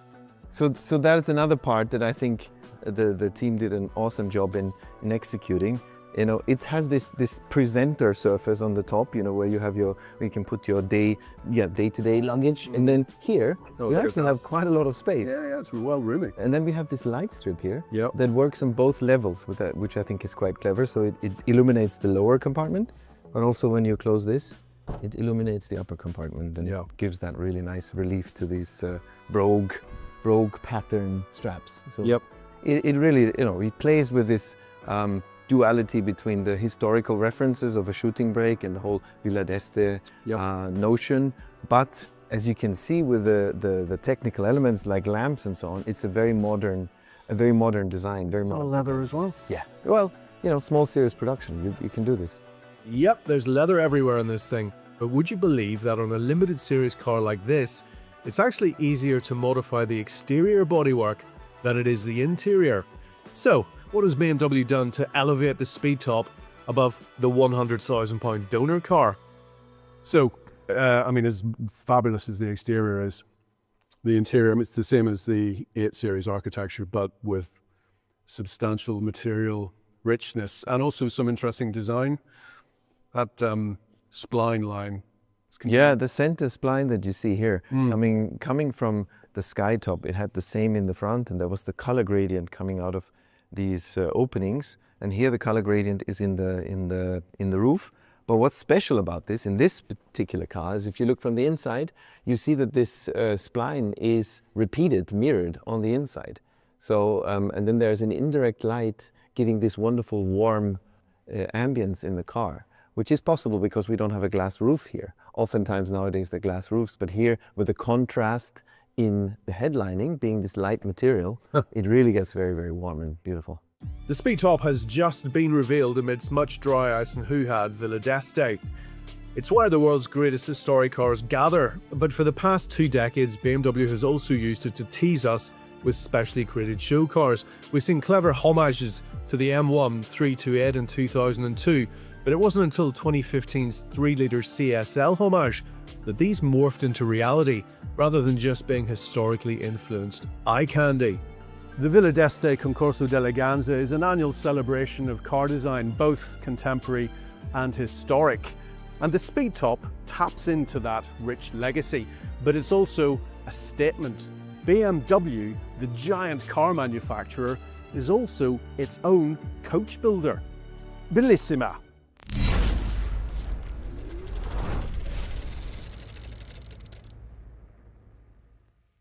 The Red Bull RB17 here could be the fastest car ever around a racetrack, and we're going to see it finished in 2026.